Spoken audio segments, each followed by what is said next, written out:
For more chapters, join my Patreon. Link in comments. Chapter 1. Sophia's POV. Wake up, Sophie. I told you last night that Alpha is out of the pack. I have to go to the pack house early today. I was sleeping soundly when I heard a loud knock on my door. I tried to sleep once more, this time with my pillow over my ear. My brother, Abraham, was banging on the door. He was 3 years older than me. He had recently been promoted to Gamma of our night shade pack. As a result, his responsibilities increased day by day. If you don't come out right now, I will kill your boyfriend, he threatened me. I opened my eyes instantly and sat up. Tusk, why are you doing this to me? I am coming, wait for me. Good girl. I rolled my eyes.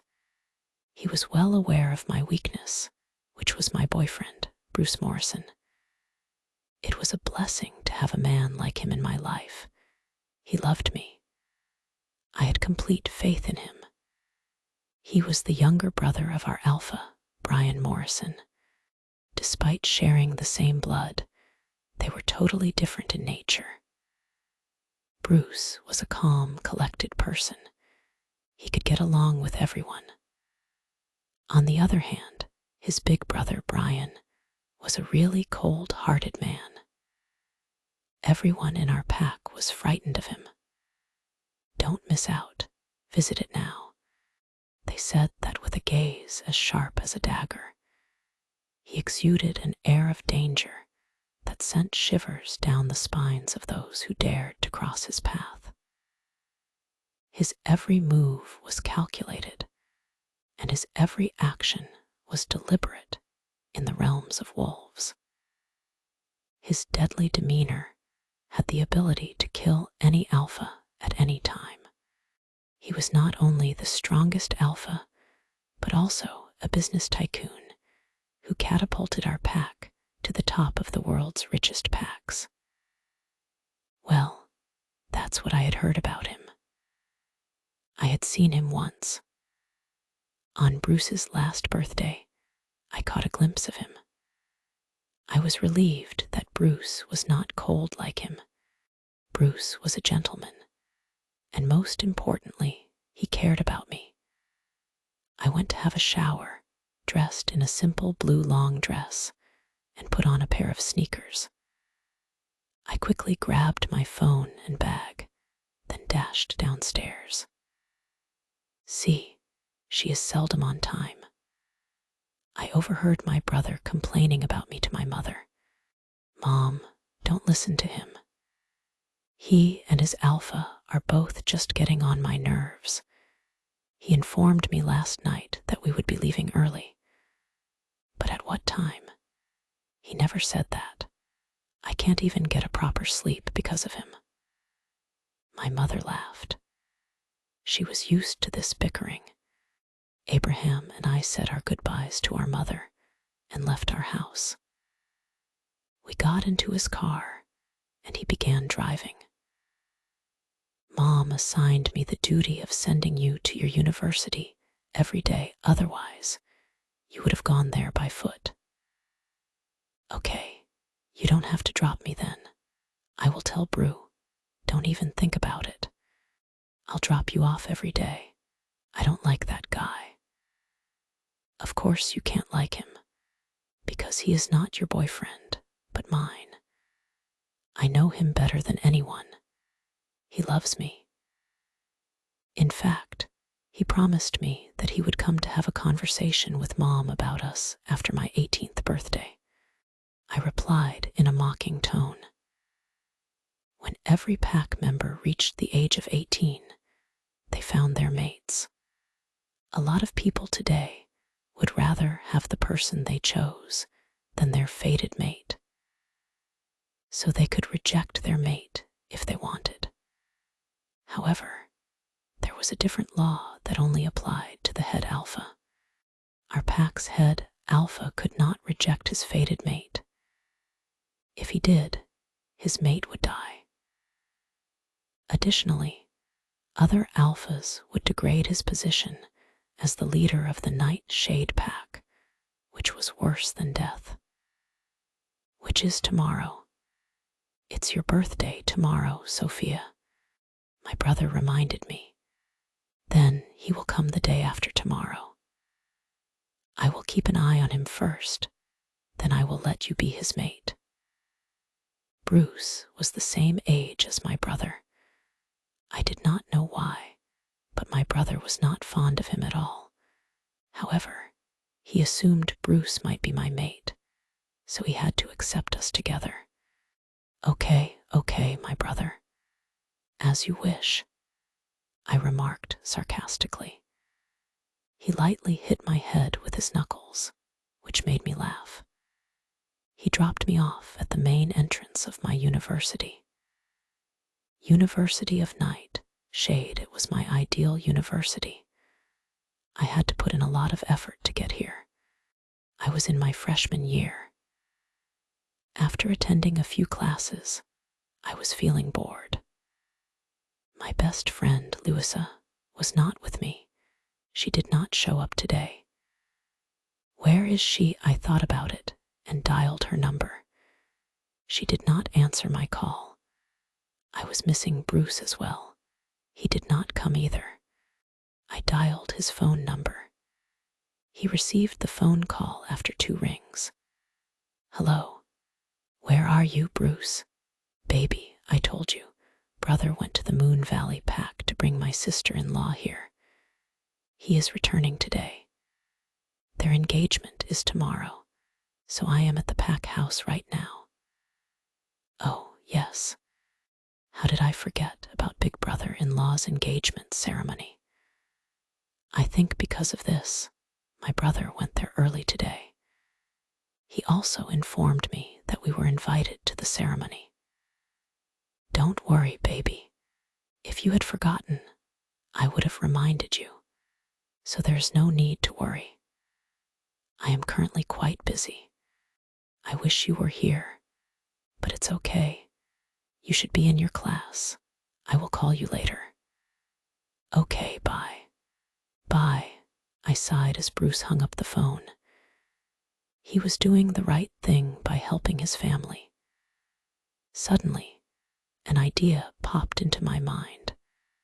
I should go to the pack house to surprise him. I will lend him a hand at work. He will be overjoyed. I exited my university and hailed a cab. I got to the pack house area in 20 minutes. I paid the cab driver and then proceeded to the pack house. Guards halted me at the entrance at first, but when I told them I was Gamma, Abraham's sister, they let me in. As I stepped into the house, a wave of fragrance enveloped me, filling the air with the sweet scent of blooming flowers. Every corner was adorned with an abundance of vibrant petals, creating a rainbow of colors that danced before my eyes. The walls were adorned with delicate bouquets, their petals gently cascading down like a waterfall of nature's beauty. The whole pack house looked like a bride. I laughed at the thought of referring to a house as a bride. Why would they not decorate the house? It was Alpha Brian's engagement. Everyone would get their Luna tomorrow. I looked around to find Bruce, but he was nowhere to be found. Excuse me, where is Bruce? I asked a maid. He is not here. The maid responded with a gentle smile. I assumed he might be in his room, so I asked, where is his room? Upstairs in the corner, she replied before returning to her work. Thanks. I went upstairs and looked at the 2 corners. Which one? The right one or the left one? I asked myself, remembering that I had forgotten to ask about which corner. I followed my instincts and went to the far left corner. realized the room was at the end of the corner. I walked slowly and came to a halt in front of the door. I opened the door and gasped. It was a master bedroom. A sense of order and cleanliness washed over me. Every corner was meticulously arranged, as if each item had been carefully placed with purpose. A king-sized bed stood proudly at the center, its regal presence commanding attention. The room itself had an air of elegance, with flawless white furniture carefully arranged to create a sense of peace. The walls were painted a dark color. The window beside the bed gave a view of the forest. To my surprise, I felt completely different vibes in this room. Bruce. I called his name, but I got no reply. Where was he? Didn't he say he was in the pack house? I tried to dial his number, but his phone was unreachable. I thought he would be back soon. So I took my time studying the entire room. My gaze was drawn to a photograph on the nightstand. I took a slow step toward it and took the photo frame. It was a picture of two brothers, Bruce and his big brother. Unknowingly, I sat on the soft mattress and stroked Bruce's face through the glass frame. It looked like this picture was taken in their teenage days. Bruce looked cute, and his brother looked frigid, as others said about him. When he arrived at Bruce's birthday celebration last year to wish him, I had only seen a glance of his face from afar. Bruce couldn't even introduce me to him, since he had to leave in a hurry for a pack meeting. The age difference between them was only 2 years. However, Bruce respected his brother a lot. In this picture, his brother looked handsome, but was a very arrogant boy. Who had thought that one day this boy would become the most powerful alpha? Whispers of his name echo through the corridors of power, spreading like wildfire among those who have witnessed his ruthless attacks in the war. I was lost in the picture. All of a sudden, a cold voice behind me made me come out of my thoughts and trembled me to the core. How dare you enter my room without my permission? Chapter 2. How dare you enter my room without my permission? I immediately stood up and turned to the door. The man standing at the door was none other than Brian Morrison. He possessed an undeniable charm with his striking appearance, but the chill in his gaze sent shivers down my spine. His dark eyes glared at me. I let out a gasp, and my hand began to shake. The photo frame slipped out of my grasp and onto the floor without my knowledge. I did not know that it was his room. "Be big brother-in-law," I said with a trembling tone. "Brother-in-law is what I've heard correct, Brian." After entering the room, a woman positioned herself next to Brian. She was a stunningly beautiful woman. She had a beauty that men usually worship. She was wearing a white dress that reached her knees. Her curves underlined her slender and attractive figure.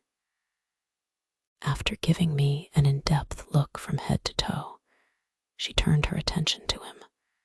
"Is she Bruce's girl?" Brian raised his hand to stop her from continuing to speak. His gaze moved down to the floor. I slowly lowered my eyes and saw that the glass of the photo frame was broken. My eyes widened when I saw the crack between the two brothers in the picture. In a hurry, I sat down and reached out to touch the photo. "I am cleaning it," I said, Leave. I heard him. I turned my head to look at him. His eyes were still on the photo as if he were angry to look at me. And if he did, he would kill me. I gulped and tried to apologize. I am sorry. Leave, he yelled at me.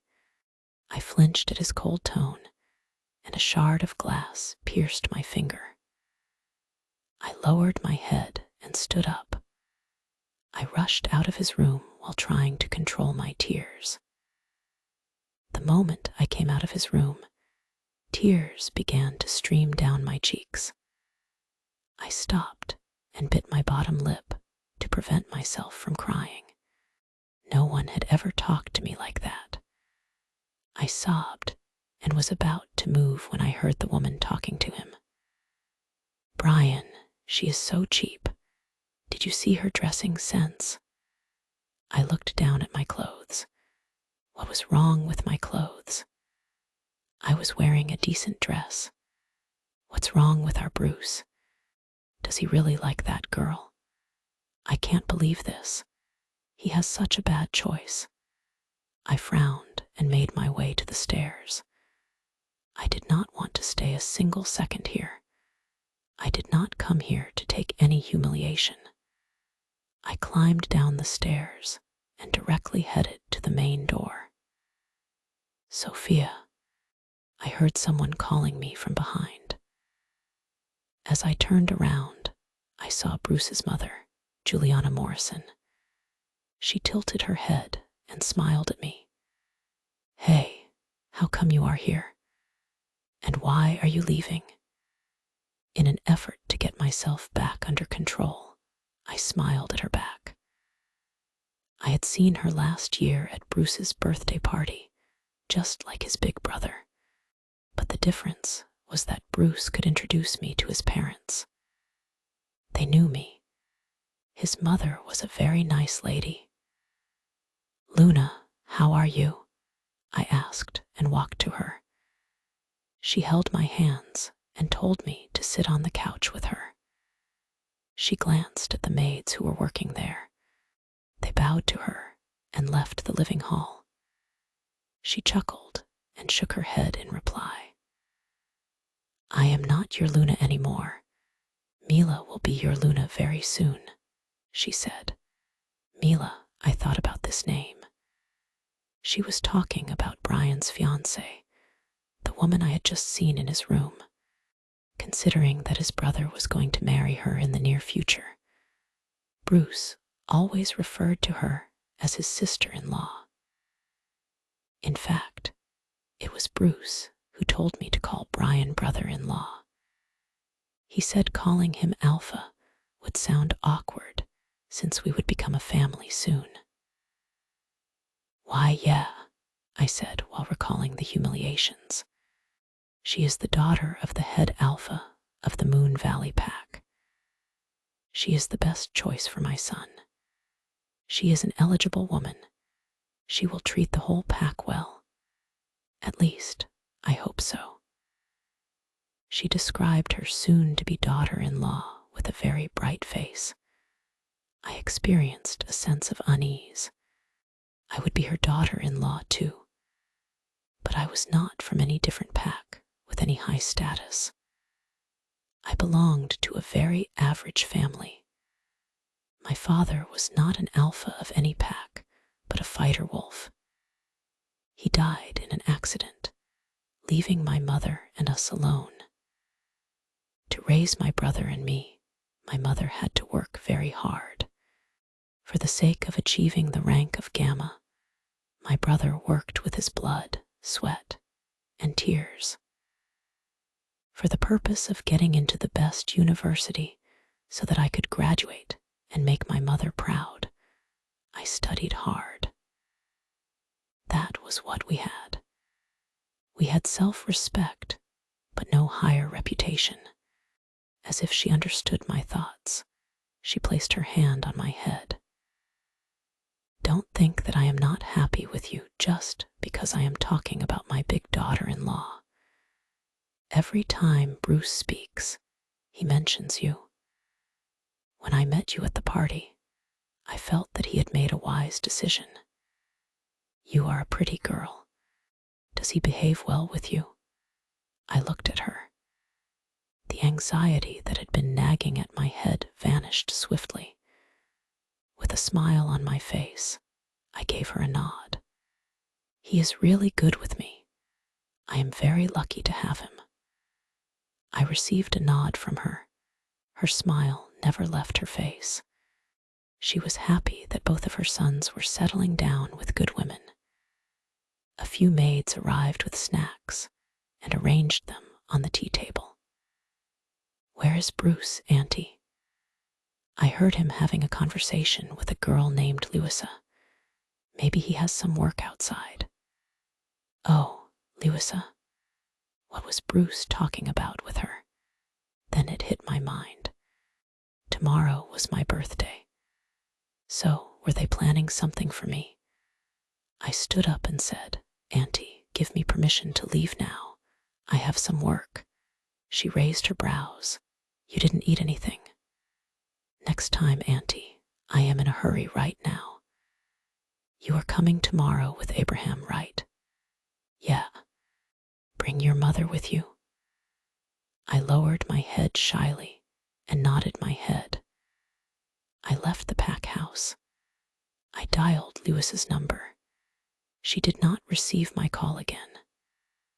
I took a cab to go to Lewis's house.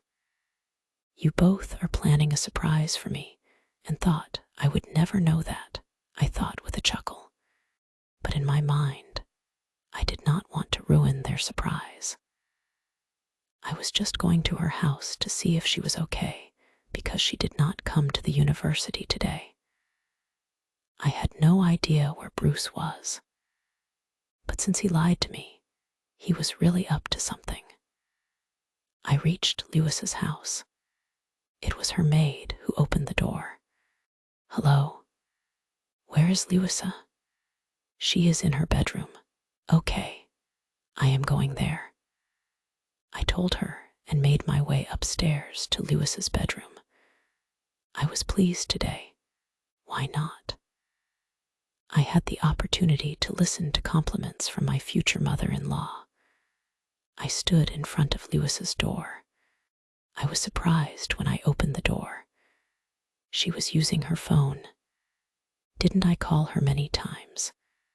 What caused her not to receive mine? Nevertheless, my eyes fell on her body, which was covered with a blanket. I entered the room and asked, Louisa, do you have a fever? She looked shocked when she saw me, as if she were looking at a ghost. Why why are you here? She asked, and immediately tried to cover her neck and arms with the blanket. I was unable to understand her reaction. But suddenly, I heard the sound of someone opening a door. I turned my head toward the bathroom. There, I saw a man coming out with wet hair, wearing a white bathrobe. I could not believe my eyes. I felt a pang in my heart. My eyes began to well up with tears as I uttered his name. Bruce, Chapter 3. I felt as if the ground had slipped beneath my feet. It would have been better if I had buried myself before seeing this. So, Sophia. Bruce looked stunned when he saw me. What would he think? He would keep cheating on me, and I could not get to know about it. How could you? I took a step back. I felt heavy in my chest. The person I most trusted betrayed me.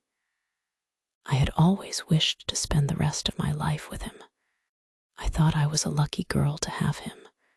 But what did I get in return? Cheating. Sophia, whatever you are thinking, nothing is like that, baby. Bruce attempted to approach me, but I stopped him by lifting my hand. I shook my head. I felt like passing out. I turned my head toward Louisa.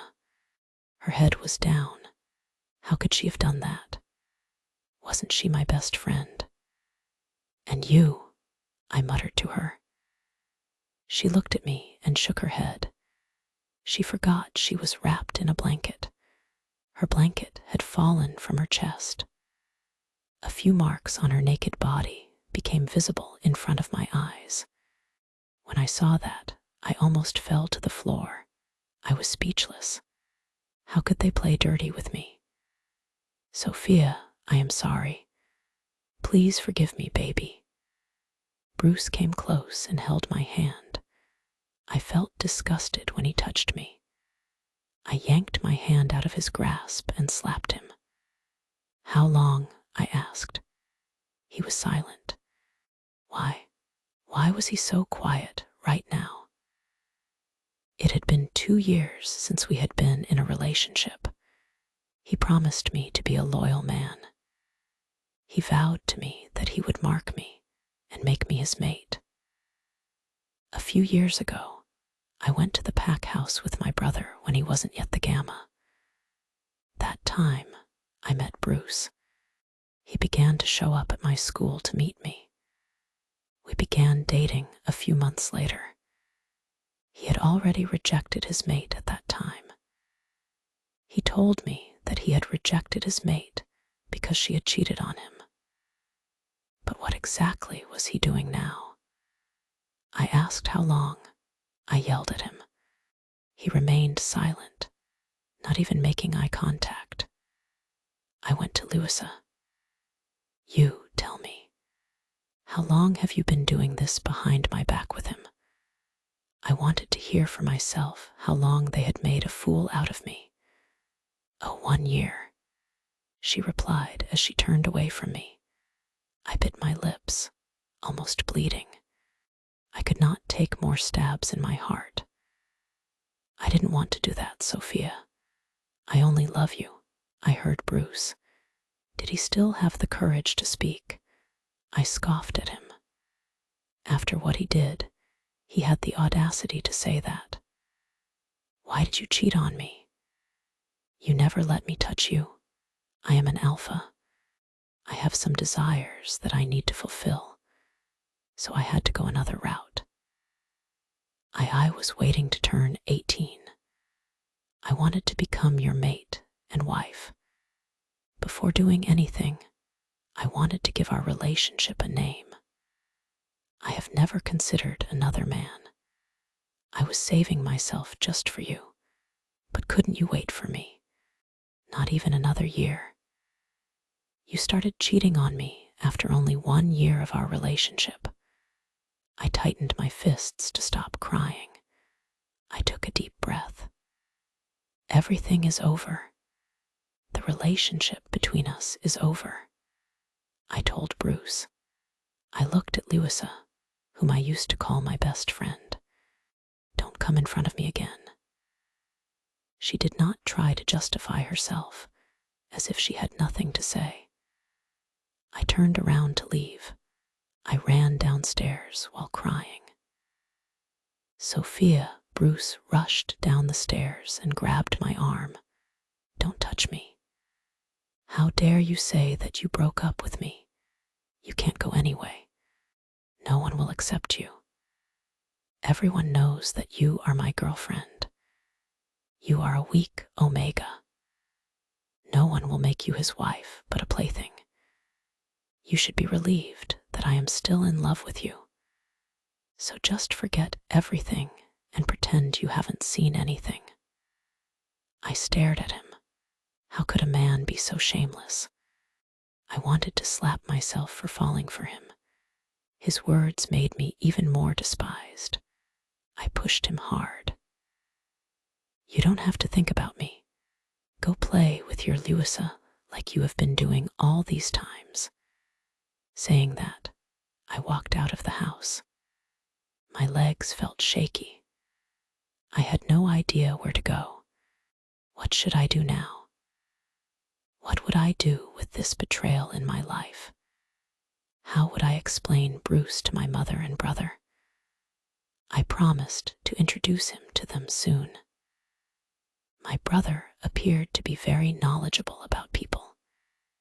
He had warned me about Bruce before, but I never paid attention to his words.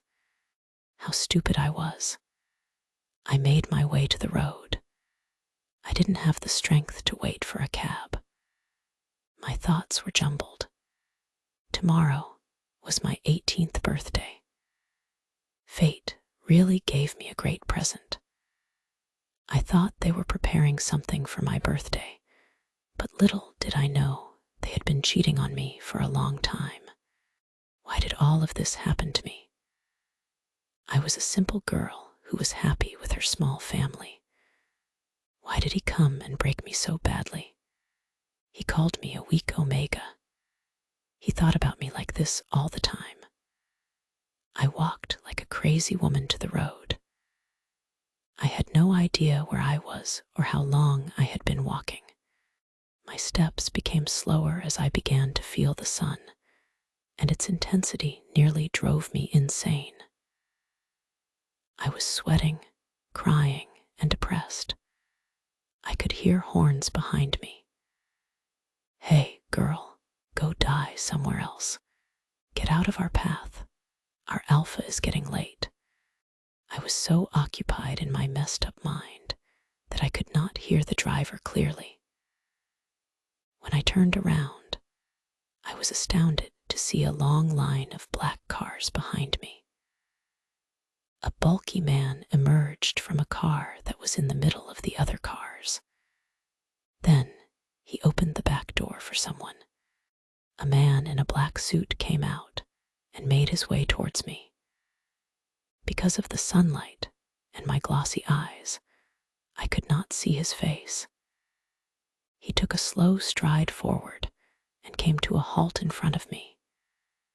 His presence blocked the sunlight from falling on my face. I blinked to get a better look at him. It was Brian Morrison. How did I end up meeting him twice on the same day? I was unable to think of what to call him now. Big brother-in-law, Brian, Alpha. He had a frown on his face as he stared at me. He might be wondering why I was in the middle of the road. I wanted to tell him about what his brother had done to me, but before I could, I felt unsteady. Darkness began to descend around me. I felt myself slamming into his hard chest. His strong arms encircled my waist almost immediately. When he touched me, I felt a strange sensation that I had never felt before. Before I could comprehend the unfamiliar feeling, I passed out in his arms. Chapter 4.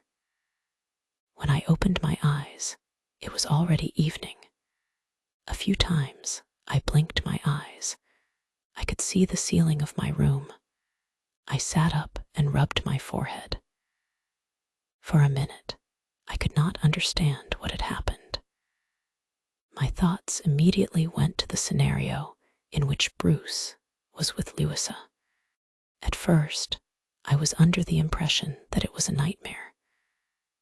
But then I realized what I witnessed today. Bruce cheated on me. I will never forgive you, Bruce. I hate you. I wanted to get out of bed. However, my mind stopped when I thought about how I got back home. My eyes widened. I covered my mouth with my hands. I fainted in Alpha's arms. How? Why? Did he send me home? I went downstairs to ask my mother. She was cooking something in the kitchen. Mom, Sophia, you woke up. My mother turned to me and asked. She cupped my face and said, "What happened to you, my child? Are you feeling okay now?" "I am fine, Mom. Who sent me home?" "Your brother took you back home." "Brother?" I was confused. He said he was going with Alpha to a pack meeting. They were in a hurry. But a girl appeared in front of one of their vehicles, and Alpha went to check for himself. Since Abraham was the Gamma, he also went to check on the situation and make sure everything was in order. But then He saw you unconscious. He told Alpha that you were his sister and brought you back home. I lowered my head. He must be feeling embarrassed because of me. No, my child. Why are you saying this? You are his sister. You are his responsibility. I nodded my head. My mother told me to eat something, but I refused. I was not in a mood to eat anything. I went back to my room. I cried a lot in my room. I tried not to cry out loud because I did not want my mother to be aware of my shattered heart, at least not at this time. When it was midnight, my mother and brother came to my room with a birthday cake. Happy birthday! I was stunned by their sudden appearance. I immediately wiped my eyes and tried to hide my face with my hair. Sapphire, what happened? Abraham asked. Nothing, brother. He placed the cake on the bed and sat beside me. My mother sat on the other side. I didn't ask you about today. What happened to you? I was just tired, brother. Nothing else. I am sorry that I wasted your time and embarrassed you. No worries, silly girl. This is not something you should cry for, Abraham said, and he patted my head. Now, make a wish and cut the cake. My mother told me. I closed my eyes. I don't know what to wish for. From now on, I will follow my fate wherever it may lead me, I said to myself, and blew out the candle. I cut my birthday cake. I had to smile because I did not want to show my sorrow to my family. After eating pieces of cake and giving me 2 envelopes, Abraham and Mother left my room. I put the envelopes in a drawer. I did not have a mind to open them. They worked hard, and the money in those envelopes was their earnings. How could I always use those without giving them anything in return? I lay on my bed and tried to fall asleep with a broken heart. The next day, I spent the entire day confined to my room. Due to the fact that I did not go out for lunch, my mother brought lunch to my room. She informed me that I needed to get ready in time because Abraham would send someone to take us to the pack house. I don't want to go, Mom, I told her. How could I go to that house? It was my ex-boyfriend's house. I had no relationship with him now. I did not want to see his face again. You have to go. It's Alpha Brian's engagement ceremony. Your name is clearly stated on the invitation card. You can't deny it, my child. It's a rule. I was an Omega. If there was any rule that I breached, I would not be able to survive any royal retribution. Therefore, I had no choice but to consent to going. I started to get ready in the evening. I wore a simple white dress that my mother bought for me as a birthday present. I put on a pair of white heels. Then, I put on some light makeup and let my hair down. My mother saw me when I went downstairs. You look so beautiful, Sophia. Thanks, Mom. She hugged me and cried. If your father were here, he would have been happy to see you. I patted her back. She was right. I was missing my father. I am not going with you. Why, Mother? My back pain returned, she replied with a low chuckle. Then I am also not going as well. No, you have to go.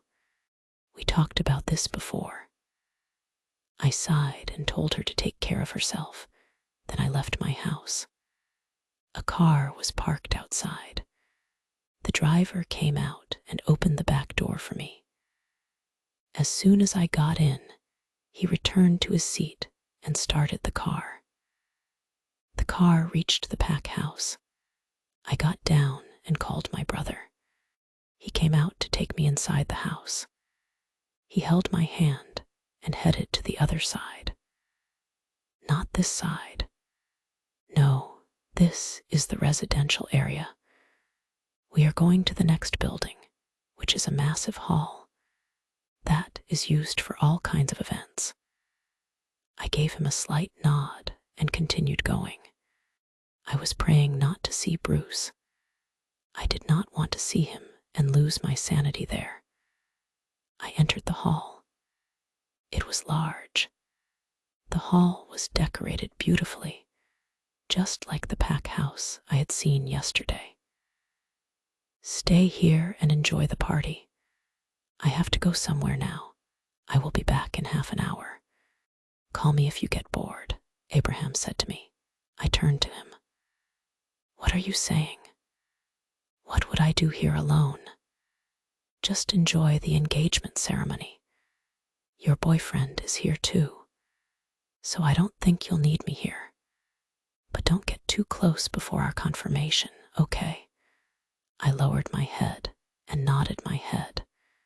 If he knew what Bruce had done, he would have been very angry and probably killed him in anger. After my brother left, I stood in a corner for a while. I looked around and noticed the former Alpha and Luna. They looked delighted. All the guests were waiting for the ring exchange moment. Suddenly, my view turned foggy. I smelled something I had never smelled before. It was a mixed smell of rain and forest. It was a very addictive scent.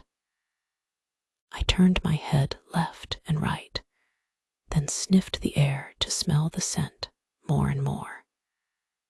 My legs began to step forward without my approval.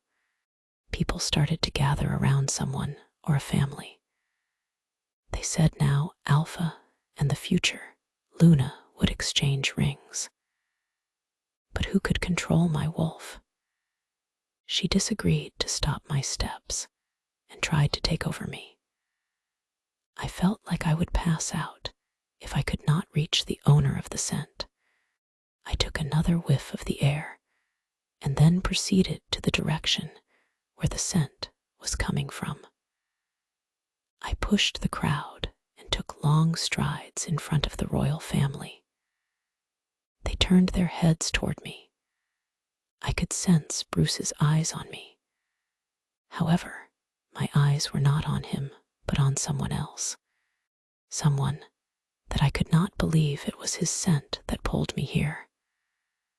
I was unable to think of anything. I moved closer and stopped in front of him.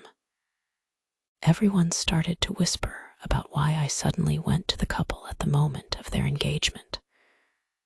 My wolf started to chant, "Mate, mate, mate." I was shocked that I found my mate. It was the scent of my mate. But the owner of the scent was none other than Brian Morrison, the head alpha of the Nightshade Pack. His eyes turned red when they darted at me. He glared at me, showing that he was not pleased to see me or to learn that I was his mate. My wolf could not take his cold look. I felt my knees tremble upon seeing his fierce eyes. I fell on my knees in front of him. I raised my head and looked at him. My eyes turned ocean blue. Tears streamed out of my eyes. I could not stop myself from calling him in front of everyone. Mate, Chapter 5. The moment I called him mate, I was greeted by a loud growl that caused my heart to quiver. It sounded like an enraged growl. The only way I could stop myself from moving was to close my eyes.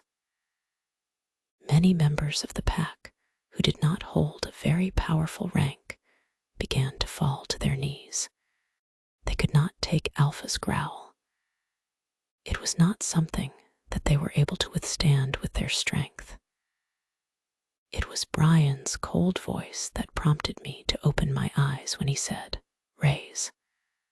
I thought he was talking to me, so I opened my eyes slowly, but I was wrong.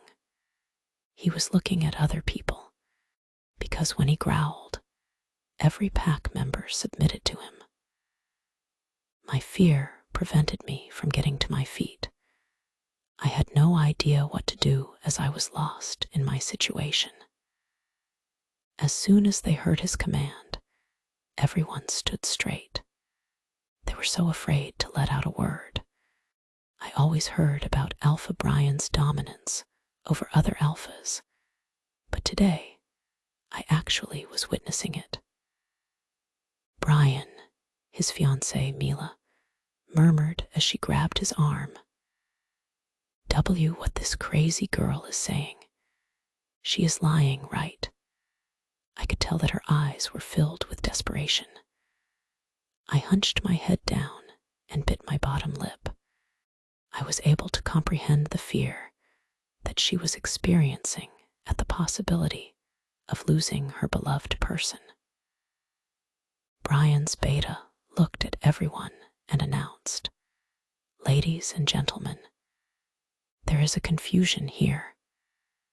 We may have faith that Alpha will be able to solve the confusion.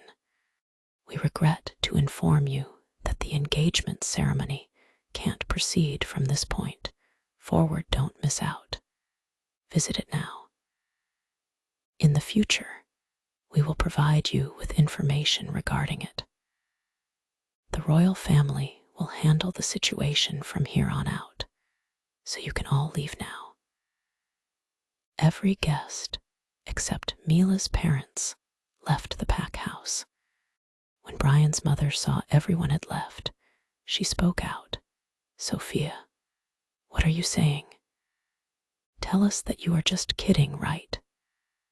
I raised my head and looked at her. I slowly shook my head in response. It was impossible for me to stop the tears from falling from my eyes. Her pupils drew together. Bruce took a step back when he heard me. "What nonsense!" I heard another angry growl coming from Harry Morrison, who had previously held the position of head alpha. In a furious tone, he said to his son, "Brian, say something." In a state of helplessness, I looked at Brian. I was the focus of his attention as his eyes turned back to black. "Bruce," he called out to his brother, pausing for a moment as if he were communicating with him through their mind link. "Why, yes, brother." Bruce let out a shaky tone. He walked to me and grabbed my arm. I frowned at him. "What are you doing? Let's go from here." He pulled me up and started to drag me somewhere. I was powerless. I was at a loss for what course of action to take in that circumstance. I twisted my head to look at Brian as Bruce was continuing to drag me. Brian appeared to be in a state of rage as he gave me a glare. I knew he was angry. He did not want me as his mate.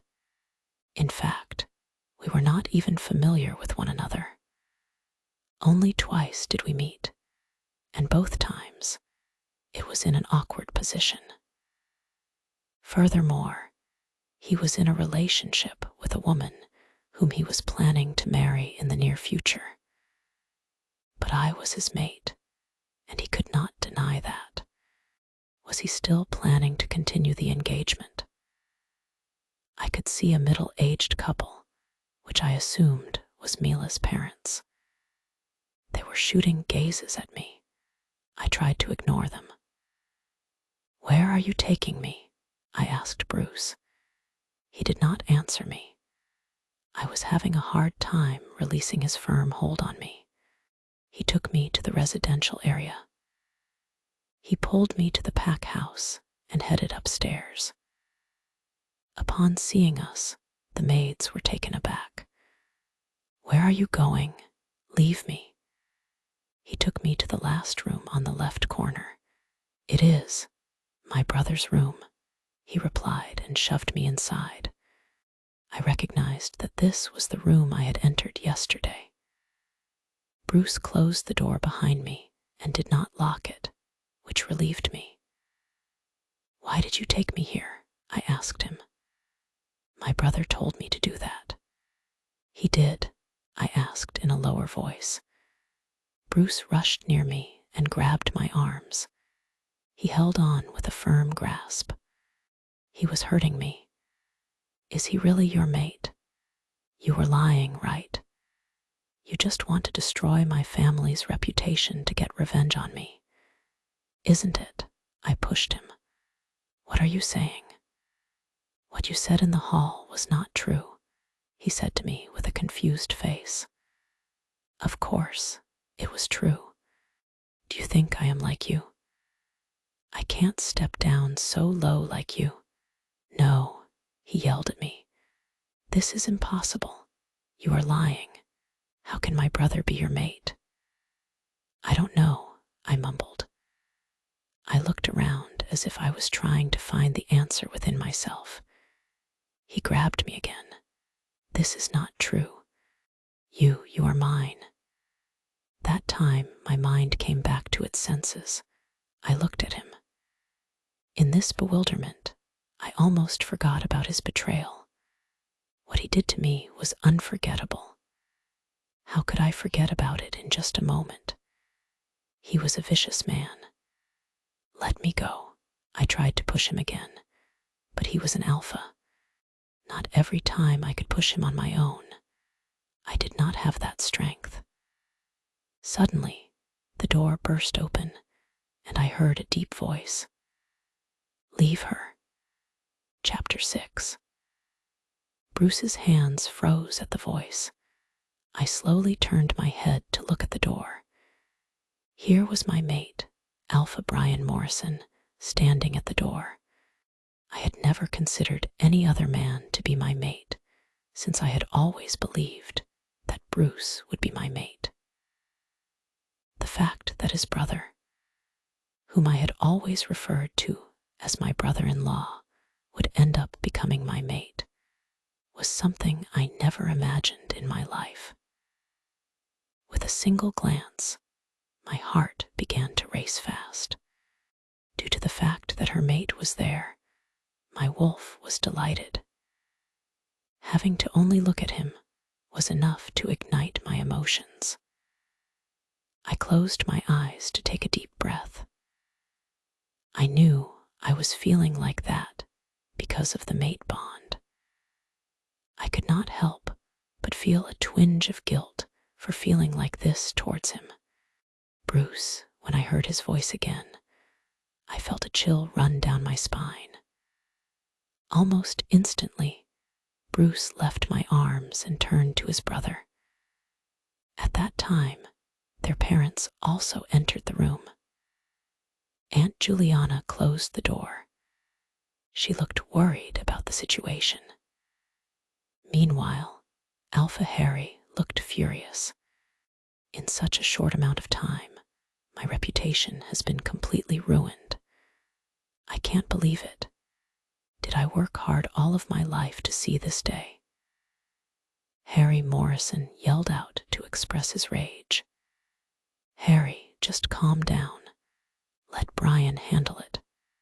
"But how? Have you forgotten who he is? As our leader, he is our head alpha. It is impossible to violate the law of mates." I lowered my head while listening to them. "Brother, I don't believe in this type of mate thing. You know about me. She is my girlfriend. I can't allow this to play out," Bruce reminded Brian. As soon as I heard that, I shook my head. How could he say that? Did he forget I had him caught red-handed? Or was he trying to maintain a squeaky clean image in his brother's eyes? Fear may have gripped his heart as he thought the wrath his brother would unleash upon him for what he had done. He is lying. I am not his girlfriend. Not any longer, I spoke out. Bruce glared at me, telling me to shut my mouth with his eyes. "What are you saying, my child?" Aunt Juliana asked me and walked to me. I nodded at her. I felt it was important to let them know what Bruce had done to me. He cheated on me with my best friend. Slap. I touched my cheek. Aunt Juliana had just slapped me hard. I turned my face slowly toward her. Why did she slap me? What was my fault? She should have slapped her younger son. How can you become so cheap? You told me yesterday that you are happy with Bruce. Upon discovering that you were Brian's mate, you immediately began tossing accusations that my other son had cheated on you. He always talked about you. He told me that he loved you. You, on the other hand, turned out to be a gold digger. After seeing the head alpha, you decided to change your preference instead. I was startled by her words. Don't misunderstand me. Up until yesterday, I was completely oblivious to everything. He was unfaithful to me. Because I cannot be with a man who has cheated me, I decided to end my relationship with him. I am not lying. You can ask your son. I tried to explain things to her because she had the impression that I was a horrible girl. I could not blame their mother for not trusting me because I had spoken with her yesterday. I was dumb, believing that Bruce was the knight of my life. What are you saying? When did I cheat on you? Bruce directly denied the fact. When I saw how plainly Bruce had lied, my eyes widened. Had he been a liar from the very beginning? He was, without a doubt. He always fooled me in that way. I looked at him with disbelief. How can Yo? Everyone leave. Brian's voice echoed in the room as he interrupted Bruce. I turned my head to Brian, then glanced at the door. I was the first one to move my leg, but he stopped me. Not you.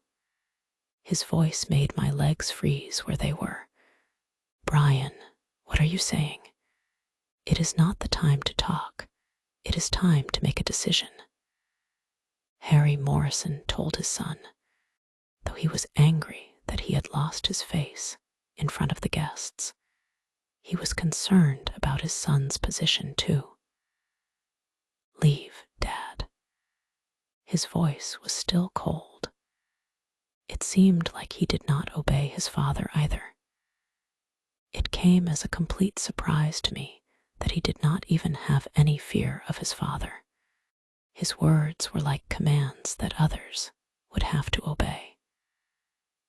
Broth, Brian interrupted Bruce with his sharp gaze piercing into him. Bruce lowered his head. His anger was noticeable, yet he remained silent in the presence of his big brother.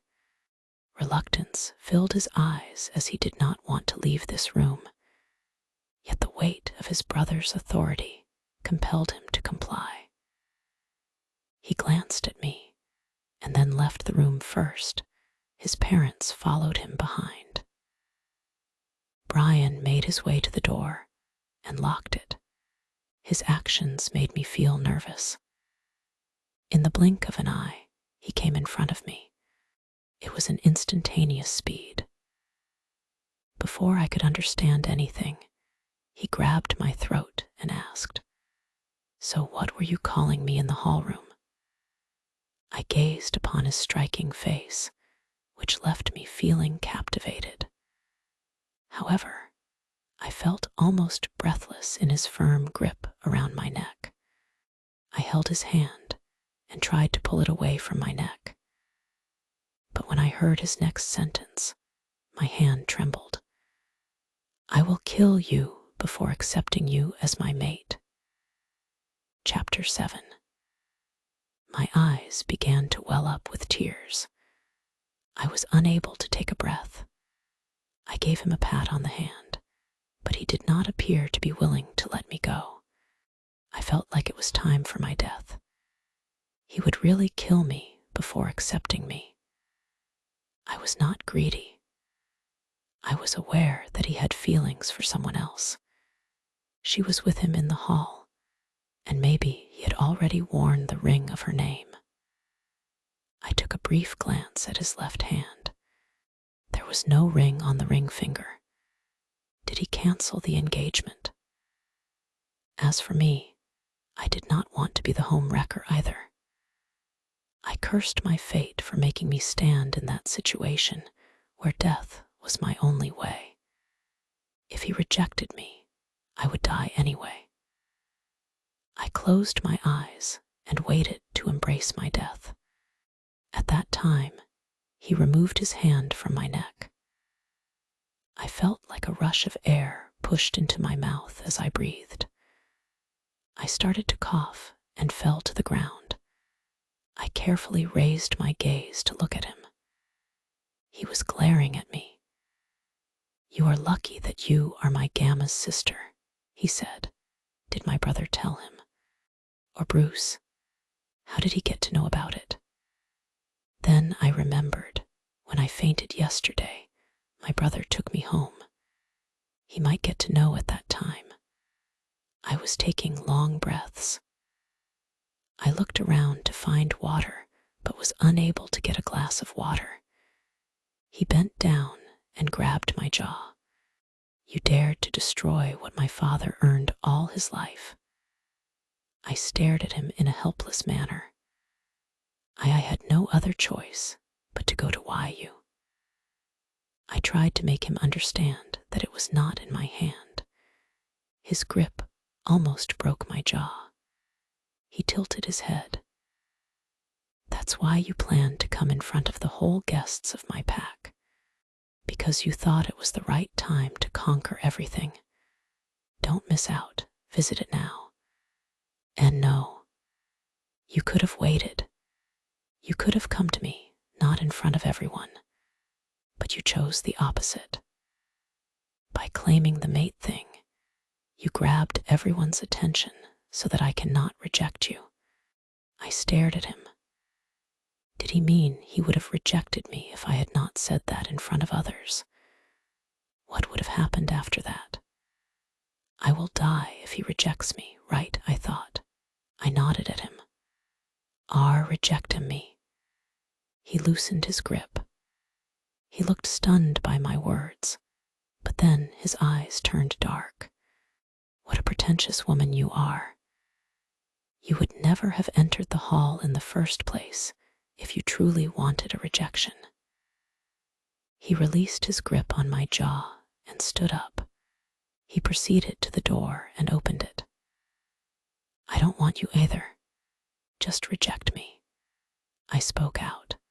I did not want to get more humiliation. He turned his head to me. His glare caused me to lower my head. There was no way I could avoid completely submitting to him. "Alpha," I heard my brother's voice. I sprang to my feet and sprinted towards the door, almost colliding with Brian's body, who was still standing at the door. "Take your sister and leave my pack house," Brian told Abraham in a cold tone. Abraham looked stunned. I could not understand Alpha. "I don't want to see her face, and you are fired from your job." Abraham did not have the opportunity to utter a single word. Brian walked to the stairs and went downstairs. I was horrified. I looked at Abraham. "Brother, what did you do? Why is he so angry? Why are you in his room? I told you to stay in the hall." I could see he was taken aback by the statement. I told him the truth. I told him about what Bruce had done. I told him that Brian was my mate. I told him everything. He was shocked. "What are you saying?" "Why, yes, brother. He held my hands and took me downstairs. Mila was seated on the couch with Uncle Harry and Aunt Juliana alongside her. She was crying. I felt really bad for her. She may love Brian a lot. I turned my gaze away from them. "Where is Alpha?" Abraham asked them. "Just now he left." "But what did he say?" Uncle Harry asked while glancing at me. "Nothing," Abraham replied, and was about to leave with me when Mila spoke out. "Stop." We came to a halt and turned our attention to her. She got to her feet and walked toward me. "You can't have him. He is mine. He loves me. I don't care about the rules. Only I can be Alpha Brian's Luna. Cheap girls like you can't be his Luna. Control your tongue before speaking. She is my sister." Abraham warned as he looked at her. I was not surprised. To protect me, he could argue with anyone. He dragged me outside and left my hand. He ran his fingers through his hair. It showed that he was worried and anxious. I did not know what to say to him. Because of me, he lost his position. When we returned home, my brother told my mother about his losing position. We could not say anything to her about my mate thing. It would be more difficult for us to handle. My mother was shocked after hearing about my brother. It was my brother's dream. He had worked hard for so long just to become the Gamma of this pack. "Mom," my mother fell to the ground as she clutched her clothes in her chest. We rushed to the pack hospital. She got admitted. She had a mild stroke. Please don't tell her about any problem. Her health is critical. She was already having heart problems. Now, it attacked her heart mildly, but she cannot endure anything again. I looked at my brother. Did I hear right? My mother was having heart problems. When? Why didn't she inform us of it? The doctor said, "You can meet her, but only one person at a time," and walked away. I told my brother to go first. I was outside. I was able to hear them. I sobbed as I observed them conversing. "Why did he fire you?" "It was your dream. You worked so hard for it." "I think there must be a misunderstanding, Abraham. It was not just his position, but his dream. It was his prestige in the pack." He lowered his head. "I will try to talk to him, Mom. You are his Gamma. I heard officials are like friends to Alpha. Try to settle the things with him." My brother did not tell her about me. My mother would die if she heard that. I turned around, wiping away the tears.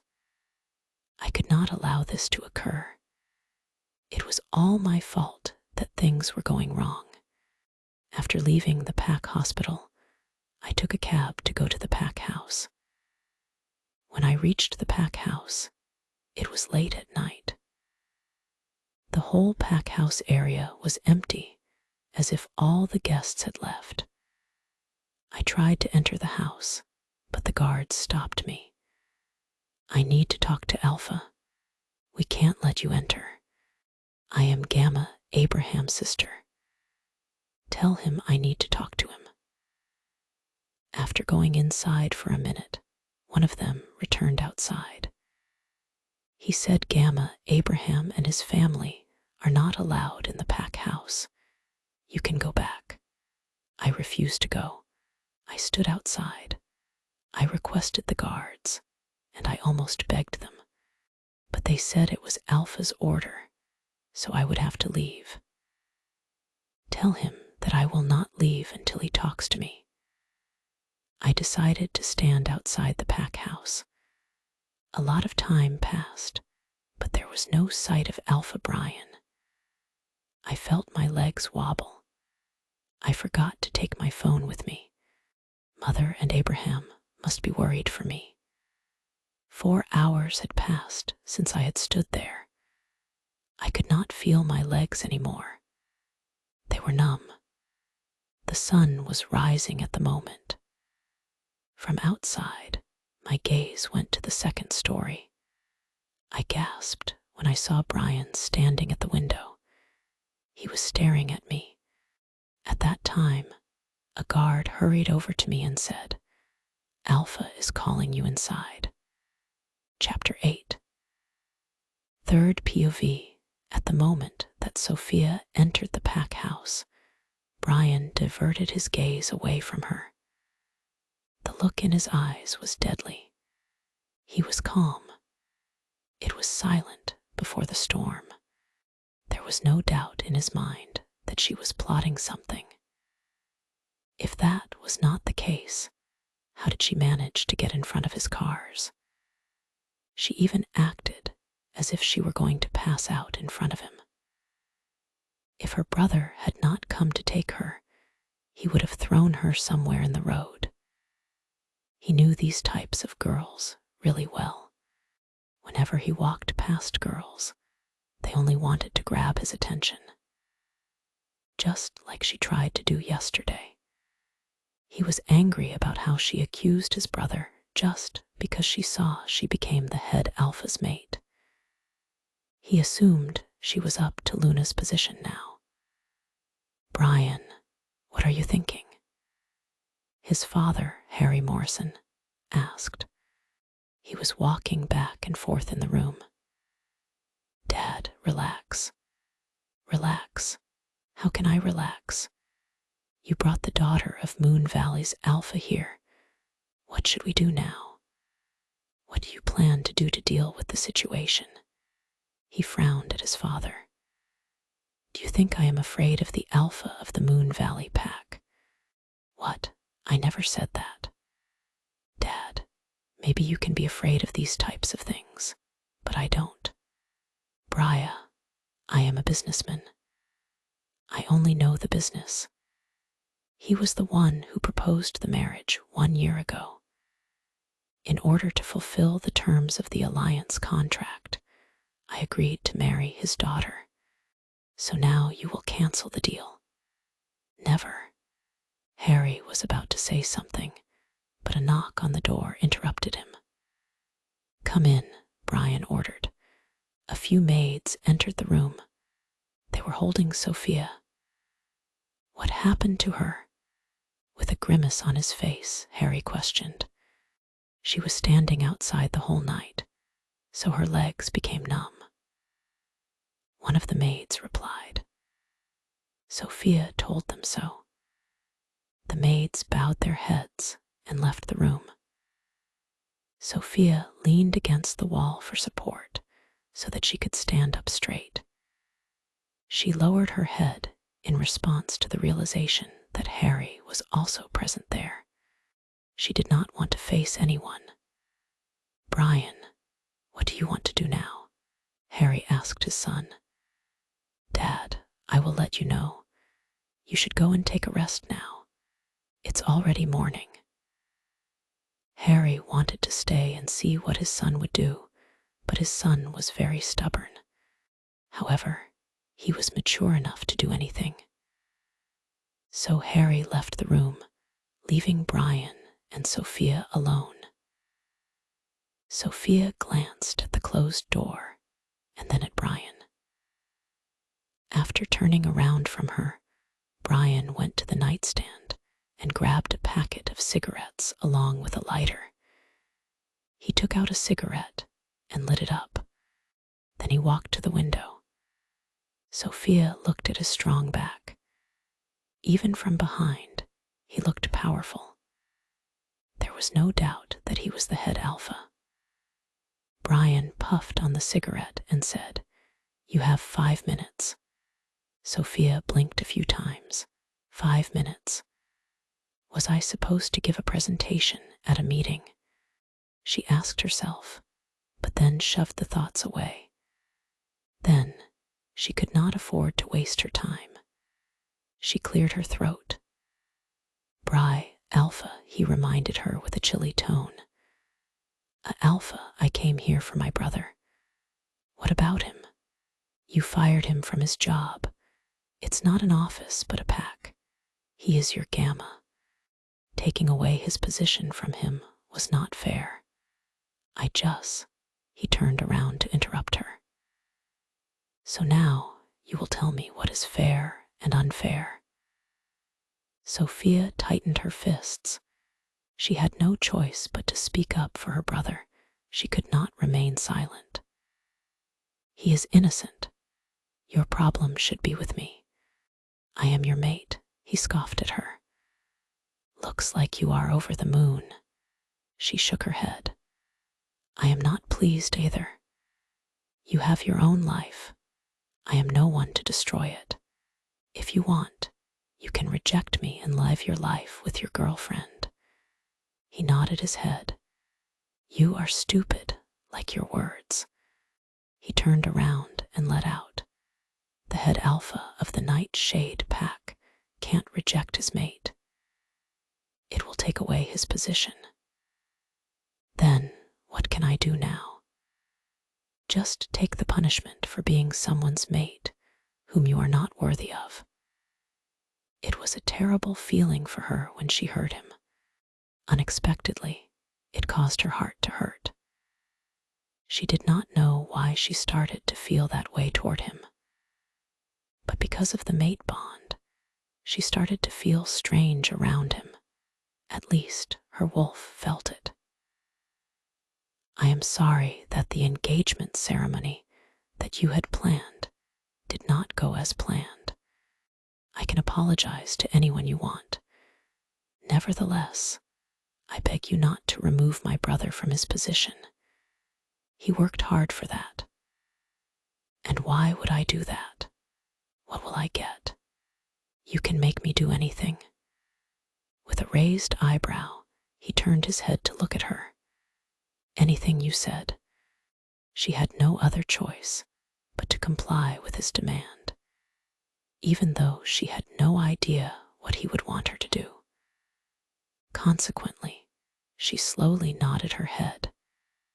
They did not even know each other well. Who could have thought that he would end up being her mate? His dark eyes were intently fixed on her. On the other hand, she was unable to maintain her gaze on him for so long. So she averted her eyes away from him. He nodded his head and went over to the couch. He sat on the couch with one leg on top of the other. His marvelous fingers took hold of the cigarette, making him look like a Greek god in that sitting posture. He spoke out with his deep voice. The head alpha of the Nightshade pack can't reject his mate. It's the main law here. I can't change the law that was established by my ancestors a very long time ago. Sophia looked at him. What did he mean by that? Did that mean he would accept her? Her heart began to beat unexpectedly, just looking at the mighty man. What do you mean, Alpha? She asked with a low voice. After staring at her for a while, he finally spoke up. Since you can do anything, I will take my order back, but you should be ready for reimbursement. Sophia waited for his demand. Because of what she had done during his engagement ceremony, she thought he would punish her, but he replied with a cold tone. Wait for my next command. Until then, stay away from my family, especially my brother. Hearing him, she started to think about their mate bond. How could she hide it? He was her mate. As if he could read her mind, he stated, "It is the law that I can't reject, but there is no law that I must accept. I will never accept you as my mate." Chapter 9. 6 months later. Sophia's POV. Fog hung over the sky, making the day a gloomy one. I chose to put on a white overcoat so that I would not have to struggle against the chilly weather. I was not a fan of the winter season. While I was looking at myself in the mirror, I gave myself a little smile. Calm down. Everything will be okay.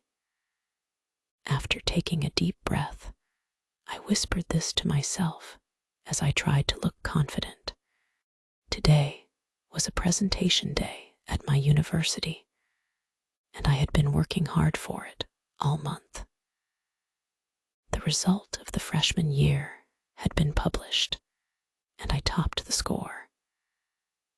Now that I was in my sophomore year of university, I was looking for a job that would allow me to work part-time. So winning this presentation was really important for me, because they would provide me with the opportunity for an internship at a big company, which would ultimately lead to a permanent job if I were to win. In the past 6 months, my life had totally changed. That day, as I was leaving the pack house after having a conversation with Alpha Brian, my brother received a phone call from the officials, who informed him that he may return to Gamma's position. However, he would have to stay 1 year in the training quarter under the pack house. Since that day, my mother and I had been living by ourselves. We missed Abraham a lot. He sometimes called us to ask if we were okay. I never failed to reassure him that we were doing perfectly well and that he did not need to be concerned about us. I knew Brian hated me a lot. That was why he made the decision for my brother to keep his distance from me. Sophia, are you going for an interview again? As soon as I descended the stairs, my mother spoke up with a tone that conveyed her disappointment. My mother always told me not to apply for a job. She advised me to enjoy my life right now, have friends, and study hard. But I was aware of the reality. Considering the fact that I was an Omega and the pack was bombarded with ravenous wolves, she was worried about my safety. Mom, please relax. I am only going to my university. Today, a chief guest is coming. According to our dean, he is trying his best to bring someone important to this event. Oh, who? Her mother asked with a curious tone. We don't know. He said he approached the fairest businessman who could give us direction. Not only that, if that man likes any of our projects, he will give us an opportunity to get an internship in his company. Sophia, USH. Mom, trust me. I will always be fine. Everyone knows who my brother is. No one will dare disturb Gamma's sister, I said and chuckled.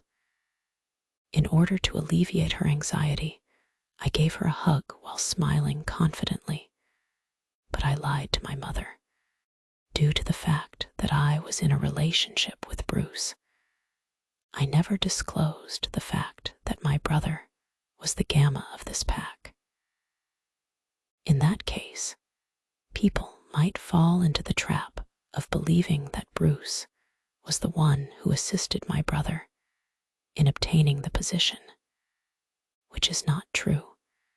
It was my brother's abilities and the amount of effort he put in. This is the reason he was able to get the position, which he had nearly lost because of me. When I arrived at the university, I noticed my friends were outside. They were my new friends. The day I caught Louisa cheating with Bruce, I never spoke to her again. To me, she was nothing but a betrayer of my trust. But Bruce always tried to talk to me. He had been asking for forgiveness for what he had done. He even cut off all the connections with Louisa. As a result of this, Louisa became really angry with me. She was under the impression that I was the one who had compelled Bruce to avoid her. Even after trying so hard to convince Bruce to be with her, Bruce never got back to her. It seemed like Bruce had slipped out of Louisa's hand, so she started to bully me for that. It was a really terrible experience for me to find that the girl, whom I had previously considered to be my best friend, turned into my bully. She always picked on me by spreading lies about me. She told the whole university that I was a gold digger, which was why I was in a relationship with Bruce. After that, everyone started to hate me. Sophia, my friend, smiled at me when I stopped in front of them. "Did you check the presentation?" Sarah asked. I nodded my head. "Yeah, I am going to submit the pen drive and the file to Professor Wilson." "Okay, you go ahead," Sarah replied, and I walked ahead. After taking a left turn, I made my way to the cabin of Professor Wilson, who was in charge of today's event. When I knocked on the door, no one replied. To my surprise, there was no one inside when I opened the door. I left the cabin and walked to the shadow teachers, who were kind of volunteers for today. They informed me that Professor Wilson was very busy, which meant that I could hand over everything to them. I did what they said and went back to my friends. I worked really hard on my project. During each academic year, a chosen group of students were given the opportunity to exhibit projects that were intended to showcase their capabilities. After observing all of the presentations, the chief guest would select the one that made the most impression. "Done submitting?" my other friend Nolan asked. "Yeah, best of luck," Sarah said. Nolan nodded his head in agreement. I thanked them. When I started to think about what I would say during the presentation, my mind started to wander.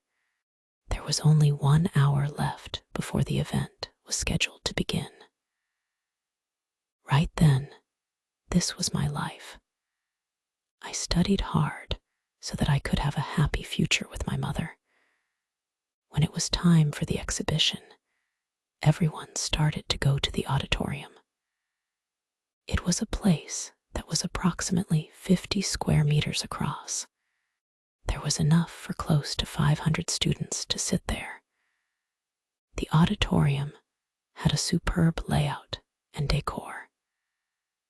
The stage was connected to the light bridge, and the light bridge was connected to the rear wall. Ceiling and wall treatments reflect this. The huge stage was present, along with a sound box of superior quality and a well-functioning projector. I sat down with my friends in the section on the left side. The first few seats in the front row were vacant, and I couldn't help but feel anxious as I looked at them. However, to my surprise, my wolf started to howl for no reason. I frowned. What happened to my wolf? It brought back memories of the last time my wolf reacted in such a manner, which was when I found my mate. Suddenly, my mind began to jumble together recollections from old memories. In these 6 months, Alpha Brian had never contacted me. I also did not tell anyone about our mate bond. "May I have your attention, please?" A senior year student spoke into the microphone. I emerged from my thoughts and gazed at the stage. Everyone focused their attention on the stage. The dean of our university approached the stage and took the microphone to say a few words. "I am pleased to organize this year's presentation competition. May the best person win." Everyone began clapping. His speech was lengthy, emphasizing how successful our former students were after graduating from this university. A few minutes later, he nodded his head as if someone mind linked him to inform him about something. "Our chief guest has arrived at our university. He is on the way. He is the most powerful man with whom everyone wants to meet for once. So, I thought he'd be the greatest person to analyze you all. We are quite lucky that he accepted our invitation.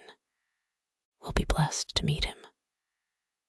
Everyone was taken aback as he spoke, as if they realized who he was talking about. It sounded like the man really had great power in the business world. Otherwise, our dean was a really strict man. He did not even care about Bruce's status, and sometimes tried to discipline him, although he was from the royal family. "Here he is. Please give a round of applause." I turned around to see who the successful businessman was that our dean was nonchalantly praising. But the moment my eyes fell on the person, I was stunned.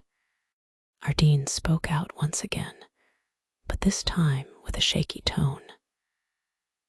"Welcome to the Nightshade University, Alpha Brian." Chapter 10. My heart almost stopped beating. The aura this man had was something else. With his well-built body, he was displaying a strong sense of authority. The black suit he was in fitted his body really well. A power of dominance was screaming out of him. Almost instantly, everyone stood up and bowed their heads to Brian. While he was making his way to the front seats, his eyes, which were dark and sinister, were gazing around. While they were bowing, the girls were looking at him with a curious glance. As they began to experience feelings of submission, a few of them narrowly avoided falling to their knees. During this time, the boys appeared to be terrified. Brian was not alone. He was accompanied by two other individuals, neither of whom I was familiar with. A large number of bodyguards were standing behind him. Many paragraphs are missing. Read the complete book on JO equals BNIB. COM. I wished for a little moment that I could meet my brother. However, he did not bring his gamma by his side. His officials were not working in his company, so it saddened me. "Sophia, bow down hurriedly." I heard a whisper from next to me. I turned my head beside me. Sarah gestured to me with her eyes. When I looked around, I noticed that I was the only person who hadn't yet bowed. Because I was in the corner, I was fortunate enough to go unnoticed. I hastily bowed my head. "Raise." I heard his voice from a little distance away. Everyone lifted their heads as their alpha ordered it. Everyone let out a sigh of relief at the same time. On the other hand, I started to feel different. I was nearly tempted to sniff to get another whiff of his scent, as if it had just passed near me. "Are you okay?" Sarah asked me. I closed my eyes tightly and gave her a nod. "Focus, Sophia. Focus," I reminded myself. When I opened my eyes immediately drew to the man who was my mate, but he never gave a glance at me for once. His handsome face with a cold attitude made me remember how he spoke to me when he found out about our mate bond. I wondered if his wolf reacted the same way mine was reacting. Brian did not get onto the stage to give any speeches. He sat directly on the seat that was reserved for him. His men sat beside him. Suddenly, people started to whisper. So our chief guest was Alpha Brian Morrison. How could we not realize? We should have understood why Dean hid the identity of the guest. He was baffled about whether he would come or not. I bet he came here for his brother Bruce. But Bruce didn't participate in this competition. Ignore the reason. Just look at him. Dean told the truth. Being able to see him is a blessing. He is such a handsome man. I just can't seem to keep hold of myself. Make him at least take me as his slave. I can give him my whole. He is single. I heard his ex-fiancée leave the pack when he broke the engagement with her. I wish I could be with him. I was listening to the gossip that was being whispered by other girls behind me. My eyes remained on Brian. I did not know why, but I did not feel good when I heard other girls talking about getting close to him. Why was I feeling like this? We had nothing between us.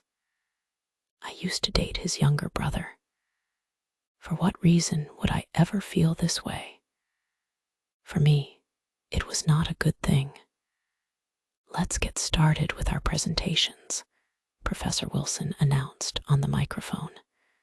One by one, students started giving presentations on their various projects. Some of them talked about the marketing of products. Some of them spoke of the new products. And some of them talked about the construction business. I was waiting for my turn while watching others' presentations.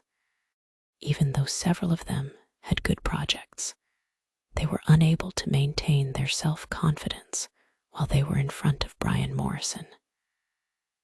I was also filled with stress when I looked at them. In front of him, what would happen if I lost it? There were so many CEOs in our pack. Why did Dean convince this man to come? I knew he was someone prominent in every spot. Yet how could I make others understand my situation? Louisa Clark. As soon as Lewis's name was spoken on stage, everyone began to look around to find her. I also did the same. She was missing. I remembered that she also participated in today's event. Where is she? Professor Wilson asked us as he came down from the stage with an aggrieved look. We cannot afford to keep our guest waiting. He is not an ordinary businessman, but the head alpha of our pack, he muttered angrily. I glanced at Brian, who was currently using his phone. Professor Wilson was right. We could not make him wait. He was a very busy person. That was why he could not even stay calm for a minute, and started to use his phone while talking with one of his men. Here I am. We heard Lewis's voice. Louisa came running to our side as we turned to face her. Sorry, Professor. Shut up. Is everything a joke to you? I'm really sorry. I still had some work left. Because I was so preoccupied with getting my project ready, I seemed to lose sight of time. Louisa said to the professor while casting a glance in my direction. I turned my gaze away from her. I had absolutely no interest in making contact with her in any way. Go fast if you still want to be in this competition, Professor Wilson said as he kept peeking at Brian. Louisa nodded her head and went to the boys who were controlling the projector.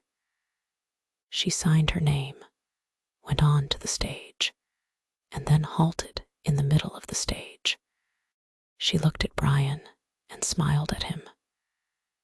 Everyone felt that she was a foolish girl. They knew that Alpha Brian was not someone who believed in luring. His face was indifferent.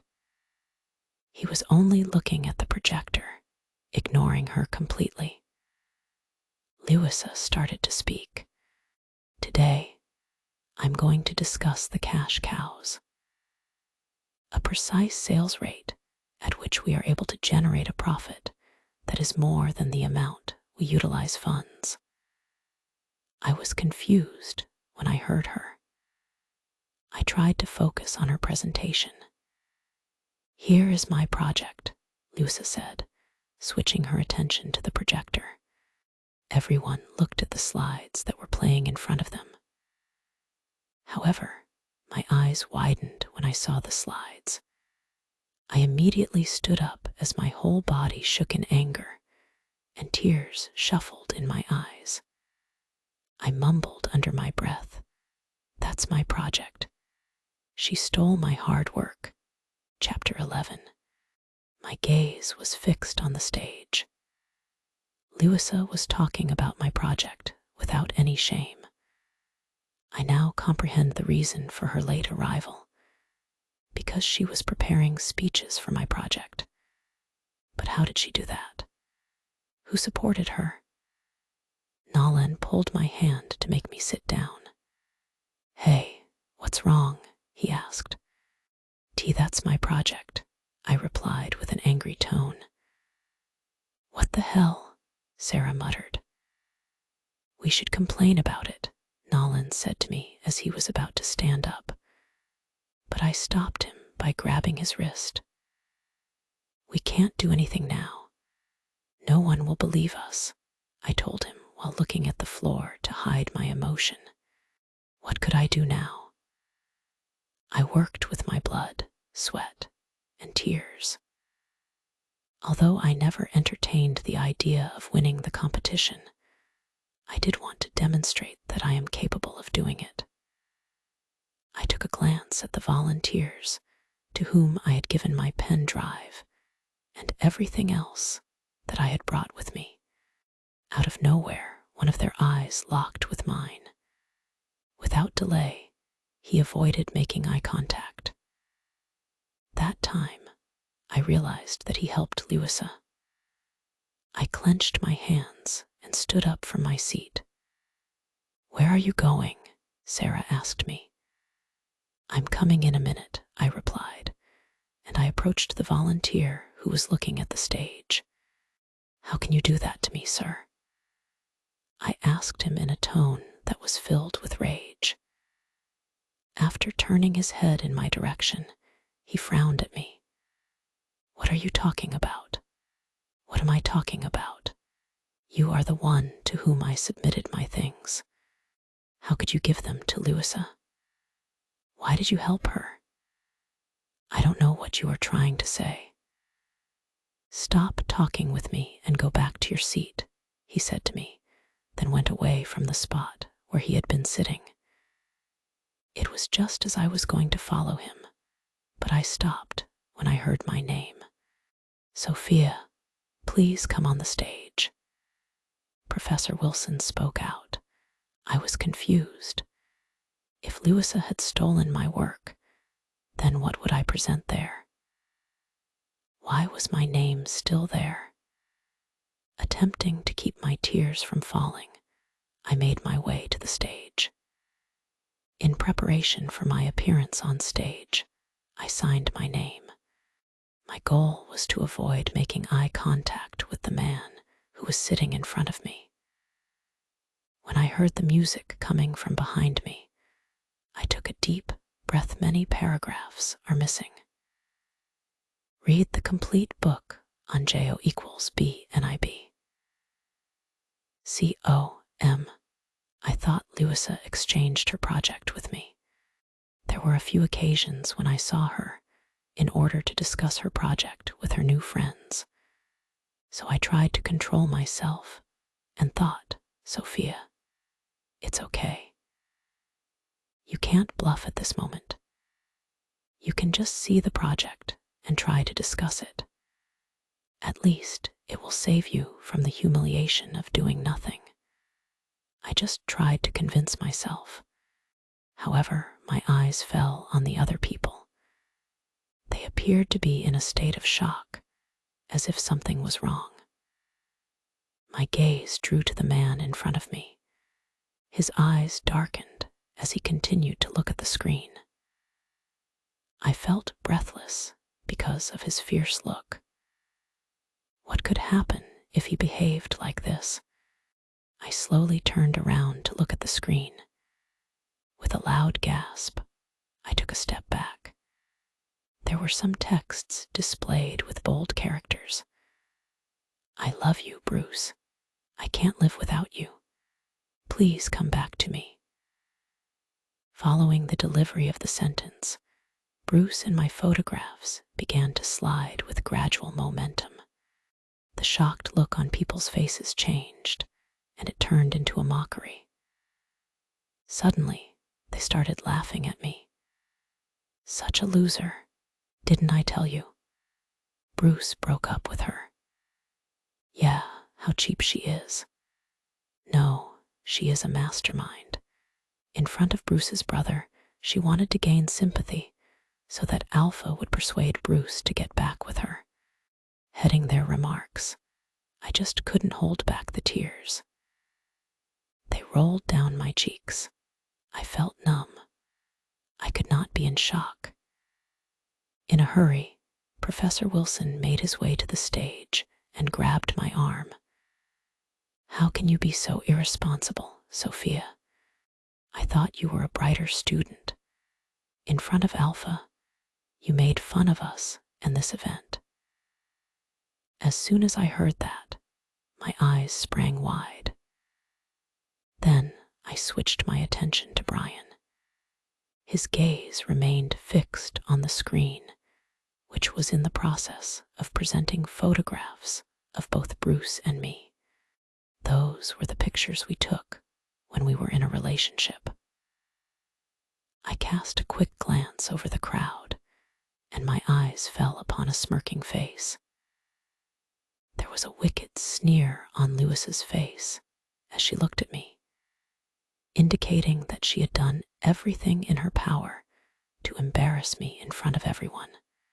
She believed that if she could insult me in front of Bruce's brother and prove to him that I was stupid, Bruce would never make another attempt to get back at me. But I did not want Bruce. I don't want anyone.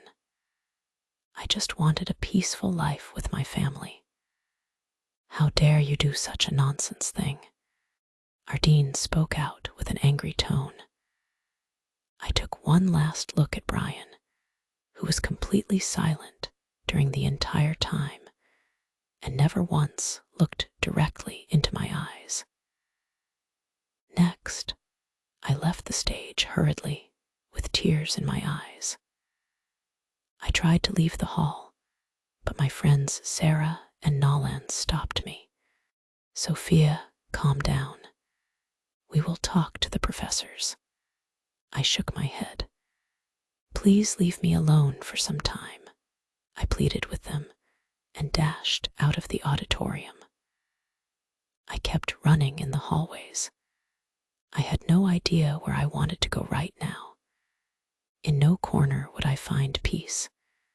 As I walked past the students, most of them looked at my face in a bewildered expression because they were unaware of what had occurred in the auditorium. I sobbed in agony. I felt a throbbing pain in my heart. What was the reason that my old wounds came back to me?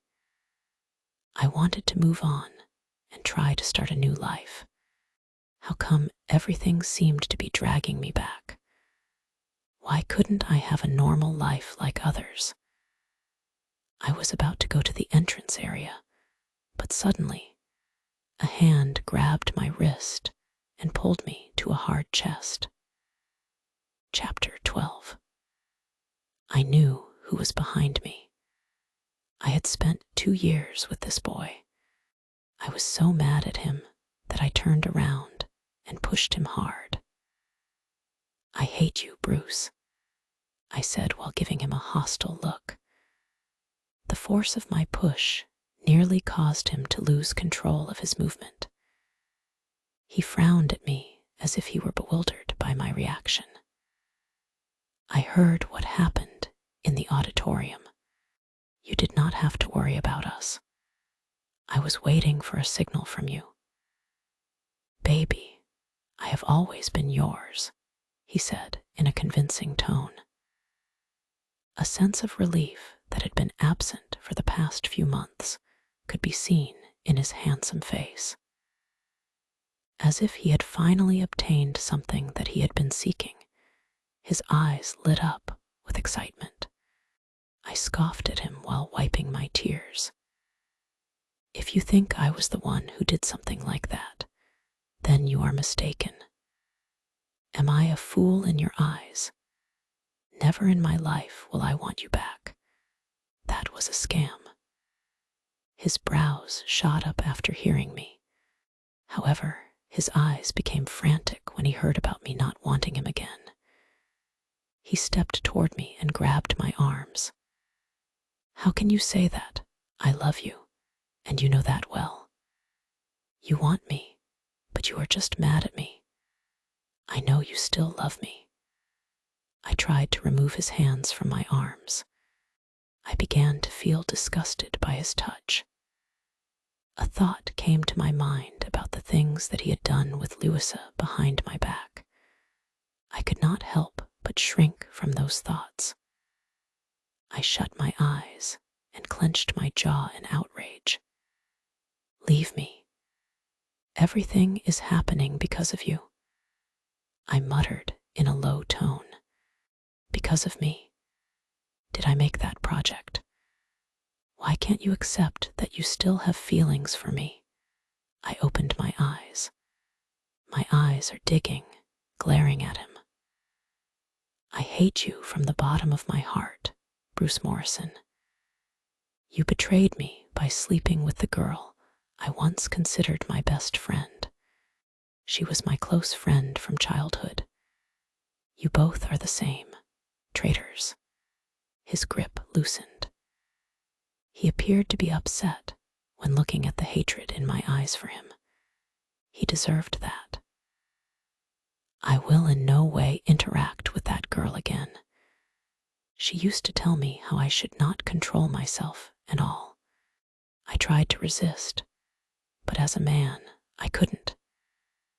It's my fault, and I apologize. Now, there is nothing I can do about this, but you can do everything fine between us. Whether you like it or not, you have to come back to me. If you dare to choose someone else, I will kill him."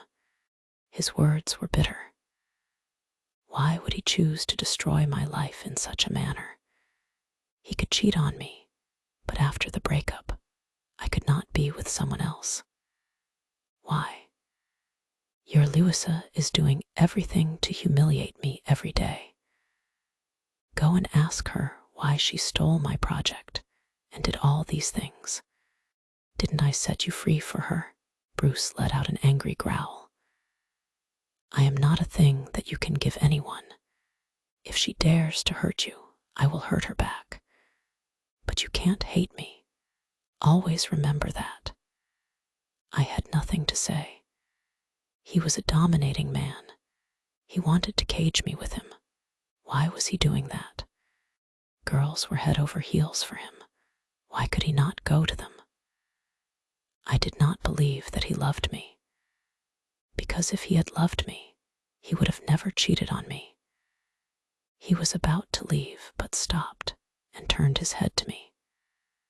Stay away from my big brother. He hates you more than anything. I am not bothered by it, because I am aware that there is no possibility of anything happening between the two of you. I never believed in mate bonds, and you know it too. So, if you want to stay alive, keep your distance from him. As if it were a warning from his side, he alerted me and left. I stared at his back for a while, until his back was not visible in my sight. Why is my life so complicated? I was on the verge of falling as I tried to move, but I managed to get my hand on a wall next to me to take support. I stood straight and thought about going home. As I made my way to the entrance, I saw people cheering for Louisa. "Congratulations, Queen. You won the competition. I can't believe that you are going to start your internship at Morris & Company," a friend of Louisa said to her.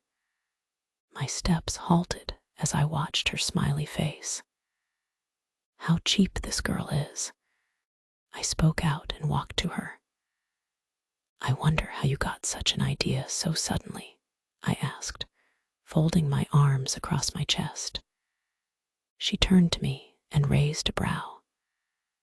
"Fool, like you can't understand hard work. You dare to steal my project. Who gave you the audacity to say such nonsense about Louisa? What about you, gold digger? You are nothing but a laughing stock. We saw your love for Bruce, but you will never get him again."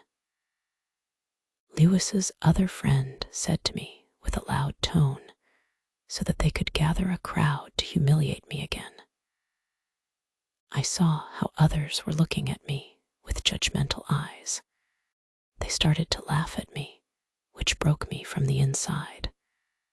At that time, I had no choice but to leave. I will prove that it was my project. Keep celebrating your fake success. After saying that, I ignored the crowd and walked out. I went outside and decided to leave right now. Everything was too much for me. I walked past people, and they glanced at me as if I had become the hot topic. I bet Louisa uploaded a video to our university's group. That was the reason everyone was aware of what had taken place in the auditorium. I lowered my head and walked ahead. I was so busy with my thoughts that I did not realize where I was going. While walking without looking forward, I bumped into someone. I rubbed my forehead as it collided with a firm chest. "I'm so sorry. I didn't see." I was ready to apologize to the person who was standing in front of me, but my words paused as I raised my head to look at him. My expression changed just by looking at his indifferent face. His dark eyes were fixed on mine, which made me flinch in response. Be Brian, Chapter 13. I could not move my gaze from Brian. I was unable to believe what I was experiencing at that very moment. The scent of him captivated my heart and twisted it in a cruel manner.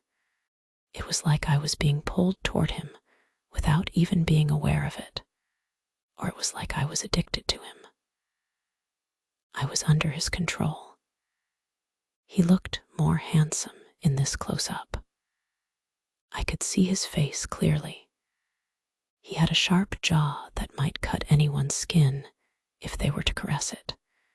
His thick brows, when they were brought together in a frown, gave him an intimidating appearance. Any woman would go crazy for his sharp nose and perfectly formed lips. The way in which he brushed his hair, exposing his fair forehead, gave the impression that he was a Greek god who had stepped out of myth and landed in the present world. I was almost lost in his majestic appearance. Why? Why did I have to feel this for a stranger? I knew he was my mate, but nothing could happen between us. I could not even imagine something like that, and neither did he. "Alpha," he muttered in a low tone to remind me of his position. His voice was so icy that it had the ability to cause me to freeze to death. I could detect the smell of cigarettes emanating from his mouth when he spoke out. For a moment, I thought he was a chain smoker, because 6 months ago, when I last met him, he was smoking while talking to me.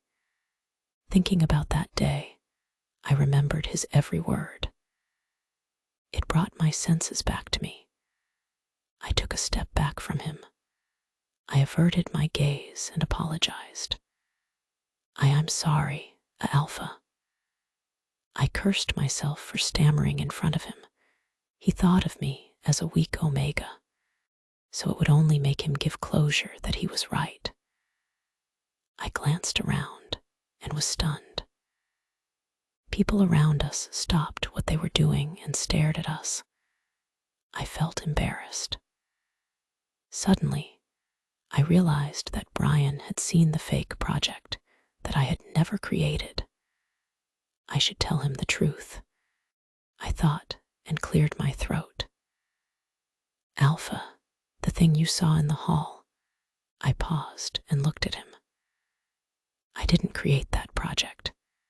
It was. He moved his gaze away from me and walked past me as if my words had no value to him. Or was he thinking I overstepped his demands? A feeling of dread began to develop within me. What if he fires my brother again? This caused me to turn my head in his direction. He was walking in the direction of a luxurious black car. His driver came out of the car and opened the back door for him. He was greeted with a bow from the two men who accompanied him. After giving them a nod, he climbed into the vehicle. I rushed to the car and knocked on the window. Alpha, listen to me. The window rolled down and his face came into my view. He was not looking at me. He was looking at the front of the car, focusing on the road. Meanwhile, the driver looked scared by his enraged face. I gulped and gripped the window glass. I lowered my head to the window. I tried to explain it to him. It was Lewis's plan to humiliate me in front of others. The project she presented was mine. I waited for him to say something, but he was silent. The atmosphere in the car turned chilly. I began to feel frightened. His silence was more dangerous than his harsh words. Please believe me. Don't do anything to my brother. His profession has nothing to do with me. I stared at the man's side profile. Why was he so cold? What did I do wrong to him? Was I not able to act on what he wanted? Why could he not believe me for once? Driver, start the car. His icy voice reached my ear. The driver gave me a sideways glance, which was an understated hint that I should move back so that I would not get hurt. My grip on the window loosened. I backed away from the car while looking at Brian. He did not give me a glance. He disregarded me as if I were dust. His behavior hurt me.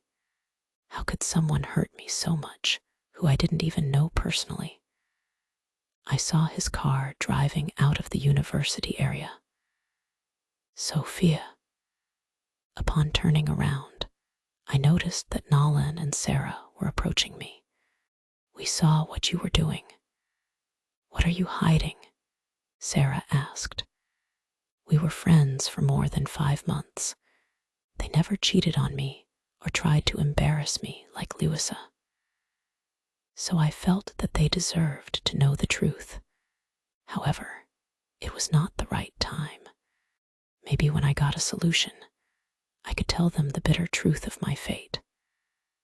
I will tell you another day. I just want to leave right now, I said to them with a broken look. They empathized with me. They nodded at me. I made my way to the bus, stop on foot in order to catch a bus, and go back to my house as quickly as I could. In the whole way, I was only thinking about the direction that my life was taking. I thought I had started a new and fresh life. How wrong I was. Fate did not take much time to ruin my life again. When I returned home, I cried in my room alone. I could not say anything to my mother because I was worried about her health. She had heart problems. As the doctor said, I could not give her any tension. My pain turned into anger. I was mad at my fate. It was all my fate's fault. How could it play like this with me? The next day, when I went to university, I noticed that everyone was talking about me.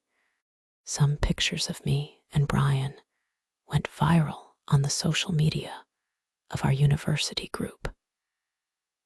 They said that I tried to persuade Brian to be my future brother-in-law and convince him to give me the chance to get an internship at his company. They did not stop there. They went so far as to discuss how I expressed my love for his brother in the hopes that he would tell Bruce to get in touch with me again. I did not care to explain anything to others. No one liked me anyway. I was taking out my books from my locker when I heard Lewis's loud voice. She sounded infuriated, yet taunting. What happened to our fake Cinderella? Big brother-in-law completely ignored you yesterday, didn't he? Chapter 14. I turned around and looked at Louisa. Her blonde hair was styled straight from the top and curled at the bottom. She looked different today. It appeared as though she had applied extra makeup to express her joy at having won the competition. Fake Cinderella. Who are you calling that? Yourself. Because I am not a mirror, I replied boldly. In no way was I a weak and helpless girl who was unable to stand up for herself. It was just my mother who brought me up like that. She always told me to behave calmly and decently. I never argued with others. If someone hurt me, I took a step back from them. Louisa looked more agitated at my reply. After scoffing at me, she gazed around us. Good morning, everyone. Come here. Let me give you a new topic for gossip. As soon as people heard her, they came to our side. Since I was standing there, it drew their attention more. I was already in their discussion. Yesterday, this chick tried to disrespect our alpha. When he did not respond to her, she went after him in an attempt to provoke him to become angry with us. Imagine for a moment that he became enraged and did something to our university. Who will step up to pay for the damage? Lewis's voice was loud and clear. Everyone nodded their heads and began to whisper.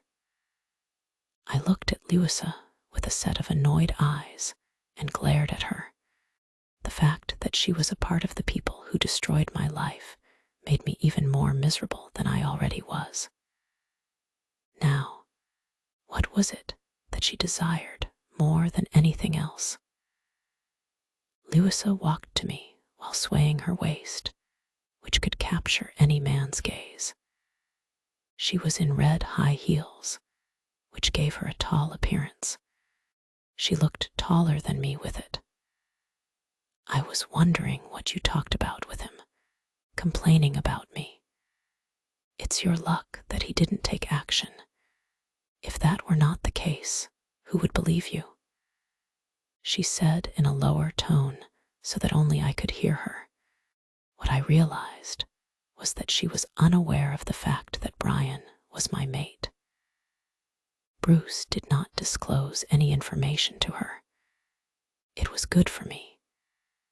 If she had known about it, she would have told every single person at our university. Done? I asked with a bored tone. I was completely uninterested in engaging in conversation with her. I just wanted to collect proof to tell others the truth about her. You bitch, who gives you the courage to show an attitude like this? You will never get Bruce.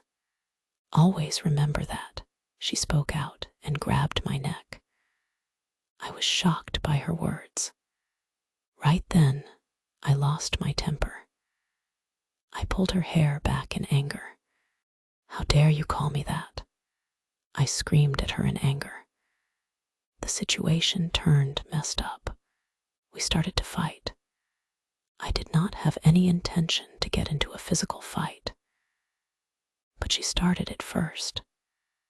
How long would I take humiliation for no reason? She was the main reason for my despair. Lewis's friend came forward to help her and tried to remove my hand from her hair. I got mad and pulled it hard, which made Lewisa groan in pain. However, she was not doing anything better. Her grip also tightened around my neck, which would leave a mark later for sure. Hey, leave her neck. Nolan's voice could be heard coming from a short distance away. After that, he quickly grabbed Lewis's hand and yanked her away from my neck. But I didn't leave Lewis's hair. You called me a bitch. Should I tell others what you did? Lewis's eyes widened at seeing my confidence. I had changed myself in the past few months. I made a commitment to myself that I would never again allow other people to break me. I looked at everyone who had made a gathering around us. Hello, everyone. This is your gold digger, Sophia. Isn't that what you all call me? Everyone looked stunned by my words. They turned silent. I laughed madly and spoke again. This girl is not a saint. If you all remember, she used to be my best friend. Then how did our friendship break? She cheated on me with your charming Bruce. From then on, I broke up with both of them. Just like before, she betrayed me yesterday. It was my project, and she stole it. Everyone was shocked after hearing that. As soon as Lewisa noticed that other people's eyes were evaluating her, she turned anxious. Nolan tugged at me a little, and I left Lewis's hair. I felt satisfied by others' reactions. I smirked at Lewisa and said, "See how it feels when someone humiliates you. Keep happy with your fake achievement. Don't come after me again. I will destroy you." I warned her while glaring at her. At that time, one of her friends raised a question about me. Do you know what you are saying? You are making allegations against Professor Wilson. He had all the projects submitted to him. Are you saying that he helped Lewisa? You are clearly lying. I was about to go to her when Nolan grabbed my waist to stop me. Don't do anything. It will only create chaos, he whispered to me, trying to make me understand. I halted myself and gave him a slight nod. Taking a look at Nolan, I expressed my gratitude to him for coming to help me. At that moment, a hand snatched Nolan's hand from my waist. It was Bruce. He looked angry at Nolan. He growled at Nolan and grabbed his collar. How dare you touch her? My eyes widened. Leave him. Bruce ignored me and glared at Nolan. I was just helping her, Nolan replied to Bruce. Bruce shook his head. Don't dare you touch what's mine. You are her friend, and you should know your limits.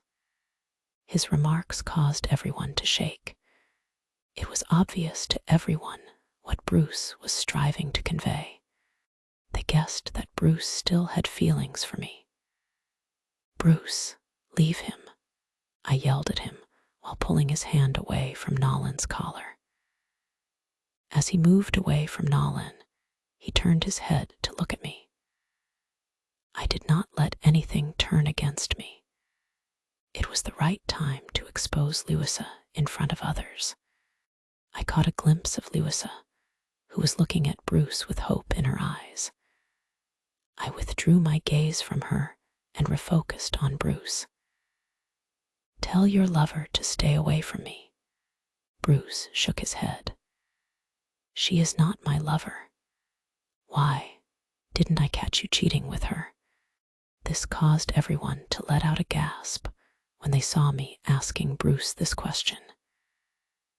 In response to my question, Bruce looked at Louisa and said to me, "I have never liked her.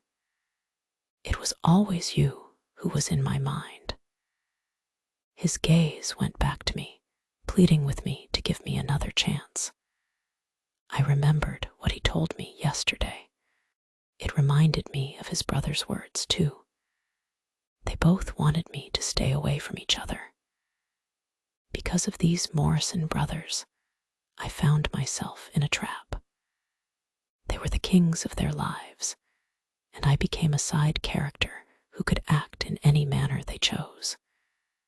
So, I decided to move on from them. However, I would have to push Bruce away from me. I did not want him to affect my life. Therefore, I said what came to my mind at that time. "I don't care. You are not my mate, so keep your distance from me." Chapter 15. Bruce looked stunned.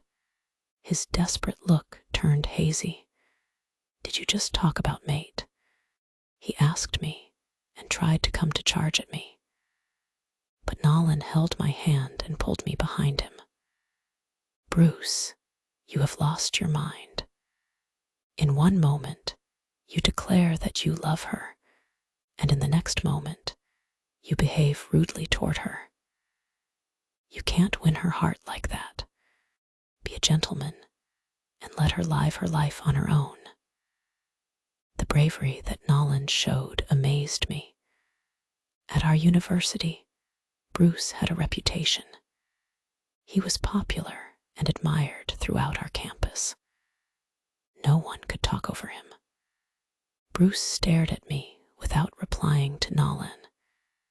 He did not look happy with my words. Is he thinking that I was talking about his brother? I was just making an excuse. Why can't he just do what he was doing behind my back when we were in a relationship? I set him free. Why can't he just go to another girl, I thought.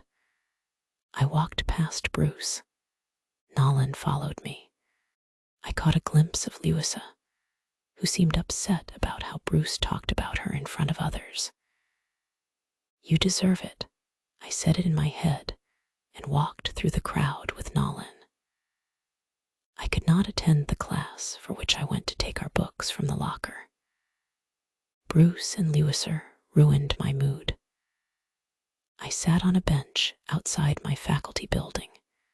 The beauty of the plants that were next to the bench caught my attention. In spite of the fact that my eyes were focused on the smaller flowers, my mind was elsewhere. "Sophia, you said what was on your mind. Now stop thinking too much about it," Nolan advised me. He sat down next to me and put his hand on my shoulder. I turned my head to him and smiled. "Thank you, Nolan. Today you helped me. Are you crazy? What are we friends for? Friends should always stand by each other. If you see me in danger, are you not going to do the same thing?" I nodded my head. "Of course. I will do the same. You and Sarah are precious to me. I am blessed to have such sweet friends in my life."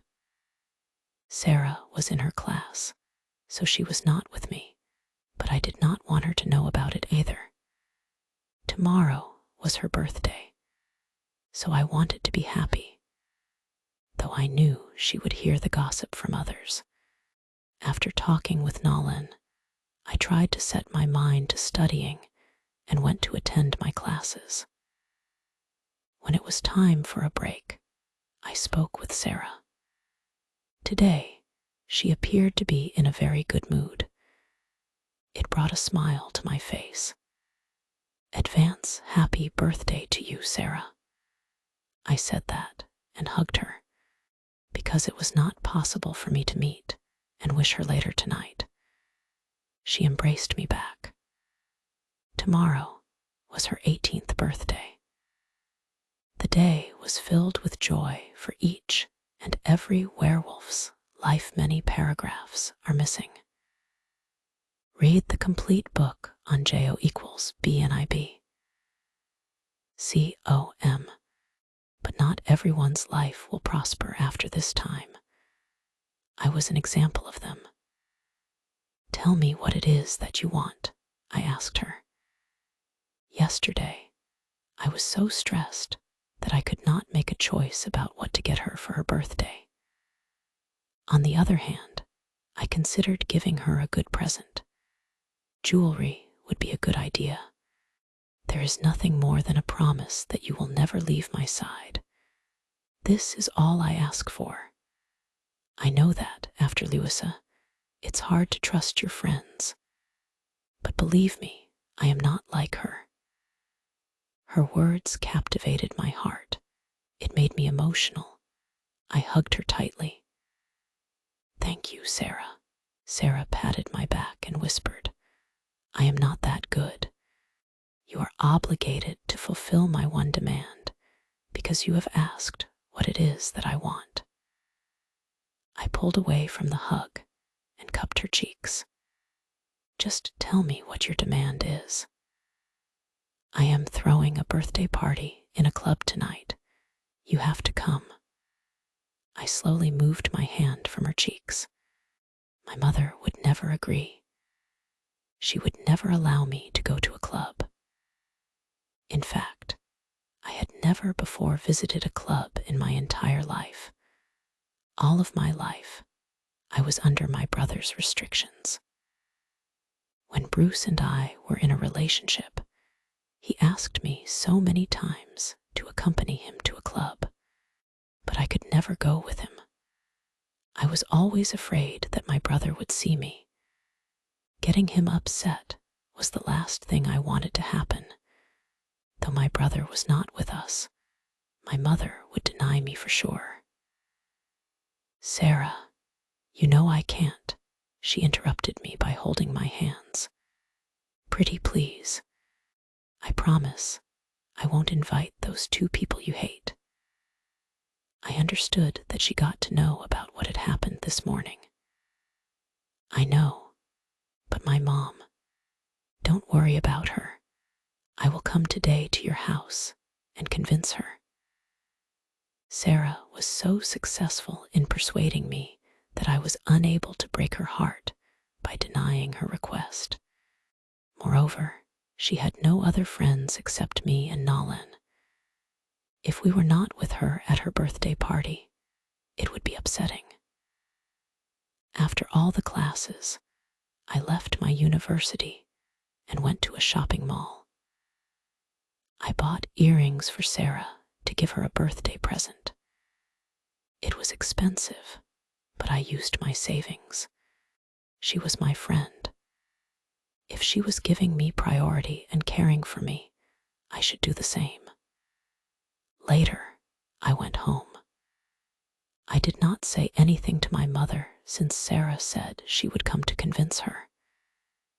In the afternoon, Sarah came to my house. My mother looked happy to see her. Sarah requested her to let me go with her. My mother asked where we were going. In response, she stated that she was going to host a party at her house. It would be a girls' night. To my surprise, my mother permitted me to go with her. As I was getting into Sarah's car, I said, "You shouldn't have lied to Mom. We were going to her house first. She said she would decide what I would wear tonight. Come on, I said, half true. You will stay at my house later at night. But before that, we just go to a club. But still, I am feeling guilty. Sophia, relax. I gave a nod at her and turned my head to the window. You should forget that, Bruce, and move on, you know. I know. My party is in the most expensive club in our pack. My father is a member of that club, so he could manage the date for me. Otherwise, only businessmen can enter that club. I heard her while looking at the cars passing by on the road. Hey, Sophia, what about finding a guy for you? I turned my head toward her. What? She nodded her head and smirked at me. You are single now. You also want to move on. Who knows? Maybe your dreamy boy is waiting for you there. Chapter 16. After hearing Sarah, I could not help but laugh. I laughed at myself. People were unaware of the person with whom I was bonded. I was the mate of their head alpha.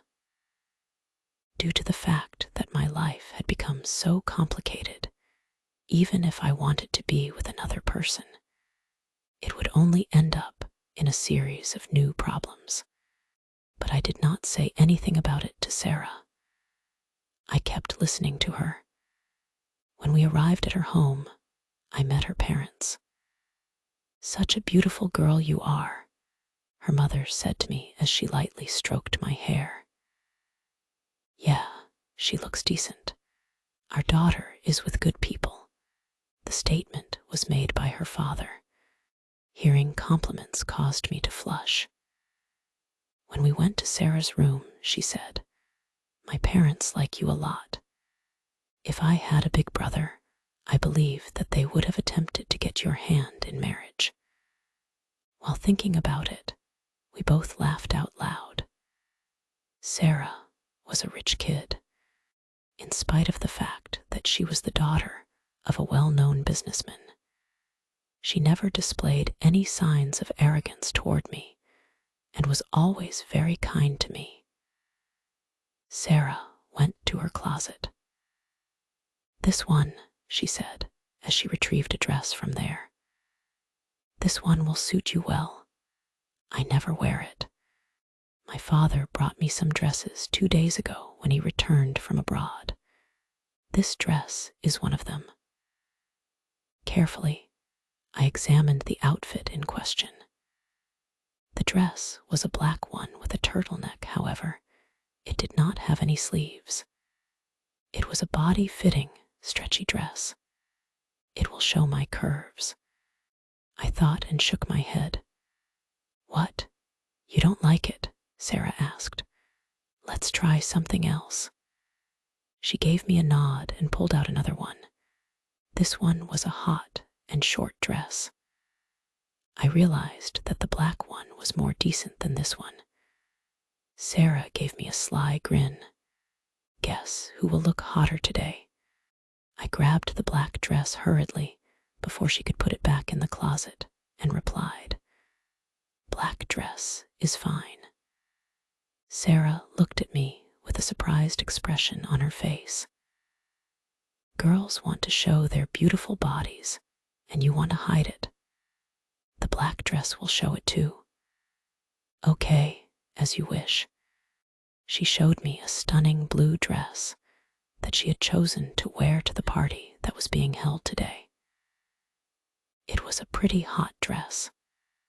Since it was her birthday party, she would need to look absolutely stunning. After a while, we got ready. I looked at myself in the mirror. In this black dress, I looked different. I did wear stylish clothes, but I always avoided revealing clothes that could grab men's attention. My bare arms looked fine with the black dress. The dress ended up 2 inches above my knees. Luckily, I was wearing black high heels.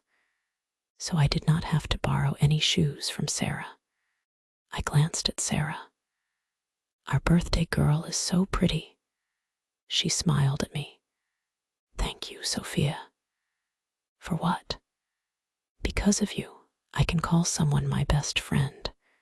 The phrase best friend made me feel uneasy to hear. For a moment, I reflected about Lewis's betrayal. On the other hand, I recalled how Sarah helped me in moving on from Louisa. She became my friend, and I got good company. Then we found Nolan, and the three of us became really good friends. At that moment, I suddenly remembered that I had purchased a present for Sarah. I grabbed my bag and took out a small gift box from inside it. This is for you. No, you don't have to give me anything, Sophia. Please take it. As soon as Sarah opened the box, her face lit up with joy because she saw the earrings. Oh my, so beautiful. I'm going to put this on right now. She put on the earrings with a gleeful expression. I broke into a grin as I observed her joyful expression. As she turned to face me, she gave me a hug. Later, we styled our hair by ourselves. I let my hair down in a straight form, whereas she wore it in a curly style. When we had finished saying our goodbyes to her parents, we left her house. We got inside her car to go to our destination. Sarah spoke about many things related to the club. According to what she claimed, the first floor was reserved for rich people, but the second story was reserved for VIPs of our pack. I heard her quietly since I did not care about these things. I would stay there on one side anyway. I did not have any plans to move. When we almost reached the club, I got a call from Nolan. Where are you both? He asked. We are on the way. I have been waiting for an hour. Oh, come fast. As I was having a conversation with Nolan, I noticed that we had already arrived. After we got out of the car, he raised his hand to us and waved at us. I could see Nolan looking stunned by my appearance. What pretty you are looking, he muttered. The art, I said while pointing a finger in my direction. I then shifted my attention to Sarah, who was coming closer to us. After pointing my finger in her direction, I continued by saying, the artist. He chuckled and hugged me. That's good. How are you feeling right now? His question reminded me of what had happened earlier today. I almost forgot about it. Fine. To give Sarah a hug, he broke the hug. Have a wonderful evening, birthday girl. Happy birthday. But you are late at your own party. Today, I am the most important guest, so I am allowed to come late. We all laughed and entered the club together. The smoke and music grabbed me totally the moment I stepped inside the club. I looked around and saw different scenarios. People were dancing without any worries for the outside world on the dance floor that was located in the center of the club. In the corners, people were making out. Not everyone came here for anything other than to take a drink. There were a few of the girls who were attempting to entice the men there to get into their pants. I felt disgusted by those girls. Sarah invited many students from our university. They came to greet her. Considering that she was capable of throwing a party in this club, I was willing to bet that people would talk about her in our university community tomorrow. At all times, I remained close to Sarah and Nolan. I started to get feelings of boredom. All of a sudden, I felt a gaze on me. My eyes wandered around the club. Many boys were looking at me, which I ignored by moving my gaze away from them. Unknowingly, my gaze moved to the second story. My eyes stopped on someone, and I was stunned. Together with a few other males, Alpha Brian was seated on the couches that were located near the half-glass wall. He could easily see the view of the lower level from upstairs. However, it was not the only thing that made me almost stop breathing. Brian was staring at me. Chapter 17. "What would you like to have, miss?" the bartender asked me. It broke my eye contact with the mighty man who was looking at me from upstairs. I ought to express my gratitude to the bartender for it. Because Alpha Brian had such a strong hatred for me, I should avoid looking at him. Since my brother was still his gamma, I did not have to think about anything. I would stay away from him as much as possible. I would make every effort to avoid coming into contact with him. I glanced across at the bartender, who appeared to be flirtatious with me. I could see him grinning at me. "Water would be fine," I responded to him. "Water? I think it would be a good idea for you to have some drinks today," Sarah said. Both she and Nolan were standing right next to me, engaging in conversation with other people. "But I don't drink," I said to Sarah. "You are an adult now.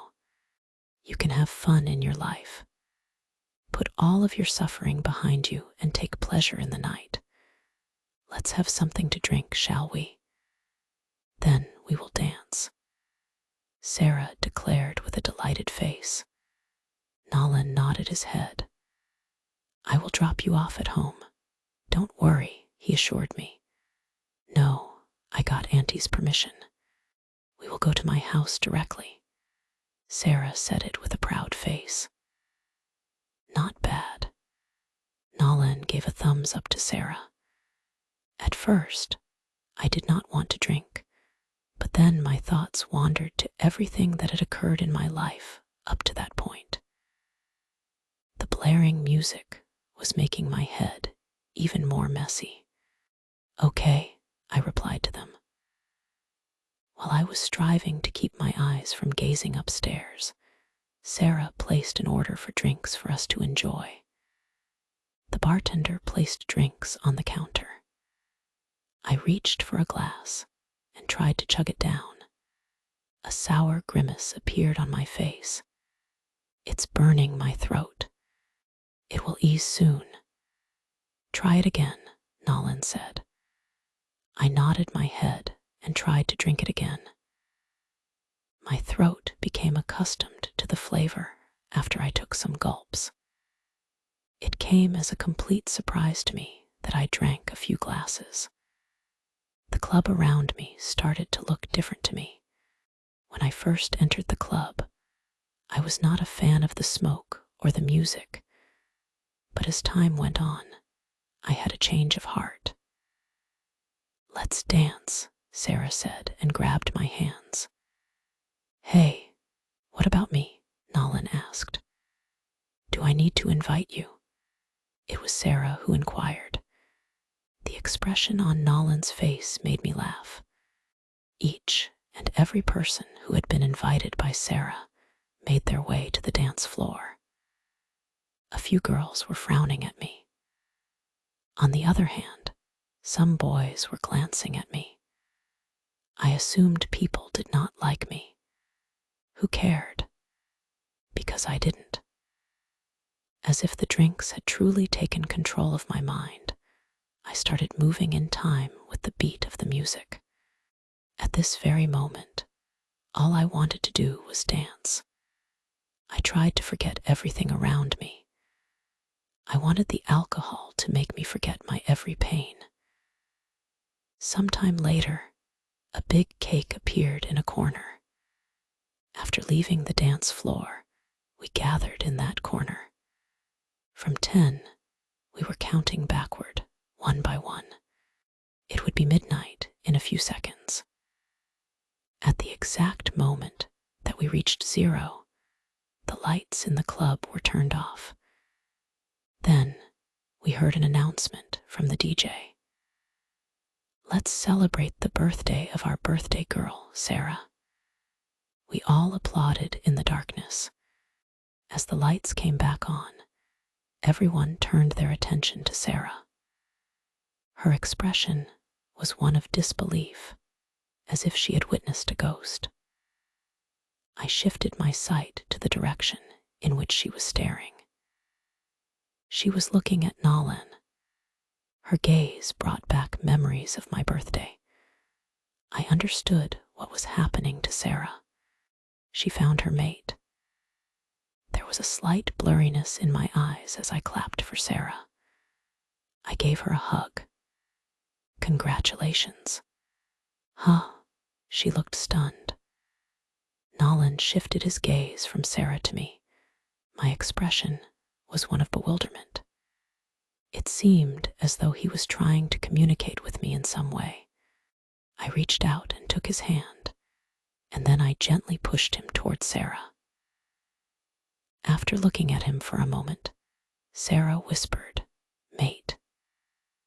Nolan then gave her a hug, and she responded by giving him a hug in return. Who could resist the majestic mate bond? Not everyone was as vicious as the Morrison brothers. One of the brothers rejected his mate, and the other brother was feeling regret that he was unable to do the same. Sarah cut the cake. After she had fed me the first slice, she then fed Nolan. Because my new friends had been so kind to me, I was experiencing a range of emotions. I went to the bar, leaving them to spend alone time. They had just recently come to the realization that they were mates, so they deserved some time to themselves. The bartender continued to offer me drinks even after I had placed an order for one. Without allowing myself to be distracted by anything else, I consumed them one by one. My eyes were on Sarah and Nolan, who were now kissing each other. I forced myself to avert my eyes from them.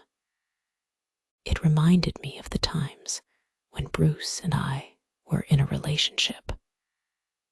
Everyone referred to us as lovebirds. I was so happy with him that I wanted him to meet my mother. He had also proved to me that he was serious about me by introducing me to his parents. Then, how did things go like that? Why? What if he had never cheated on me? I was lost in thought. I stood up to go out of the club. I wanted to have some fresh air. I started to feel suffocated because of the pain in my heart. To my surprise, a man approached me and asked, "Where are you going?" As best I could, I focused my gaze on him. However, I was unable to recognize him. Why did this unknown person choose to talk to me? As he pointed his finger in a certain direction, he stated, "He is there." I frowned at him. Did he think I was lost and trying to find someone? I turned my head in the direction in which he pointed. I saw a man holding a glass while looking at the dance floor. He was sitting alone on the couch. He was wearing a black suit. In my blurry eyes, I could only notice these few things. My legs moved toward him without any delay. As if the alcohol began to have an increasing impact on me, I felt that my vision grew increasingly hazy. When I stood in front of the man, he raised his head to look at me. My knees trembled, and I ended up falling onto the couch next to him. I felt his strong arm tighten its grip around my waist. I tilted my head to look at his side profile when I sat alongside him in a sluggish manner. He looked familiar to me, but I could not see him clearly. It seemed as though he was someone who was very close to me. My wolf began to react strangely, which I could not understand properly. In blurry vision, I thought he was the person who broke my heart. I could not remember anything at that moment. I felt pulled from inside, as if there was a string that connected us and pulled me closer to him. I leaned my head on his chest and whispered to him, Bruce, Chapter 18. Third POV. Sophia closed her eyes as she hugged the man who was sitting next to him. Under the influence of alcohol, she thought it was Bruce. Little did she know, it was Bruce's big brother, Brian Morrison. Brian came to this club often. Whenever he appeared here, the second floor was always cleared out for him because he was the leader of this pack. Exactly like today, he was in a meeting with a group of men for business purposes. While everything was going on, one of the males took note of Sophia and began talking about her. At that moment, his gaze was drawn to her. It was her attractive body that was drawing the attention of other men, and she was wearing a black dress that highlighted her shape. When Sophia was looking around, his eyes met hers. However, she broke eye contact and started to flirt with the bartender. He could see how the bartender was replying to her, showing that she was doing the same. Brian assumed that she was not a good girl. So, his brother was fortunate that they ended their relationship so soon. Despite the fact that he was here for a meeting, he was unable to concentrate on it. Incessantly, his dark eyes kept glancing at the girl. The fact that his wolf desired his mate was bothering him. Usually, people tried hard but lost control over their wolves, but he was exceptional. He was a powerful alpha who could control his own wolf. Now, he did not understand why this girl came to him. Wow, what a breathtaking view. Brian looked at the man who had approached him. He was Delta Edger. Brian gave him an angry look. Edger raised his hands up. I just told her that you were here. She was going somewhere. Brian moved Sophia's body away from him by pushing it aside. So, what is it with me? Beta Robert walked to him and halted his steps. Isn't it our responsibility to protect our pack's omegas, Alpha? Even though she was able to hear them, Sophia was unable to comprehend what they were discussing. She rubbed her eyes. The push made her a little conscious. On the couch, she sat back with her head leaning back. In a garbled voice, she asked, Bruce, why are you doing this? Why can't you let me live peacefully for once? Brian glared at her. Is she blind or what? He muttered under his breath. He had no idea what was going on, but the fact that Sophia had called him Bruce made him feel irritated. Beta Robert burst up laughing and announced, We are leaving. You can handle her. In agreement, Delta Edger gave a slight nod of his head. Brian gave them a stern look. I will throw her in the middle of the street. I don't care. Beta Robert turned in the direction of the main door of the club. He said loudly, Yeah, that's why you keep eyeing her all the time. The sight of Brian becoming enraged caused Delta Edger to take a deep breath. See you in the pack house. Both Robert and Edger left. Brian had 4 officials, but these 2 were his closest friends. They were involved in business with him as well. In other words, they spent most of their time together. Brian tried to find Sophia's 2 friends with whom she had been spending time, but he could not see them.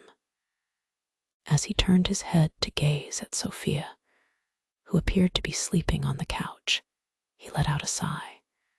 In his mind, Brian thought, "I don't care." He looked away from her. After grabbing his coat, which was lying next to him, he rose up and was ready to leave. A hand gripped his wrist, preventing him from moving ahead and stopping him from taking a step forward. He looked at the soft and fair hand that was holding his hand. His eyes shifted to Sophia.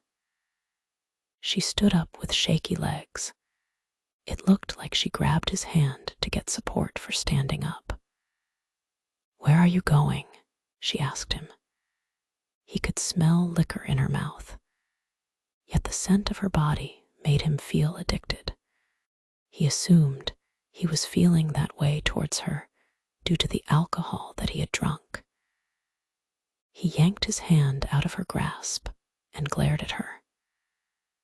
Sophia looked stunned by his behavior. "You dirty man. What did you think? I would come to you to get back together?" she asked, and was about to fall down. But Brian grasped her waist to catch her. She placed her hands on his shoulder and raised her head to look at him. He was so tall. The flickering lights on the dance floor made his face unclear to her. "You are a dishonest person. Cheater, cheater, cheater." He stared at her, trying to understand whom he was talking to. With Bruce, or with him? Their bodies were very close to each other. Her eyes turned teary, which he caught a glimpse of. She shed a tear and bit her bottom lip. Tears sprang out of her eyes as she pointed her finger at his chest. "Why did you cheat me with Louisa, Bruce? Why did you do that?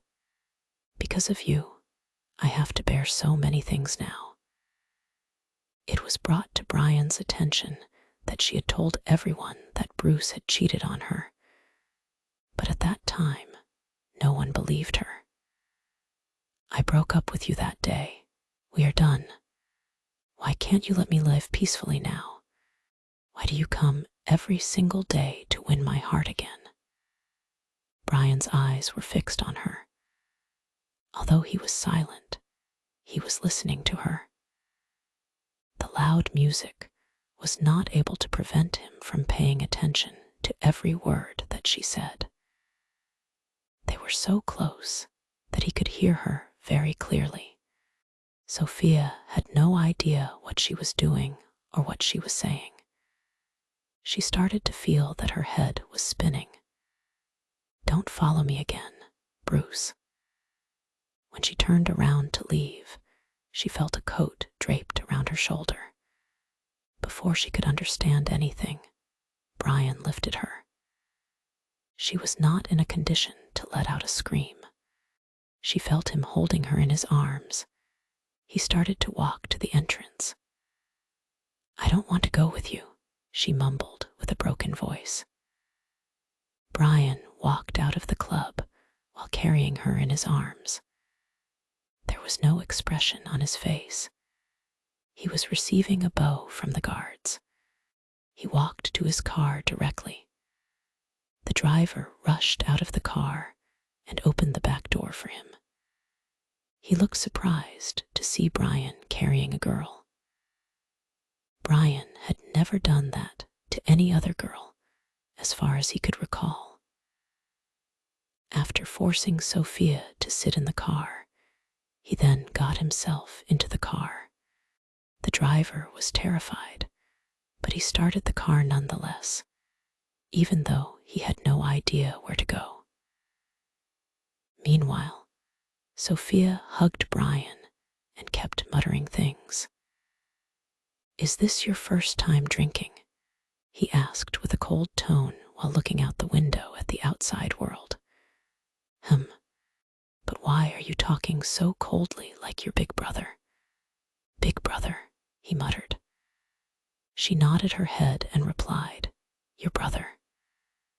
She paused as if collecting her words, then said, "Brian Morrison is the most arrogant man I have ever met." Chapter 19. At the moment that Brian heard her, he turned his head to look at her face. He realized how close their faces were. Her eyes were closed. Her long eyelashes were beautiful. This was the first time that Brian had ever looked at her in such detail. He did not have any interest either. However, his gaze continued to focus on the features of her face. She was a beautiful girl. Her soft features made her look innocent.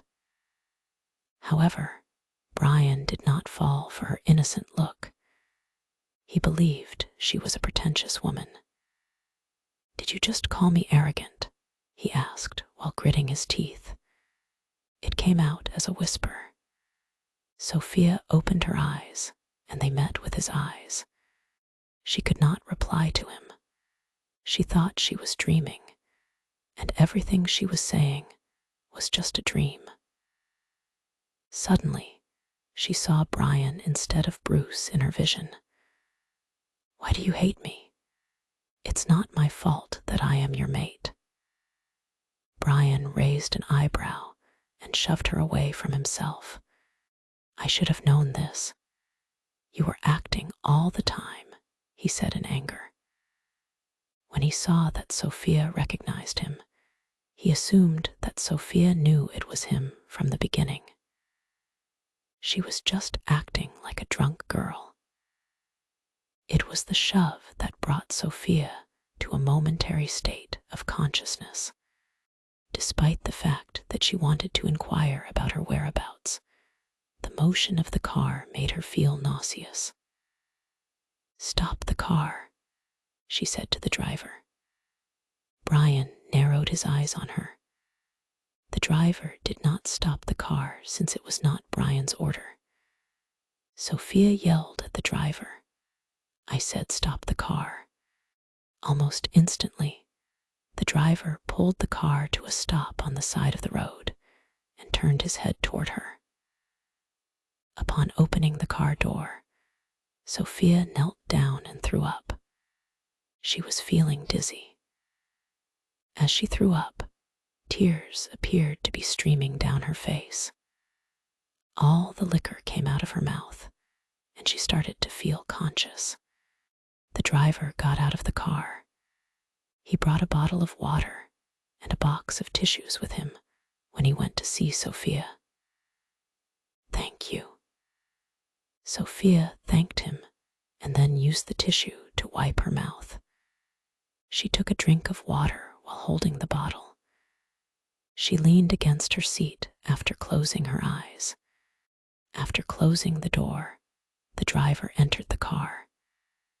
He turned to Brian, who was staring at Sophia with an indifferent expression on his face. "Alpha, to my Gamma's house," he replied. Sophia's eyes flung open when she heard Brian's voice. She moved her head to the side and felt her heart skip a beat. Brian was looking at her intently. Many paragraphs are missing. Read the complete book on JO equals BNIB. COM. Although her voice was scratchy, she attempted to apologize to him by saying, "Alpha, I am sorry." When she saw he was not replying to her, she lowered her head. She started to search for her bag. It dawned on her that her bag was sitting on the lockbox that was located behind the bar counter. It was before they went to the dance floor that Sarah, and she put it there. "My phone." The driver started the car. She shook her head. No, no, I can't go to my house tonight. Hearing her, Brian scoffed. In that case, where would you go? In someone else's house.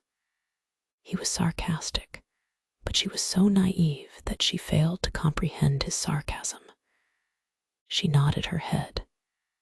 Yeah, Brian glared at her. I have never seen a shameless girl like you before. The cold tone and rude remarks that he used caused Sophia to flinch. She was still under the effects of alcohol. However, she was now starting to understand everything. I want to go to Sarah's house. Would it be possible for you to drop me off there? She asked with a lower tone. Brian was taken aback. Was she talking about her friend's house? He thought she was talking about going to another man's house. Tell the driver her address, he said, turning his head to the window. Sophia told the driver Sarah's house's address. Following a nod of the head, the driver turned the vehicle in the direction of the new destination. Sophia stayed quiet. She was afraid to glance at Brian. She had no idea what she had said or done to him. By looking at his angry face, she was able to deduce that she had once again offended him. She did not know when her eyes closed. She fell asleep in the car. The entire time they were in the car, Brian did not look at her. Suddenly, his eyes fell on the young boy and girl, who appeared to be worried. Stop there, he ordered his driver. As the car got closer to Sarah's residence, the driver pulled it over. Sarah and Nolan were worried for Sophia. They looked for her throughout the club when they could not find her in the bar area. After grabbing her bag, they went back to Sarah's house to check on her. Over and over again, they searched the roadways for her. After they had finally arrived at Sarah's residence, they waited outside in the hope that Sophia would return with a cab. But they were surprised to see a luxurious car parked in front of them instead of a cab. From outside the window, they could see who was inside the car. The moment that Sarah and Nolan recognized Brian, they bowed their heads in respect. Alpha. After turning to face them, Brian gave them a nod of his head. As soon as Nolan took a quick look inside the car, his lips parted. Sarah followed his gaze and exclaimed, Sophia. She ran to the other door and opened it. With a stroke on the shoulder, she asked, Sophia. Is she okay? She asked Brian. Brian looked at her and replied, Get her out of my car as fast as you can. Sarah gulped in fear. At that moment, Nolan, who was now Sarah's mate, stared at Sophia. He had feelings for her. But it was fate's plan that Sarah became his mate. He was not the kind of person who could resist his mate. So he decided to accept his mate and put an end to his feelings for Sophia. Nolan, help me, Sarah said to him. He nodded and carried Sophia in his arms. Sarah bowed to Brian again and said, Thanks, Alpha. Although Nolan gave a small bow to Brian, Nolan's attention was focused on Sophia. A glint of anger shuffled in Brian's eyes when he observed how Nolan was looking at Sophia. He did not know that Nolan was Sarah's mate. But being a guy, he had the ability to read the gazes of other men. It was clear to him that Nolan liked Sophia. Brian's eyes were on Sophia until Nolan entered the house. When the driver noticed that Brian was not speaking, he asked, Alpha, Where to go? After lighting a cigarette and taking a few puffs, Brian replied, Pack House. Chapter 20. Sophia's POV. I felt a light fall over my face. It was hard for me to open my eyes. At first, I opened them cautiously, and then I nearly instantly shut them again. Good morning, pretty girl. I heard Sarah's voice and felt a pair of arms encircling my waist at the same time. I turned my head and opened my eyes to look at her. Sarah appeared to be in a good mood. She sat up and turned to me. Feeling good? She asked. I could not say yes because my head was aching like hell. I slowly sat up straight and said, Morning. I looked around and found myself in Sarah's bedroom. I frowned when I thought I was in the club last night. How did I come here? Nolan carried you here. You passed out last night. Sarah explained it to me. Oh, I mumbled while pressing my hand to my head. Just after that, my eyes widened as I was driven by memories of what I had done last night. Oh shit, I covered my mouth with a shocked face. What happened? Sarah asked with confusion. Oh my goodness. Oh no, how can I be so dumb? I said, and in a state of disbelief, I got out of bed. My response left Sarah bewildered and confused. Sophia, what are you saying? I met Alpha Brian last night. Sarah's expression slightly changed. She nodded her head. Yeah, but he is the one who dropped you off here. Sarah, how am I supposed to explain what I did last night? I started to groan. My stomach began to churn. I felt like giving myself a slap. My idiotic decision to call him Bruce was engraved in my memory. I even hugged him. Why did I do that? He may think that I am still after his brother, which is not true. I thought and felt regret. What exactly did you do? It was clear that he was angry last night. Sarah inquired with doubt in her eyes. I called him arrogant in his face. What the hell? Sarah appeared to be in complete astonishment. She shook her head. But you were drunk. It's okay. Just calm down. It is certain that he was aware of it. No, he won't understand. He is an arrogant man. He will never understand me. Sarah placed her hands on her waist and said, See, this is the problem. You are calling him arrogant again. That's why you called him that in a drunken state. When people are under the influence of alcohol, they speak the truth. I pulled my hair in stress.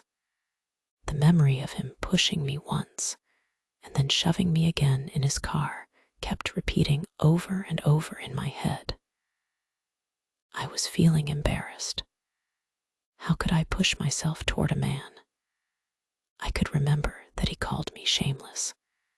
Now I felt that I really behaved like one. He hates me already. After what happened last night, I have no doubt that he despises even more, I thought. Sarah told me that nothing had happened. Although Brian looked cold, he did not say anything about me, which gave me a little relief. I can't believe that Nolan is my mate. I am so happy, Sophia, Sarah said to me as she explained her feelings after she discovered who her mate was. It was shocking for her at first, but later, her wolf reacted well, and she felt happy to find such a good boy as her mate. In front of me, she admitted that she had feelings for Nolan for a long time. I am happy that you are happy, I told her.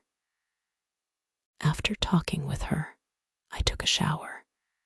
And then I changed into the same outfit that I wore yesterday before switching out the black one. I wanted to go back home right then, but Sarah's mother invited me to join them at the table. I could not say no to her, so I joined them. From what I've heard, you participated in the last event. How was your experience? Sarah's father asked. When I heard his inquiry, I immediately stopped eating. After a brief peek in my direction, Sarah cleared her throat. Dad, it was great. She did well in that competition. Yeah, she won the competition, didn't she? Sarah's mother asked Sarah. I shook my head sadly. No, Auntie, I didn't. It's okay. Better luck next time. Sarah always talks about you. You are a top scorer. There is a great future ahead for you. Sarah's father said. I stared at Sarah's father with a small smile. He was a businessman. He valued this type of event a lot. If I wanted, I could tell Sarah to talk about me to her father to get me a job. In fact, Sarah proposed to me about it 2 months ago, but I declined it. I did not want to take any opportunity on behalf of our friendship. I was looking for a job based on my skills. Thank you, Uncle. I left Sarah's house after breakfast. She instructed her driver to drop me off at my home. On the way, I was thinking about last night. I was upset with myself. I should not have drunk last night. The next day, I arrived at the university at an early hour. The way people looked at me today was different from how they looked at me the day before. It looked like the news about how I talked to Bruce yesterday had spread throughout the whole university. Since my behavior was rude to him, others believed that I did not make the video to get Bruce back. Some of them even doubted that Louisa was a liar. It was a relief to know that the tag on my head would be removed soon. Exactly like everyone else, I would live a normal life. What I needed to do was get a job that I could do part-time and keep myself active in between my studies and my work duties. I noticed Nalan, who approached me with a smile. I'm happy for you and Sarah. I expressed my happiness. Nalan nodded at me. Me too, he replied with a lower tone. After giving him a thoughtful look, I said, Nalan, let me request one thing from you. Always cherish your mate. She is someone the moon goddess created specifically for you. You both are part and parcel of your lives. Even though anyone wants to leave, your mate will always feel for you and your suffering till the very end. Nalan stared at me for some time, then eventually gave me a gentle nod. I promise you, I will always cherish Sarah. Just as I was about to smile at him, Sarah came up behind me and gave me a hug. Thank you so much. I love you, she said to me. I thought you were mine, Nalan said to Sarah in a joking tone. Yeah, but I love her too, Sarah replied. Her adorable behavior caused Nalan and me to chuckle. She looked more beautiful after finding her mate. We were all busy talking. At that moment, we heard a voice calling me from behind.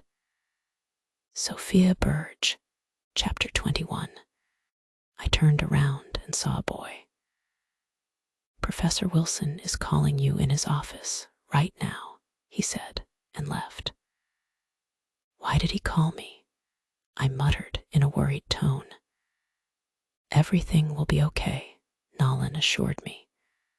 Sophia, it's possible that he found evidence against Louisa, which is the reason he is calling you, Sarah said. After giving it some thought, I came to the conclusion that it could be the fact. That might be the reason behind it. If it were true, then it would be great news for me. I would get back my project. I glanced at my friends, and they nodded at me. I made my way to Professor Wilson's office with a fear in my heart. My mind was suddenly filled with new suspicions, and they came one after the other. What if he restricts me for what happened in the event? I knocked on the door. Even though I was outside of the office, I couldn't help but feel anxious. Upon hearing his voice, I entered his office. He raised his head from a file and looked at me with a simple smile. I was feeling dumbfounded by his smile. What caused him to smile? Had Professor Wilson become so evil that he was smiling after restricting me from this university? I called you for good news. I experienced a slight sense of ease. Sarah's assumption might be true. They found the proof against Louisa, but the following sentence that he spoke shook me. We got a call from the Morrison Group. When I heard him, I gulped. Morrison Group. It was Brian's company.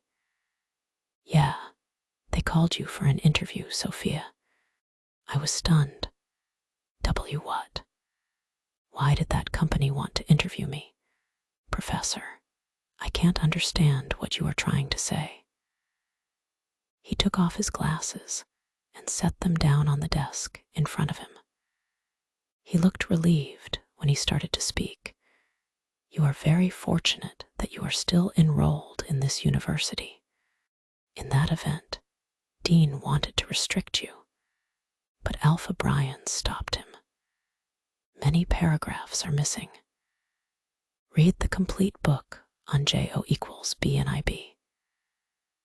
COM, he saved you from Dean throwing you out of this university. And now his company is interested in hiring you. I was taken aback. Did Brian help me? Why did he do that? Didn't he hate me? I was confused with everything. You requested me to see a job for you. Somehow, the Morrison Group learned about it, and as a result, the manager requested your CV and instructed me to send you to the company for an interview. I felt relieved when I heard about their manager. The manager might have seen the CV. Maybe I could get a job there. Joining Morrison Group was a dream for every student of our university. It was hard to get a job there.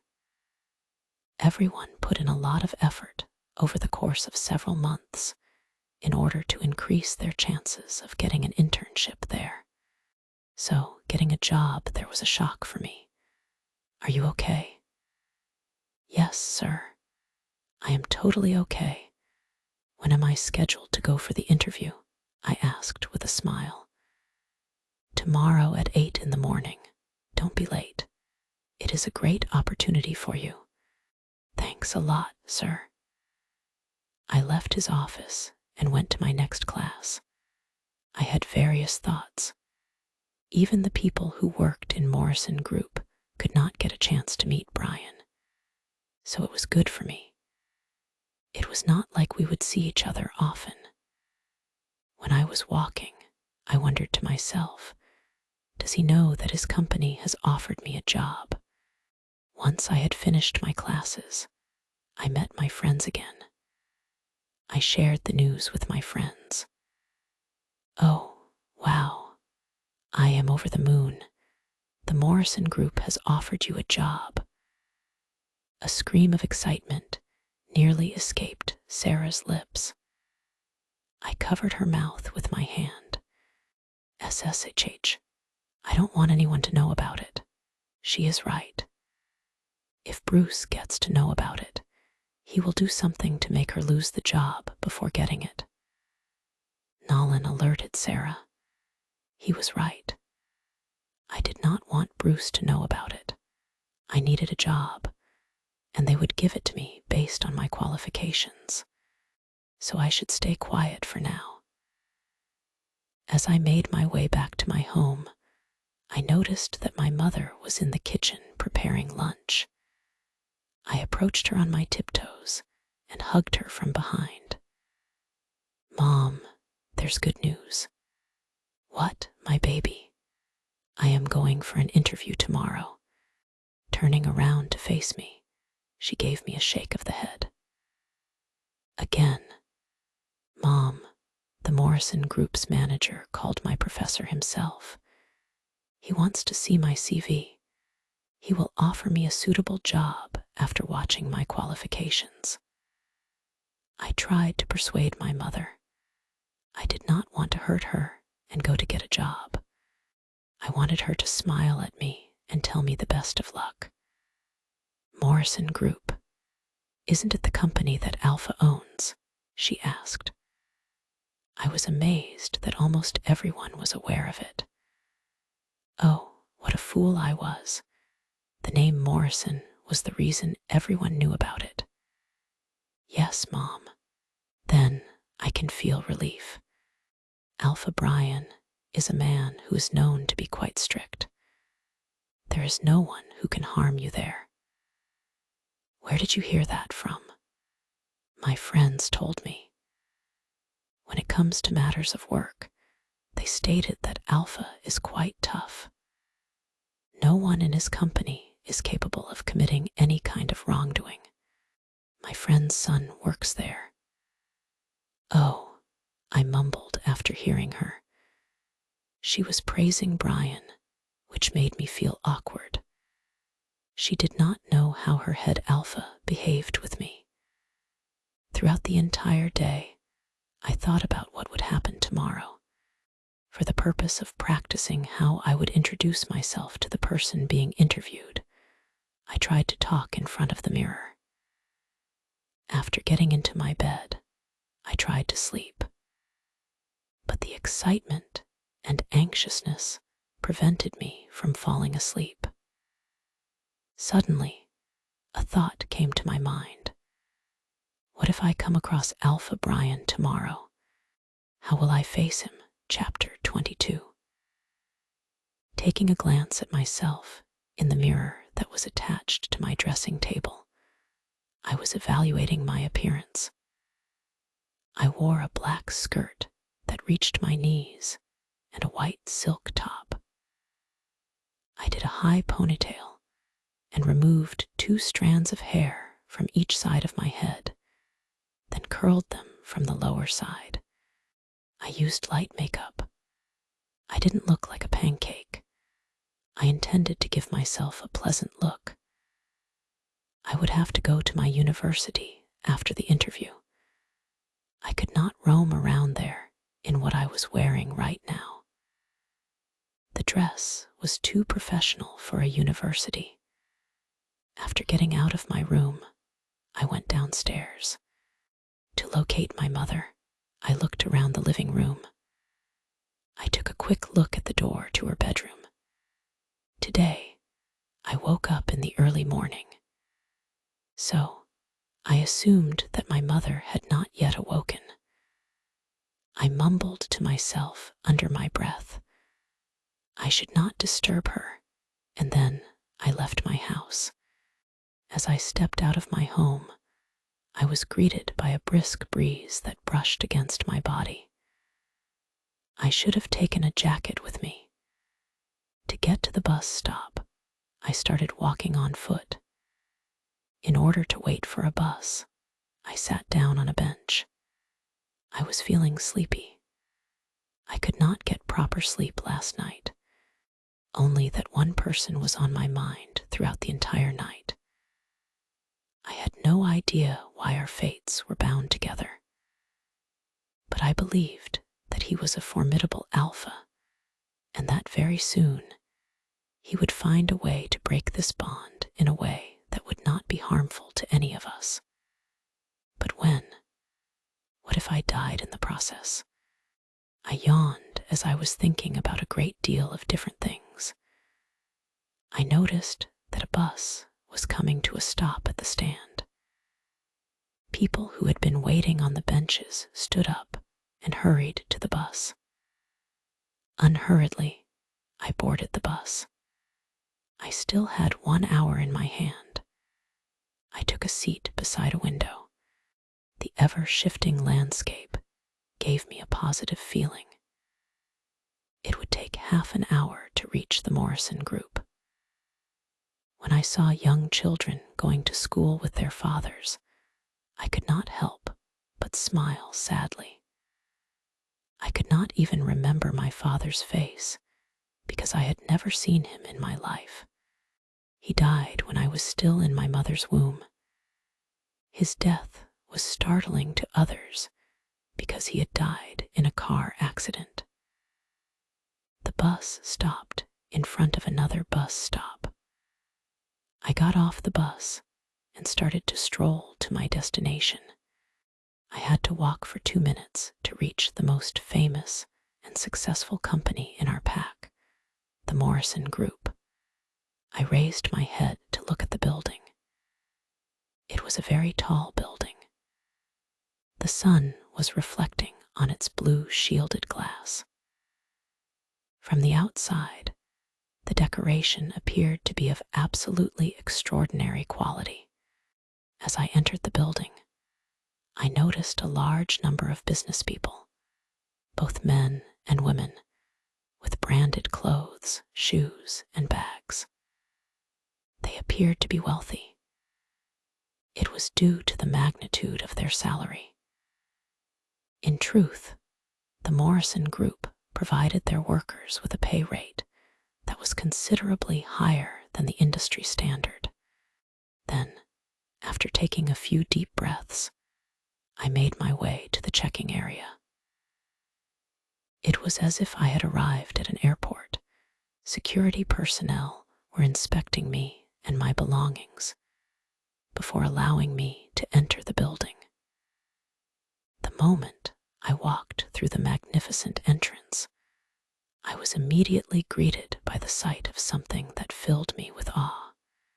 The intricate tapestries adorning the walls, meticulously woven with threads of dark hues, whispered tales of the company's rich history and unwavering commitment to excellence.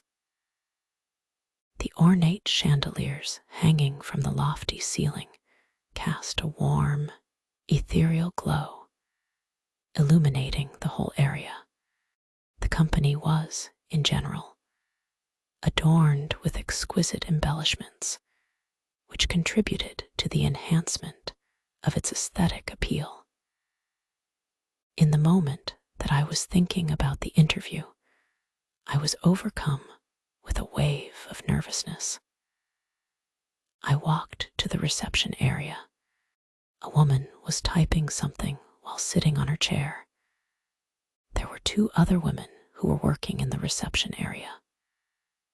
"Excuse me," I said. The woman paused her typing and shifted her gaze to me. She flashed me a grin with her cherry red lips. She had an attractive appearance. She might be a few years older than me.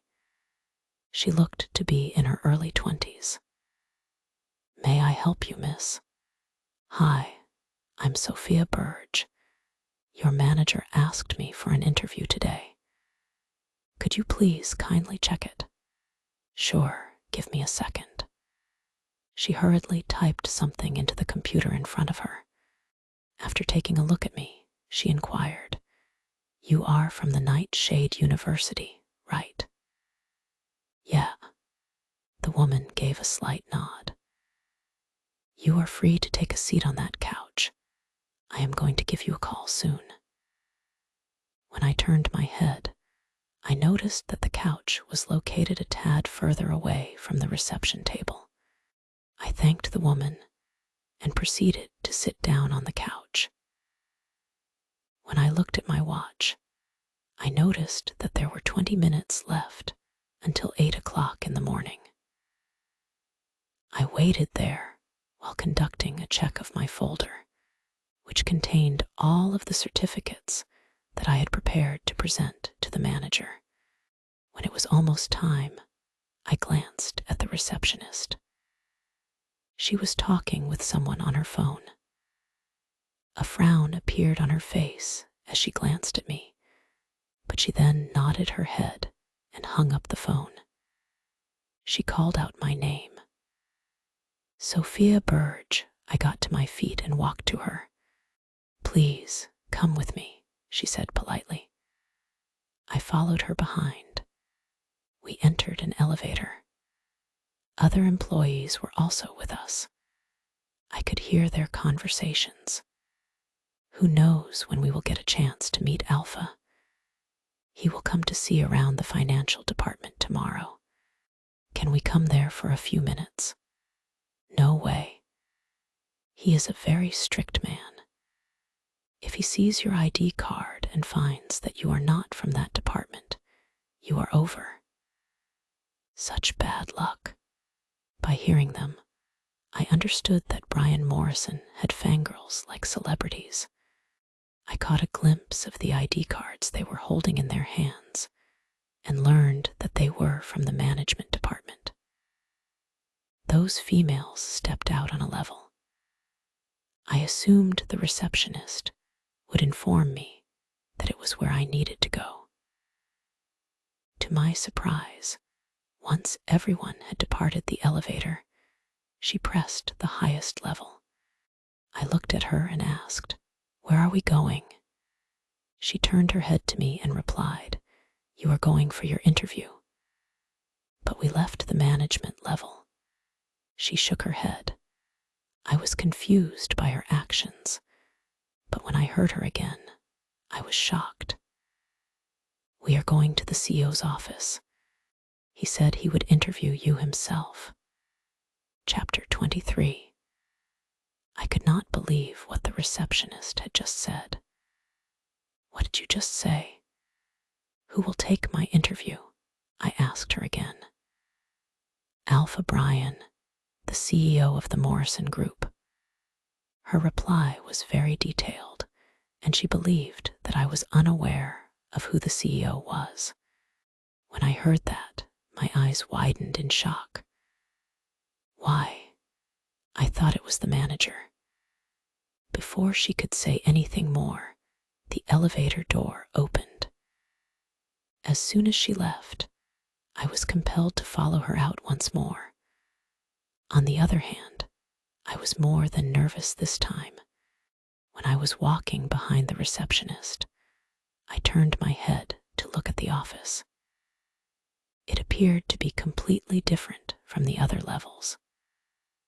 Almost as if they were robots, people were concentrating intently on their computers. Why were they so serious? Perhaps the reason was that they were afraid of Alpha Brian. That man undoubtedly turned his employees into zombies due to the amount of work they had to do. I caught the attention of a few young women. I had no doubt about it. Because they saw a new face, they were perplexed about me. The receptionist stopped by a man for the purpose of checking. I stood beside her. The receptionist communicated with the man through their mind link and said something to him. The man nodded at her and gestured for me to follow him. The receptionist left me, and I had to follow the new man. He came to a halt in front of a large wooden door. I felt that the decoration was very elegant. It came to my attention that there was a nameplate hanging on the wall next to the door. CEO's office. All these times, I tried to keep my emotions under control. Nevertheless, at this very moment, my heart began to beat as fast as a marathon. I had no desire to confront that man. The man knocked on the door and waited for a few seconds. As if he were talking with someone in mind link, he nodded his head and opened the door. He gestured his hand to me to go inside. I took a deep breath and stepped inside the room. The moment I entered the room, I heard the door close behind me. After turning my head, I realized that the man had not entered the room with me. My eyes started to roam around the room. Its walls were embellished with a pristine coat of white paint that seemed to radiate a sense of purity.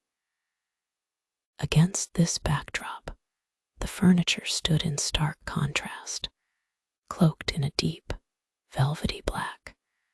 The interplay between these opposing shades created a captivating visual harmony, a yin and yang of light and darkness that lent an intriguing aura to the space. The entire room was illuminated by sunlight that came in through a large window. This light gave the room an air of simplicity, which could be seen throughout the entire space. When I turned my attention to the window, my eyes immediately went to the desk that was located close to it. A large and ornate desk stood proudly in the middle of the room. The surface of the desk was made of dark mahogany. Behind the desk, a figure sat with an air of dominance and elegance. Dressed in a perfectly tailored black suit, the man commanded attention with his sharp features and piercing gaze. His faint scent of musky cologne lingered in the air, adding an air of mystery to the atmosphere. His dark hair was neatly styled, adding to his allure. Because of his presence, the room seemed to come to life, as if it were acknowledging the undeniable charm that he possessed. His gaze remained fixed on the file that was laid out in front of him. As he delved deeper into the pages, each one being a secret, it seemed as though the entire world was resting on his shoulders. His brow was furrowed in concentration as he appeared to be completely absorbed in his work. As if I were invisible, he ignored me totally. I cleared my throat and let out a lower tone. Alpha, I did everything in my power to avoid stuttering in front of this powerful man. He raised his head from the file and looked at me. With a pounding heart, I summoned every ounce of courage within me, determined to maintain composure in the presence of this formidable figure. In an effort to exert control over the disorganized rhythm of my speech, I made an effort to suppress the anxious tremors that threatened to reveal the distress that I was experiencing on the inside. You asked me to come here for an interview, I said, averting my gaze from his dark eyes.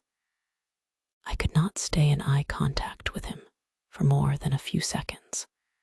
He had the ability to send shivers down my spine each and every time I looked into his eyes. He moved the file to the side he was holding on the desk and said, "Sit." I gulped and walked to the 2 chairs that were arranged at the desk opposite him. I sat on a chair and looked at him once again. My thoughts immediately went to the night of Sarah's birthday. I could not help but feel fear in my heart. I said too many things to him that night. What if he asked me to come so that he could humiliate me in front of everyone? Your professor mentioned that you were looking for a job. His deep voice reached my ear. I nodded as I lowered my head. Yeah, since I am now living with my mother, I am looking for a part-time job. I thought he would appreciate that I wanted to stand up for myself. However, I was completely wrong. He let out a deep chuckle and said in a sarcastic tone, "It looks like after breaking up with my little brother, you are out of money." Chapter 24. I looked at him with wide eyes. I could not believe my ears. Why did he say that? Did he mean that I ever took money from his brother? I felt really hurt thinking that he thought about me like this. "I think you have a misunderstanding about me," I said while gazing at him. While he was sitting there like a king, he narrowed his eyes on me. I never made any mistakes while understanding people. My gaze was filled with hostility. My wolf was compelled to whimper inside due to his icy gaze. He grabbed another folder that was placed in front of him. "Sophia Burge," he let out in a sharp tone. I understood that he was holding my CV. "Professor Wilson told me yesterday that the manager wanted my CV, so he might have sent it to him." "You topped the score." "How?" he asked in disbelief. "By studying hard, of course," I replied in a mocking tone, but I immediately shut my mouth when he lifted his gaze at me. "The first year is easy," he muttered. After staring at the folder for a while, I finally turned my attention to the file that I was keeping a firm grip on. Today, I came here with preparations for the interview. I almost forgot that Professor Wilson had sent my CV already. In addition, I printed out a few certificates of my schooling in the hopes that they would increase my chances of being hired for a position that was suitable for me. How could he say that year was easy? In all my years, I had never been discouraged in such a manner.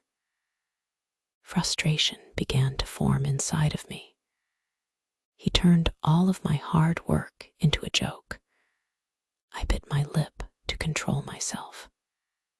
Considering that he was the head alpha, I was not the one to express my rage toward him. "I worked really hard to gain those marks," I said to him in a mumbling way. He looked at me for a long time before asking a question that was completely out of place. "Didn't I tell you to stay away from my brother? Why did you again try to win him over?" I was taken aback by his inquiry. The darkness that appeared in his eyes was a clear indication that he did not want me to be in any way connected with his brother. "That day at the event, it was not my project. I tried to tell you that day too, but you didn't listen to me. So, are you saying that someone else has your pictures with Bruce, and they made an effort to help you get you two back together?" I could understand that no one would believe me. The actions that Louisa took to smear my reputation were truly heinous. "I don't want to discuss it again. All I can tell you is that you can ask your brother if I have anything to do with him now." I clearly told him to keep his distance from me. He was quiet for some time. I assumed that he would ask me any questions about the night at the club. I wanted to thank him for dropping me off at Sarah's house safely. I felt the need to apologize for the ridiculous things that I had said to him. Suddenly, he tossed the folder in front of me, which caused me to flinch. "I don't think you have any capability to work for the best company in this pack." The man in front of me broke my heart totally. The words he spoke made me feel numb inside. The amount of hatred he had for me was so immense that he ignored my skills like they were dust. How could he say that I did not have any capability? In fact, the project he chose as the best project at my university was my project. However, he would never trust me, just like when I told him that his brother had been cheating on me. He did not believe me. I looked away from him and got to my feet. It was not me who came for an interview myself. Your manager told Professor Wilson to call me here. I should have understood his intention before coming here. This man did not call me into his company to give me any jobs.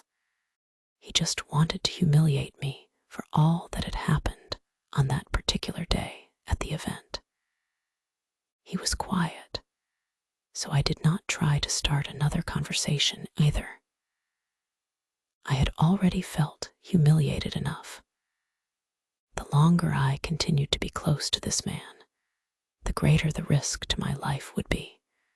So I turned around and headed to the door. Only the feeling of sorrow was going to be something that I would take away from this place. I reached for the doorknob in an attempt to open the door, but my hand trembled a little as soon as I heard his voice. Did I permit you to leave my office? I slowly turned my head in his direction. I found myself captivated by the intense gaze of his dark eyes. They seemed to hold a depth of mystery and intrigue, drawing me in like a moth to a flame. As our eyes met, a silent connection formed, transcending the boundaries of words. At that moment, I felt a flutter in my heart. I turned to the door immediately as I tried to ignore the feelings. My eyes widened, and I reminded myself, no, I can't feel like this, even though I had no intention of doing so. My wolf could not help but feel a growing desire for him. I came to the conclusion that it would be better for me to leave at this very moment. As I opened the door, something occurred to me, like a flashback in my mind. Without looking at him, I said, "Thanks for that night, Alpha." Chapter 25. Third POV. As Sophia left the office, her presence continued to linger in Brian's mind. The black eyes of his eyes were fixed on the wooden door that was closed. The entire room was permeated with her scent, which caused him to have a sense of unease, a fit of anger. Brian couldn't help but seethe at the audacity displayed by Sophia's sudden leaving of his office. How dare she? He muttered under his breath. His mind raced with a mix of dissatisfaction and outrage, struggling to comprehend the sheer impertinence of her actions. He glanced at the folder that contained her curriculum vitae that had been attached. His anger was building up to the point that it was about to boil over as the minutes passed. It was Sophia who ignited this fire with her stupid words and careless actions. He remembered the day when he saw her pictures with Bruce at the event at the Nightshade University. He had no idea why, but he did not like that. He believed it was his wolf who reacted like that, not him. The principal of Nightshade University bowed down to him when he went to his office after the event. When he was on his knees in front of Brian, the principal pleaded for forgiveness. He even said that he would restrict Sophia from that institution. During that time, Brian was the one who strongly opposed him taking that kind of action against Sophia. Brian thought he would let her go. Though she tried to come and tell him fake stories, he chose to ignore her and ended up leaving the university. However, When he ran into her again at the club on a different day, she pretended to be drunk and tried to make a fool of him by calling him Bruce. She thought he was stupid and would believe in her acting. Today, what she did was something that had never been done before by anyone else. It was Brian's company. In fact, the whole pack was his. The entire pack was under his control. Without his permission, no one could enter or leave anywhere. Then, how did she leave his office even after he reminded her about it? Brian's train of thought was disrupted when he heard a knock. "Come in," he said in a chilly tone for a response. The man who escorted Sophia to the office room a while ago entered the cabin. He bowed to Brian. "Alpha, you have a meeting, Toda, cancel it." Even though he was taken aback, the man needed to keep his cool. "Okay, Alpha, why are you here? Where is Lily? Does she have any intention of resigning because she is more engaged with other things than she is with her job?" The man gulped in fear and replied with a shaken tone, "I'm sending her inside, Alpha." The man bowed to him again and left the office room. After a few seconds, a stunning young lady entered the office. She was Lily Jane, the personal secretary of the CEO. She handled all the schedules for Brian Morrison. She joined the company 6 months ago. "Alpha, you called me."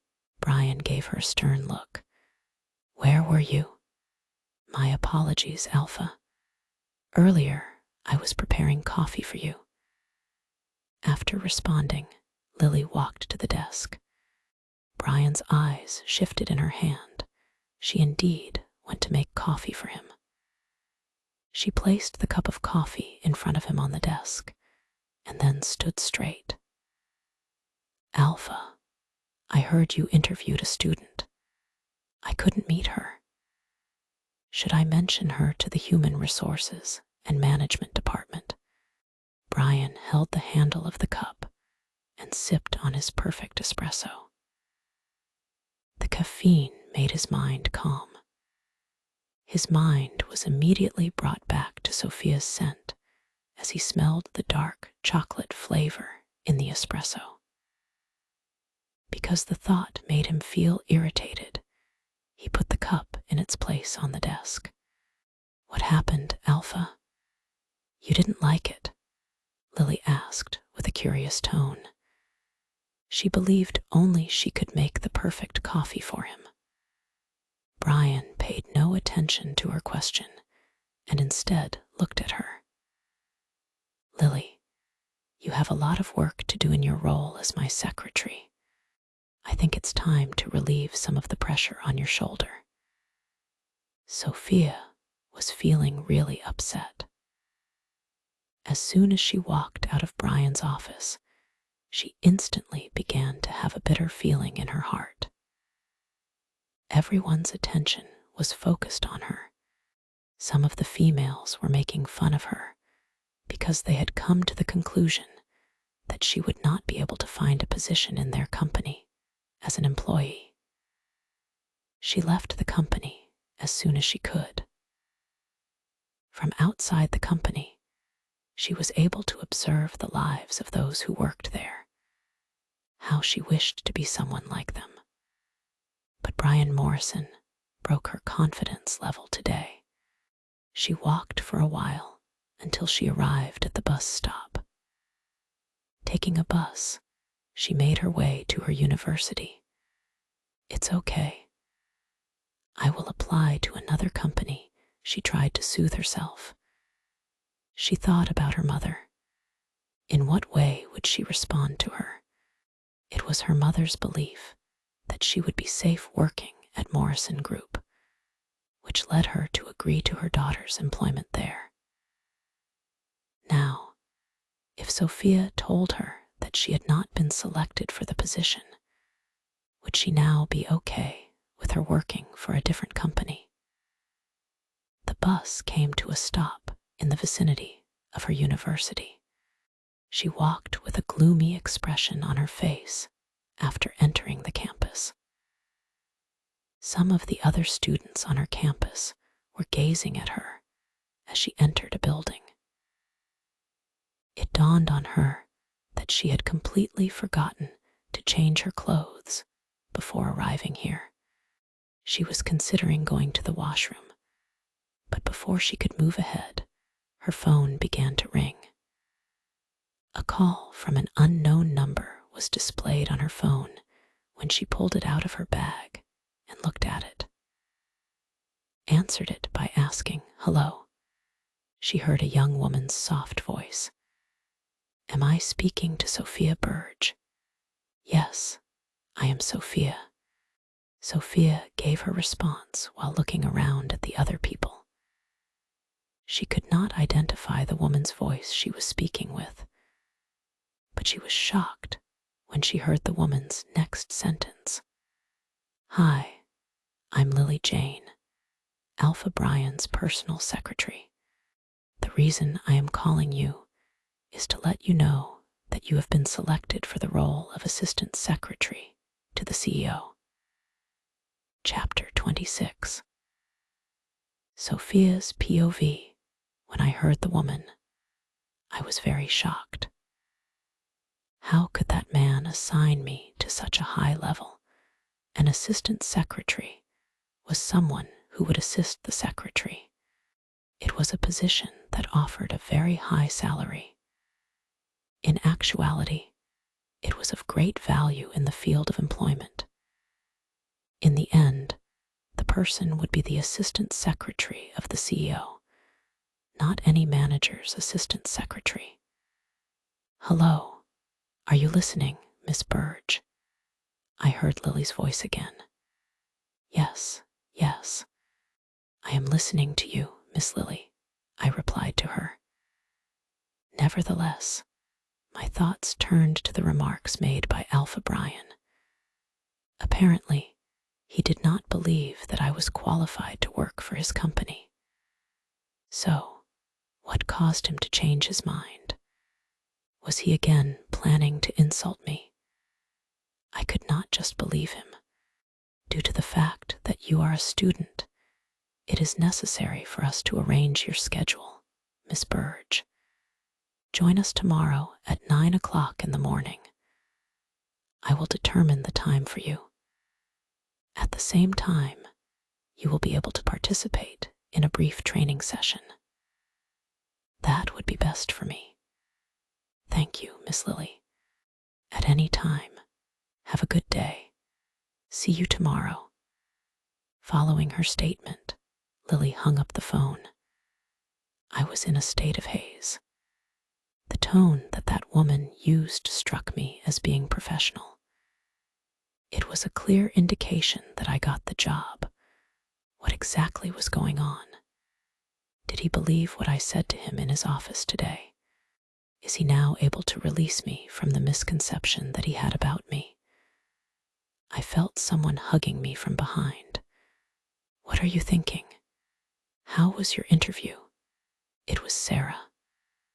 I turned to her and replied, "It didn't go well." But what? And why didn't it go well? Did that manager ask any difficult questions? She inquired with a concerned expression on her face. I could see that she also wanted me to get this job. "I got the job," I mumbled in a hurry. Immediately after her lips gaped open for a while, she embraced me. "Yes, I knew IT," she exclaimed joyfully. I gave her a hug in return. Those who were in the vicinity of us stared at us with a confused expression. As she pulled away from the hug, she asked, "What is your job?" "Even if it's from the lower sector, don't lose hope. I believe you are going to shine in the near future." I held her hand and replied, I became the CEO's assistant secretary. You what? Her scream burst out much louder than before. I pressed my palm to cover her mouth. Calm down, Sarah. People are watching us. She removed my hand from her mouth. Who gives a damn? This should be a cause for celebration. The job left me with a lot of questions. But Sarah's cheering was making me feel better. I gave her a nod. Okay, I am giving you and Nolan a treat today. Hooray. But where is Nolan? He will be late today. He has some stuff to do. We will have him join us during our break. Okay. After having a conversation with Sarah, I walked to my class. We all have different schedules today. On my way into the classroom, I changed into my regular clothing by using the restroom that was close to the classroom. I attended my classes while trying to be attentive, but my mind kept thinking about Brian Morrison. Why was it that he had such a profound impact on me each time we met? How could my wolf react like that in front of him? After all the classes, I checked the time. It was 15 minutes past 1 at noon. In order to catch up with my buddies, I headed to the canteen. I noticed Sarah and Nolan seated at a table. Once they noticed me, they waved with their hands in my way. I marched to them and took a seat beside them. Congratulations. I heard you got a job, Nolan asked with a warm smile. That's right. To add to that, I am grateful. However, I am not in the mood to feel anything at the moment. After giving each other a brief glance, Sarah and Nolan switched their attention to me. Why? Nolan asked. I rubbed my forehead in distress. Today, Alpha Brian took my interview, and I left his office without his permission. All of my friends were taken aback. It was impossible for them to believe what they were hearing. That's disrespectful, Sarah mumbled. I lowered my head and nodded. I know. At the moment, I was unable to come up with a more efficient way to deal with him. Wait a minute. Why would you deal with him? Nolan asked. Putting my face on the table, I hid it by placing my elbows on it. I was baffled and unsure of how to respond. I did not have someone to talk to about my suffering or my thoughts. What kind of life could a person lead if they kept grave secrets? If I tell them about everything, will they judge me? But there is nothing to judge. It is not my fault, rather, it is the fault of my fate. I thought as so many things were running in my head. Sarah leaned in close to my head and placed her hand on my head before bending down. She said, Sophia. I raised my head and looked at Sarah and Nolan. The expressions of curiosity could be seen in both of their eyes. After taking a few deep breaths and sitting up, I then proceeded to say, Look, you both are aware of how my best friend cheated on me. Following her, I began to have trust issues with both her and other people. On the other hand, after spending so many days with you two, I came to the conclusion that you are my closest friends and that you will never betray me, so I can share my secret with you. My statements appeared to fill them with amazement. With a smile on their faces, they gave a confident nod of their heads. I felt relaxed and let out a lower tone. I am Alpha Brian's mate. Their eyes widened, and their smiles began to fade away. Sarah could not help but stutter. Why, you are the Luna of this pack. Chapter 27. Luna, I scoffed when I heard Sarah. They had not yet recovered from their state of shock. They could not believe that they were sitting with the mate of their head alpha. It was a blessing from the perspective of the outer world. Regarding me, however, it was a nightmare. Because of this mate bond, I was forced to endure a great deal of humiliation. My brother came dangerously close to losing his job. I had to lie like this. Sophia, are you telling us the truth? Are you his mate? Do you know how big it is? Oh my goodness. It's hard for me to believe that he called off his engagement to his girlfriend because of you. Sarah said while shaking her head. I felt embarrassed. It was true that because of me, he had to cancel it. I assumed that Mila's parents might have been the ones who revoked their consent to this relationship. Hey, why are you looking upset? I am not saying that he did something wrong. He did the right thing. Because of his mate, he rejected another woman. So kind of him to do that. In a jovial tone, Sarah expressed her thoughts. Nolan frowned as if he was thinking about something. He glanced at me and asked, if he canceled that because of you, then why are you both trying to hide the bond in front of other people? Have you made any plans to disclose it at a later time, when all of the rumors around his engagement will have died down? I shook my head. Never. Sarah held my hand. What do you mean by never? He doesn't want me, I mumbled. Hearing me caused Sarah to let out a gasp. What are you saying? Why does he not want you? Is it because of Bruce? I eventually came to the realization that I had almost forgotten that he was Bruce's older brother when I was talking about him to them. Maybe, but it will be impossible for me to be with him as well. How can I even think like that? It can't be a lie that he is my ex-boyfriend's big brother, whom I used to address as big brother-in-law.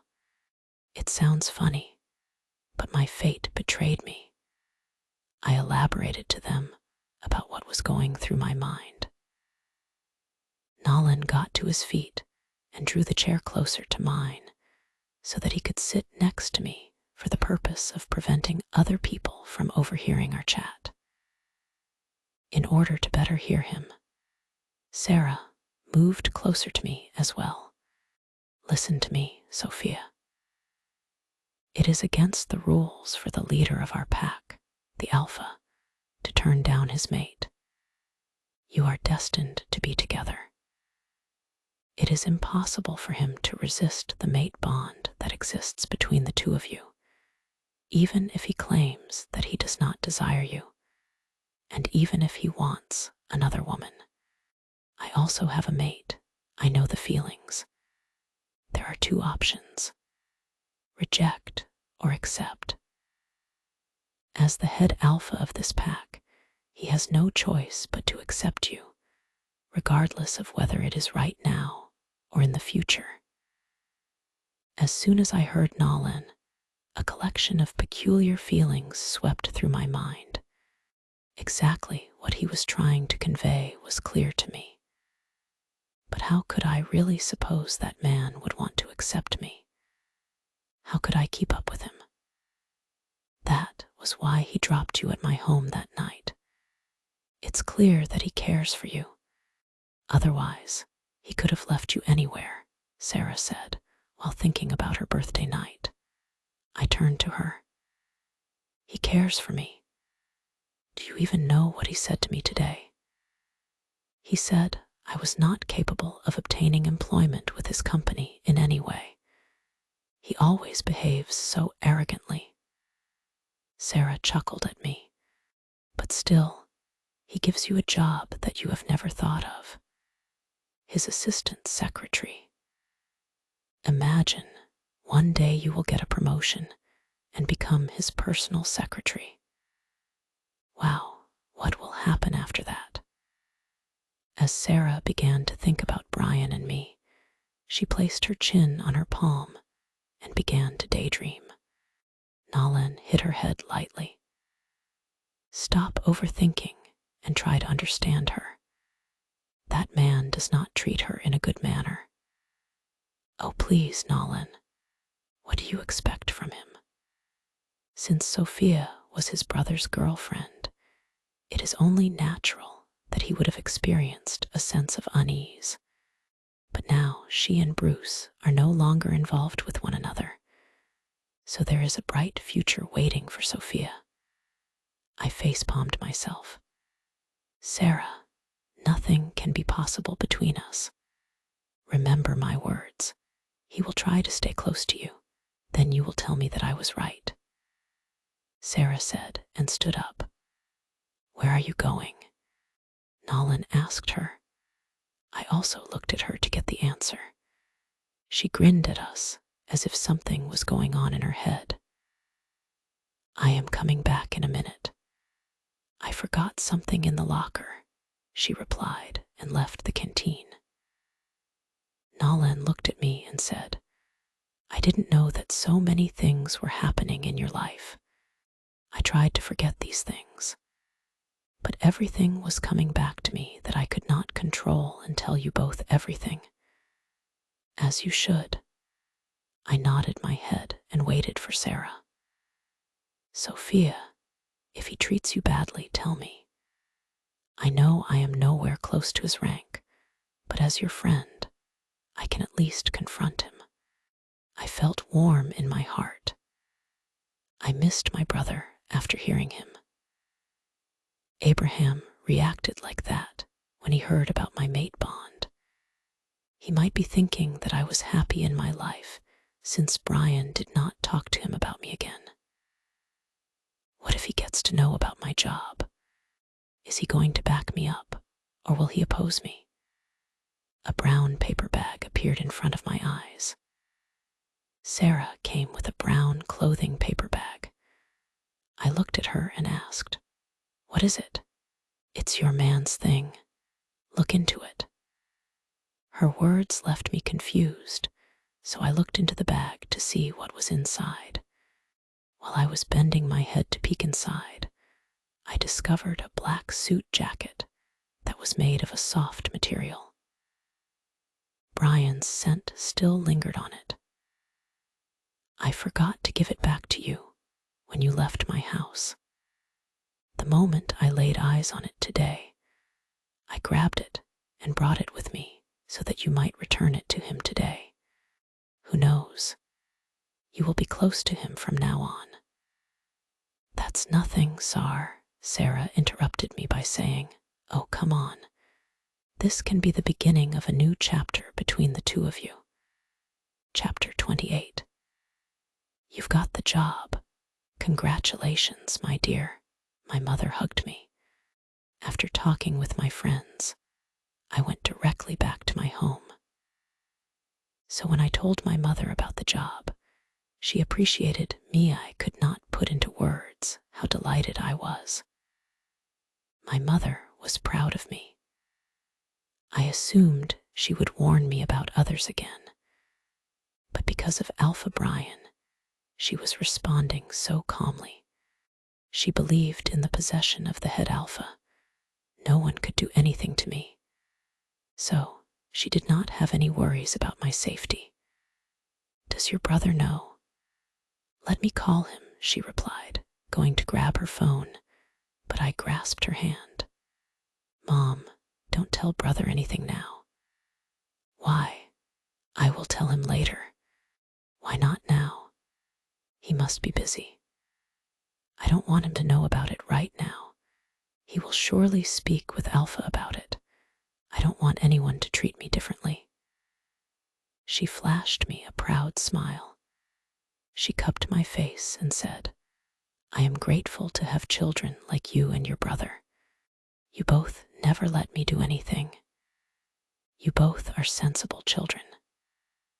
My mother made my favorite foods for lunch and dinner to cheer me up. We missed my brother during our meals. It was about only 6 months, because after that, he would return to us. I only prayed that the following 6 months would pass quickly. After dinner, I returned to my room to sleep. Even though I made it to my bed, I did not get any sleep. I set up some alarms on my phone and stared at the ceiling for a while. I turned my focus to the brown paper bag placed on the couch next to my bed. I shook my head, forcing myself to close my eyes. I had no idea when I fell asleep because when I awoke, it was early morning. An alarm went off, waking me up. I slipped my right hand out of the blanket and went for the nightstand. I grabbed my phone and turned off my alarm. I sat up and yawned. I looked outside the window. I could hear birds chirp from there. I grinned and told myself, let's start a new day. I took a shower before changing into a long green dress. It was simple, but it did not meet the standards of the office. However, I did not have many formal outfits to wear to the office. I would need to buy clothes shortly. I put my hair in a high ponytail and wore high heels. Yesterday, I observed other women wearing heels, so I decided to wear black heels today. I was about to leave my room when my gaze landed on the brown bag. I rushed over and grabbed it. How can I forget it? I left my bedroom and went downstairs. Inside the kitchen, I noticed my mother preparing food. Good morning, Mom. As I greeted her, I gave her a peck on the cheek. She turned to me and said, "You can't leave without having breakfast. Yesterday, you didn't have your breakfast. I was sleeping." Mom, relax. I can have breakfast outside too. No, come here. Let's eat together. I gave her a warm grin and helped her set the table.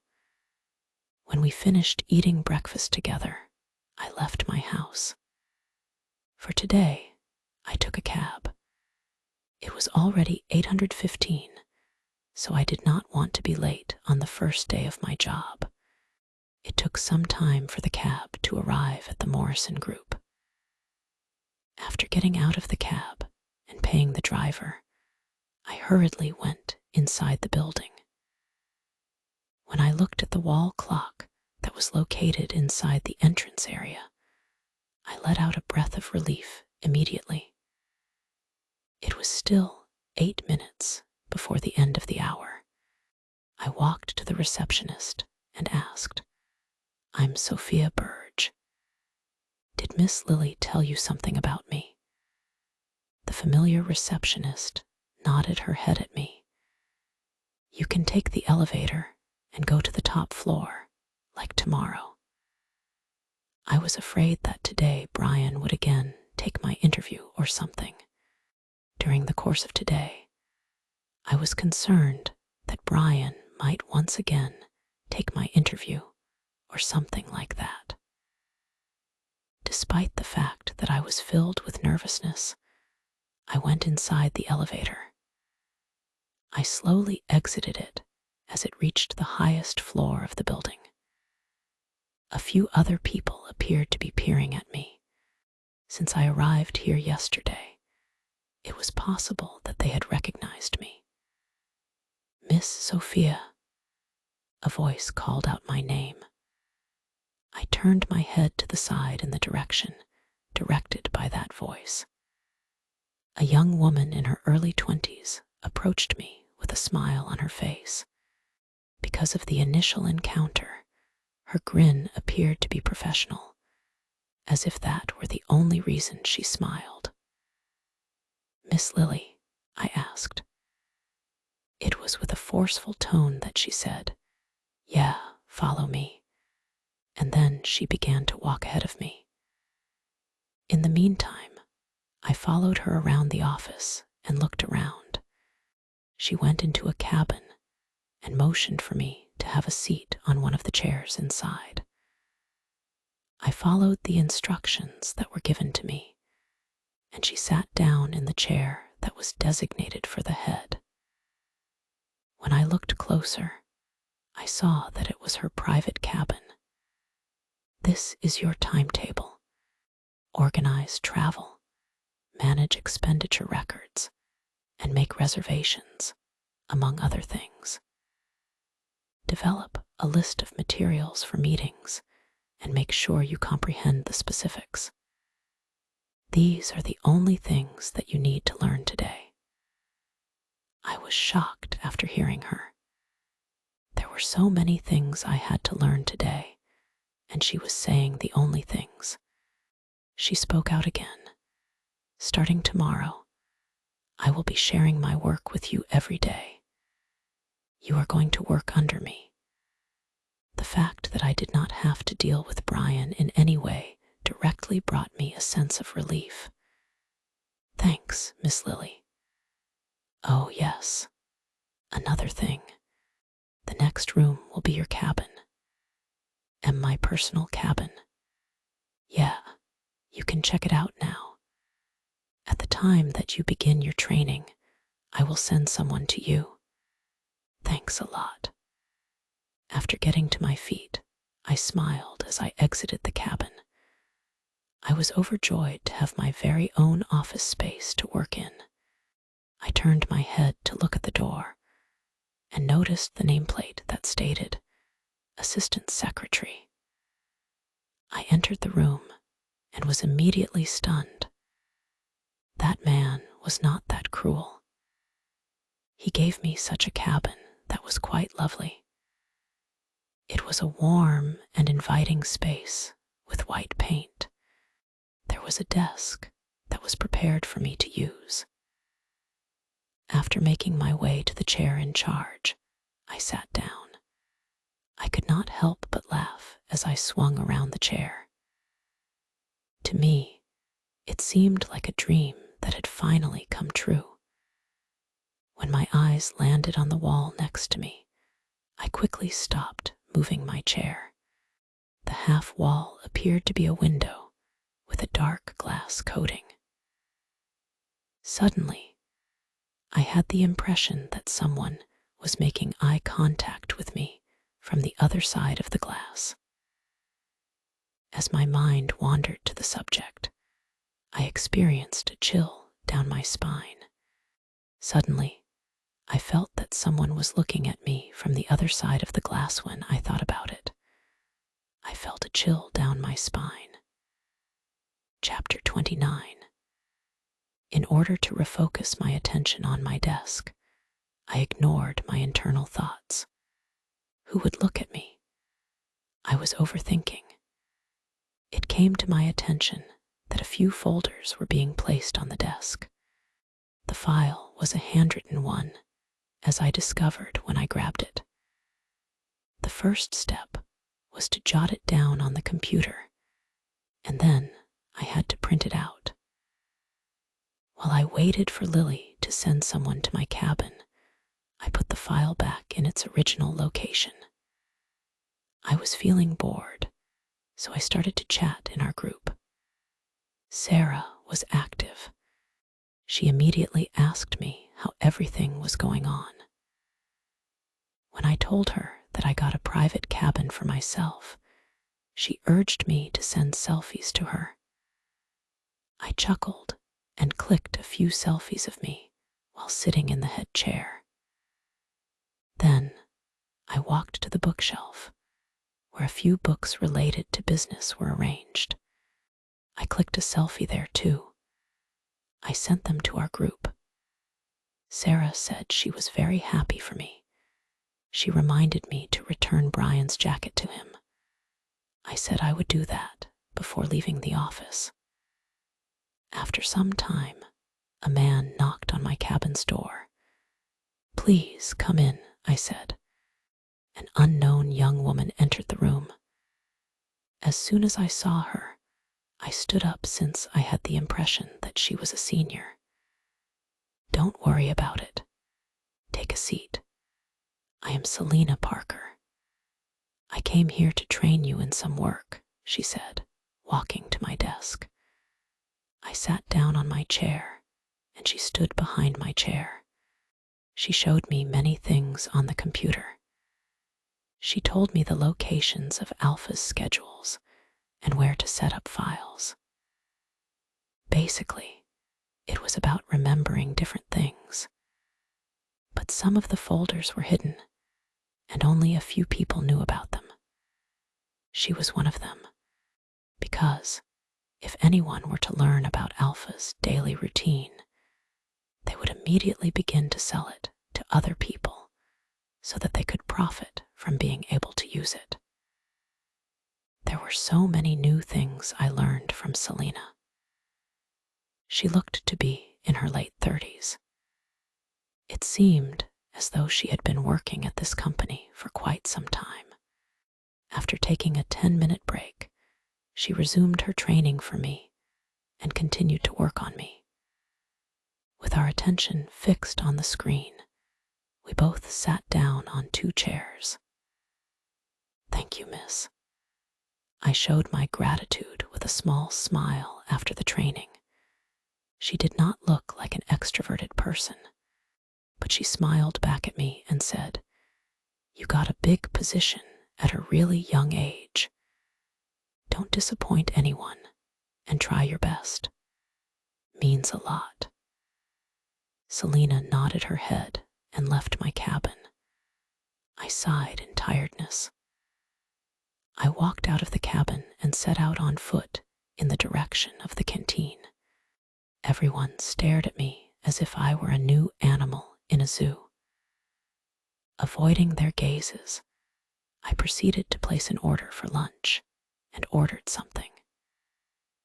It was impossible for me to attend my university today. I was forced to miss my classes because the training season lasted for such a long time. However, given that I would be able to return here tomorrow after my university time, I would be able to handle everything. "Are you the new girl that Alpha himself interviewed?" I turned around and saw a few women. I gave them a slight nod of my head. "What did he ask you?" "Nothing much," I replied and turned to receive my order when I saw the waiter had placed my order on the counter. "Just because you got a higher position, don't be so arrogant. We have been working here for years." Another woman told me. I frowned at her. "When did I say something like that?" "No, you did not. However, we decided to give you a heads up in advance." "Thank you for letting me know, sisters." I said it to them with a smile. My smile froze them. Their expectation was that I would argue with them. However, they were defeated before they could even begin combat. I sat at a table and had my lunch alone. I noticed Lily talking with some women while having lunch at her table. After eating, I went back to my cabin. I had just begun to look at my schedule when I received a call on the telephone that was located at the office desk. I received it. Lily's voice came from inside the phone. "I put some files on your desk. Work on it. As for your first day, I have no doubt that it will be a simple task." "Okay." I looked at the paperwork that was sitting on my desk once I had finished hanging up the phone. There were many. Maybe it would take me almost the whole time in the office. I glanced at the brown bag and stood up. I thought of giving him his jacket first, then returned here to start my work. I walked out of my office and made a left turn. I started to make my way towards the next door. It dawned on me that Brian's cabin was practically next to mine. but it was so large that I had to walk for a while to reach his door. I knocked on the door and waited for his permission. "Come in." As soon as I heard him, I opened the door. I looked at the desk when I had finished closing the door behind me. There was no one there, which surprised me. Didn't I hear his voice from inside? Then, where was he? Just as I was about to look around for Brian, I heard his deep voice. "Who are you searching for here?" I turned my head and saw that he was smoking while seated on the couch. The sunlight of this winter could not illuminate the room. The lights over the side where he was sitting were off, so I could not realize that he was sitting there, even though I could feel his scent in the room. I avoided his gaze and walked to him. I did not want to see his appearance either. I was trying to avoid it totally. "This is your suit jacket. I came to return it to you." I uttered the words and extended my hand to hand over the bag to him. Before I could leave the grip on the bag, he grabbed the bag and pulled it to him. My heart skipped a beat as I stumbled, and my body lost its balance. My eyes widened when I directly fell on his lap. Chapter 30. When my body collided with his, time appeared to slow down. I let out a gasp, and my senses were flooded with a mixture of surprise and shame. There was complete silence in the room. How was it possible for me to end up sitting on his lap? I stared at him in a slow manner. Immediately, as his penetrating, black eyes latched into mine, I felt a shiver that ran down my spine. The world seemed to fade into the background, and the only people who were present at that moment were the two of us.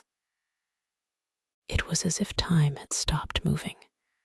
His eyes were unwavering, and they pierced the very depths of my soul, unveiling the mysteries that were concealed deeply within me.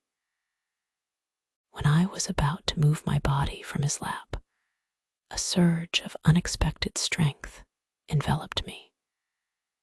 He threw the cigarette, which was in his hand, and encircled my waist with his muscular arms, holding me firmly in place. I stared at him in shock. I could feel his warm breath gently stroking my face. My heart began to pound in my chest, and I found myself breathless. "It's just your first day, and you have started to seduce me?" he asked me with a chilly tone. I shook my head in response. Because of that, our noses brushed against each other's. That time, I realized that our faces were very close to each other. I moved my head back and said, I didn't mean to do that." Hearing me, his arms pulled me closer. A wave of electrifying sensations coursed through my body. What was happening to me?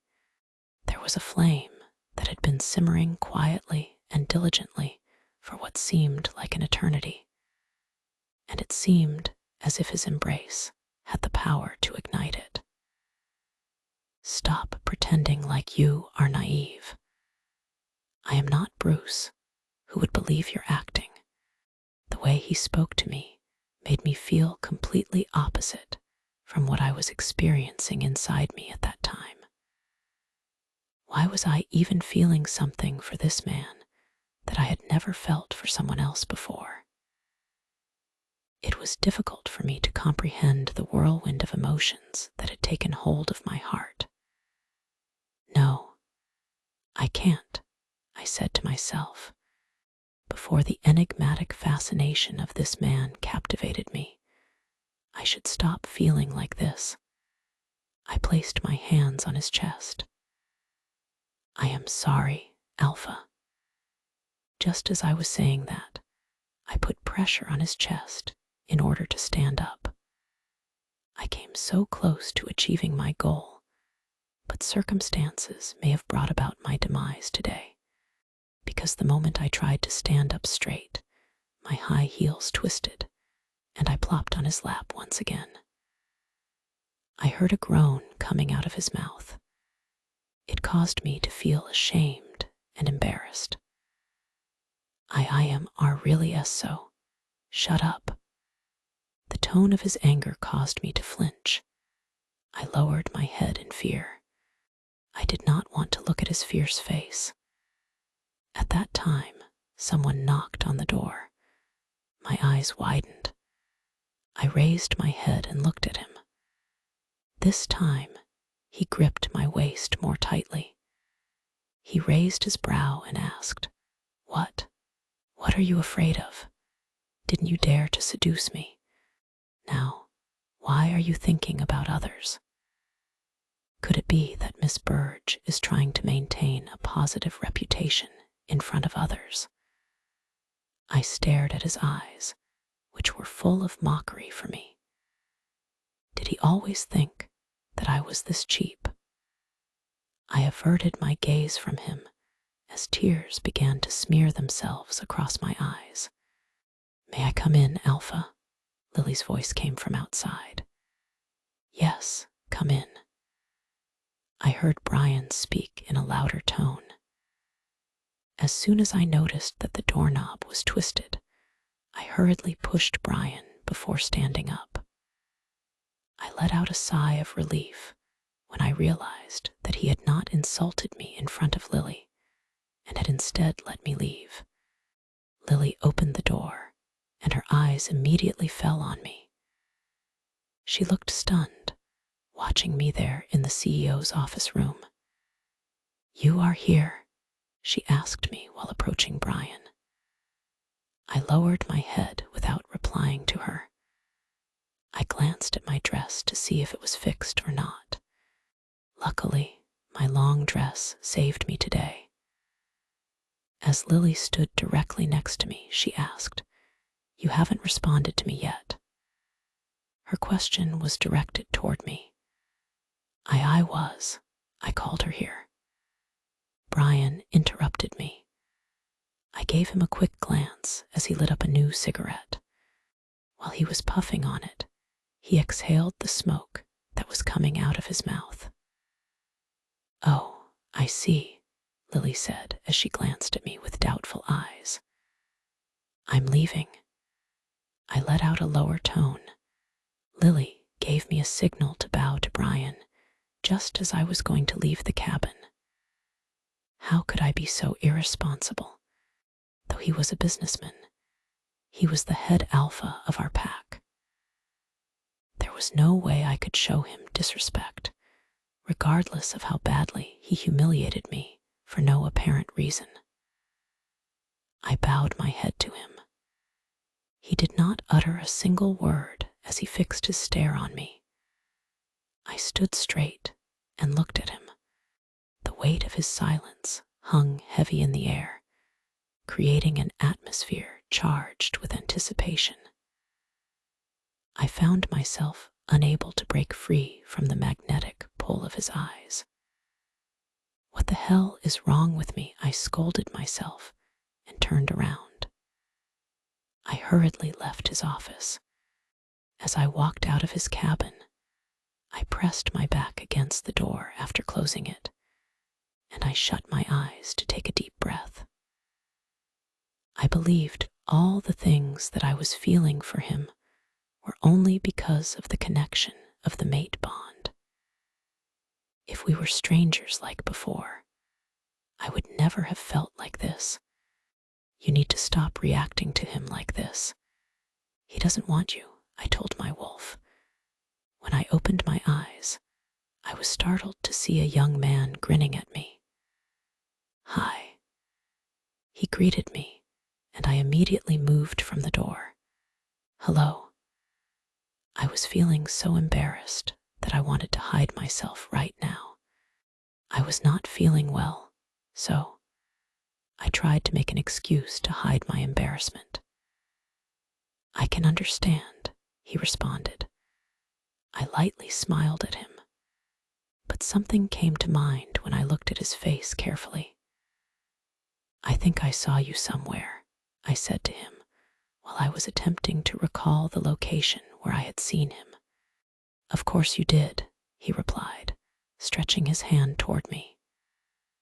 "I am the Delta of this pack, Delta Edgar." Chapter 31.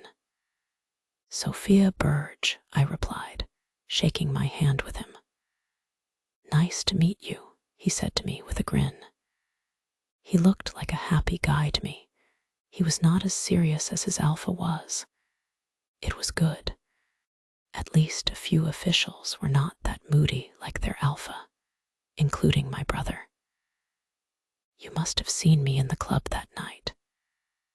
His words reminded me of where I had seen him. He was the one who told me that someone was waiting for me, and I ended up meeting Brian on Sarah's birthday night. "Oh yes," I mumbled. "But why did he do that?" I wanted to ask him. But before that, the door of the CEO's office pulled open, and Lily came out of the room. She looked at me, and then her eyes shifted to Edgar. She slightly bowed to him and turned her attention back to me. "Return to your work," she said, and she started to proceed to her cabin. I nodded at her and began to follow her since my cabin was on the way. "Can I have some time of yours?" Delta Edgar asked me, which halted Lily's steps. Lily turned around as she thought Edgar was talking to her. I was talking about her. Edgar cleared up her confusion. Lily was surprised, as she could not understand why the Delta of this pack wanted to talk to me, but she gave him a nod. "Sure." Then she continued to walk to her office like a professional woman. "Can we walk?" Delta Edgar asked me. I agreed and started to walk with him. I did not know where we were going. As usual, others were looking at me. "Why did you do that?" I asked him. "I did what?" "I had to bear meeting your alpha.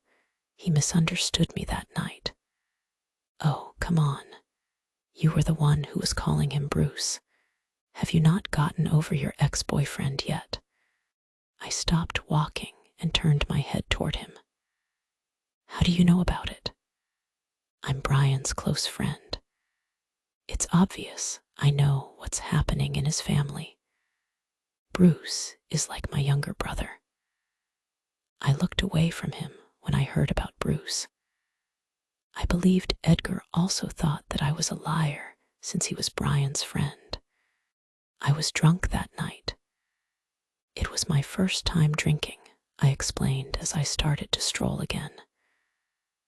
"By the way, I wanted to tell you about your brother." It halted my steps, and I asked, "Do you know about him?" "How is he?" He frowned at me. "Does he not call you?" "He does. But I know him. He will never tell me about his problems. Is he okay there?" "It looks like you are a good sister," he said, smiling at me.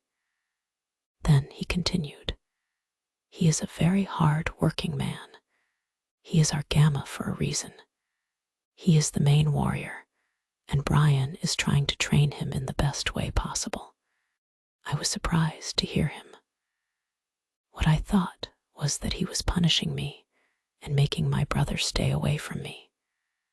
So that means it was for his own good. Of course. What did you think? You are not the reason behind it. Suddenly, the heaviness in my heart that I had been holding for the past 6 months left my heart. All this time, I was thinking that it was a kind of punishment, and because of me, my brother was away from me and my mother. As officials, we always have to prepare for war at any time. So, If our gamma is not well prepared, how can we move forward to take any action in battleground? Delta Edgar remarked. I realized why Brian told me 6 months ago to wait for repayment. It was because he had not asked for anything yet. He only helped my brother all the time. He is not a bad guy like I thought, I mumbled to myself about Brian. Delta Edgar laughed when he heard me. I felt embarrassed. I did not mean to say that out loud. He is not a bad guy, but he is a dangerous man. No one can move a bit without his permission here, so I hope you will do your best to be in his good books. As I heard him, I felt like it was an alert for me. I paid no attention to his warning and replied, I don't know about good books, but I will work hard in his company, that's for sure. By the way, thanks for letting me know about my brother. After taking my leave from him, I headed to my cabin. The moment I entered, I was stunned as I saw so many files loaded on my desk. But when I left, there were only a few files there. Lily came to my cabin and said, You have to work on these files. But there are too many. I only Joy. Do you want to stay here or not? Is there any rule to give you less work just because it's your first day? Her harsh tone made me upset. Why was she being rude to me? Did I somehow offend her? Sorry, I murmured, then sat on my chair. I started to walk when she left my cabin. I was not a lazy person, but it looked like she gave me all of her work. It was late afternoon when my mother called me. I told her that I would come late today. I focused on my work. I was shocked that Lily even gave me some work that employees of the accounting department should do. It did not take me more time to understand who made Lily do that. I remembered that Lily was in Brian's cabin. He might be the one who told her to give me as much work as she could. It's just my first day, and he is doing this to me. How will I survive in the future? Chapter 32. 1 month has passed since I started to work at the Morrison Group. This 1 month was like hell for me. I had never thought working for the best company would devour my life.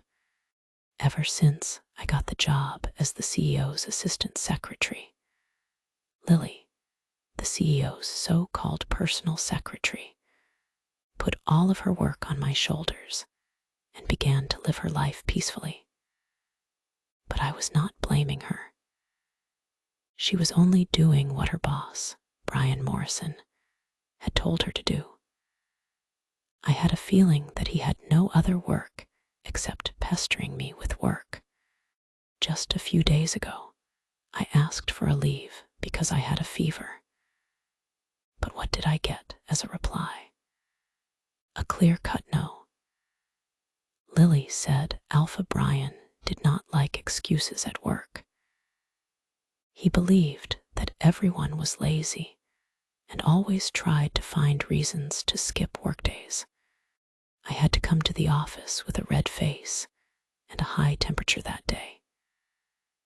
I was so sick that my mom also felt worried about my health at that time. On another day, I worked the whole night on a project that Brian had told Lily to handle. Since I was her assistant, she had ordered me to do it for her. I was so occupied with work that I fell asleep in the office. However, when I woke up the following morning, I saw my desk was empty. Lily took away all of my hard work and got credit from Brian by claiming that she had done everything herself. My condition was so bad that I could only curse my fate to get a chance to work for this company. I knew not everyone was dealing with the condition that I was dealing with. It was because not everyone was Alpha Brian's mate like me. All this month, I had to travel back and forth from work to study. I started my day by going to the university, and then I had to make my way to the office for the rest of the day. Due to the fact that I had to concentrate on my studies as well, I could not get proper sleep this entire month. Sophia, I invited Troy and Sabrina to our home tonight. As I was ready to leave my house, I heard my mom speaking from behind. I looked at the open door, which would lead me outside, then turned my head to peek at my mom, who was cleaning the table since we had just finished our breakfast. "Why, Mom?" I asked her with a curious tone. Sabrina was my mother's close friend, and Troy was her son. Surprisingly, he worked for the Morrison Group as well. He had a reputation in our company. He was our financial manager. In fact, he was the one who my mom had told me about when I got the job. Just for a little get-together. Since we have been friends for years, we want our children to be friends too, she remarked with a smile on her face. I stared at her bright face. I loved my mom so much that I could never describe it to anyone. To see a smile on this beautiful woman's face, I could do anything. "Sure, Mom," I replied, stepping out of the house. "So, try to come early," my mom said as she strolled to the door. I turned to her and nodded my head. "I'll try. Bye, Mom." She waved at me as she leaned against the door. I waved at her back and headed to the bus stop to go to my university.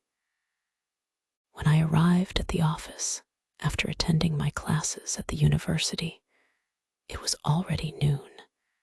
As I walked to my cabin, I did not have to face different gazes like I used to face a month ago. Now people gave me one look, and that was a look of sympathy. Everyone in my company knew how I was passing my days here. Those employees who were envious of my position before felt relaxed now that they were not in my shoes. How lucky I am. I mocked myself and entered my office room. As soon as I sat on my chair, my body leaned back against it. I closed my eyes for a while and took deep breaths. While sitting like that, I almost feel sleepy. Before I could go to sleep during work hours, a ring on my phone jolted me up from my chair. I sat straight and rubbed my forehead. I was under too much pressure. It was getting hard for my body to keep bearing it. I heaved a sigh and extended my hand to my bag, which was sitting on the desk. I reached for my phone inside my backpack and took it out when my hand found it. Actually, my backpack was stuffed full of things. It was not like I used makeup kits or something. It was full of marker pens, my identification cards for both my office and my university, my phone, as well as the clothes and shoes that I wore to the university. I unlocked my phone and tried to see who sent me messages since the ring was set for text messages. I gasped when I saw I had received a message from my bank. My bank had just sent me a statement saying that a large amount of money was transferred to my account a little while ago. "It's too much," I mumbled as I stared at my phone screen. I rechecked the sender's information, and it was from the Morrison Company. It said that the money was the monthly salary of the assistant secretary. My salary was not fixed, since I had to start work on the very first day without any questions and do a lot of different tasks that a personal secretary should normally do. But I knew I would get a good sum of money since it's a big company. However, I had no idea that it would be this much. If I had worked for another company as a full-timer, I would have had to work for 3 months to get this salary. I was surprised as I remembered all the times that I devoted myself to at work, and now I got more than what I deserved. Suddenly, I felt someone's gaze on me. I turned my chair to look at the window, which had the black glass. I immediately averted my gaze from it. I knew who was gazing at me. It was a see-through glass that connected directly to Alpha Brian's office. Though I was unable to see anything from here, the person behind it could see me clearly. Chapter 33. I was busy working on a file that Miss Lily had handed me yesterday. I moved my attention from the file when I heard a knock on the door. "Please come in." A man opened the door. I recognized him. He was our directing manager. He was quite old. It was my assumption that he was an employee when Brian's father, Alpha Harry Morrison, was running the company. Brian did not hire all the new workers for the new start. He had just continued to raise what his father handed him. Why did a person in such a high position come to meet me in my cabin? I got to my feet. "Sir, how may I help you?" I asked in the most polite way I could. "Sophia, Alpha Brian called you into his office. Today, Lily could not make it here." My brows raised as I inquired, "What happened to her?" "That's all I know. Since she is absent today, you will have to cope with her role. Go to Alpha's office and see what he wants you to do." "Oh, okay," I muttered. The man left the room the moment he had finished conveying Alpha Brian's message to me. I slumped in my chair. I did not want to go to that man's office. In this 1 month, we did not come across much. We only saw each other in the conference room. Unexpectedly, the telephone over my desk began to ring. I instantly picked it up. "Hello, Miss Burge. I think the financial department has already sent you your salary today. Then, what makes you so demotivated in your work?" I heard Brian's cold voice. Almost immediately, I jumped up from my chair. I coming to your cabin." I hung up the phone without letting him say anything and dashed over to his office room. As I walked to his cabin, people around me frowned at me. I paid no attention to them. It was because, hearing Brian's voice after so long, my wolf started to leap inside. I shook my head and exhaled from my mouth.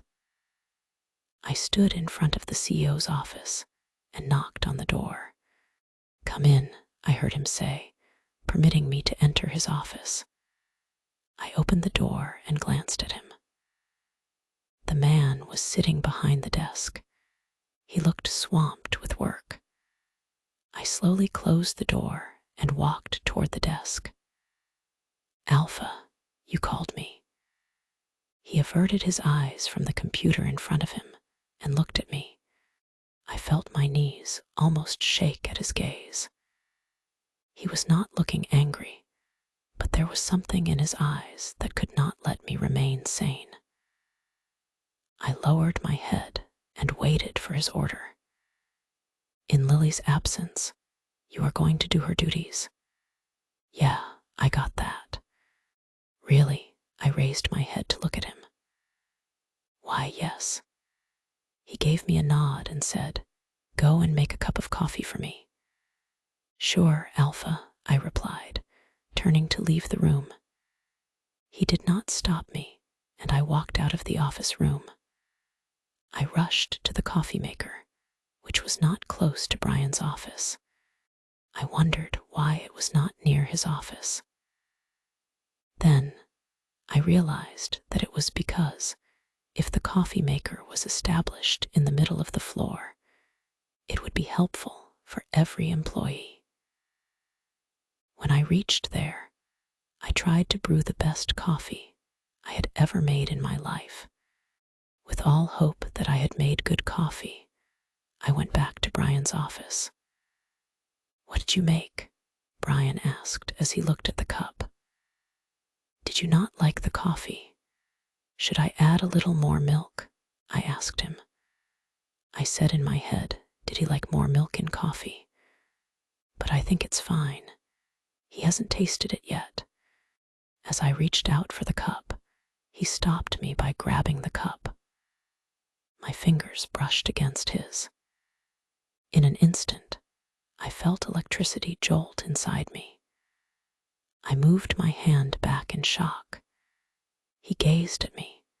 I tried to ignore his gaze. Did he also feel the same? It was the mate bond between us that made me feel like that. It was hard for me to work around this man. "Call Lily and ask her about it." His voice was calm, much milder than before. I realized that I did not take my phone with me from my cabin. I was about to tell him about it, but my eyes froze when they fell on the window glass. My heart started to beat faster.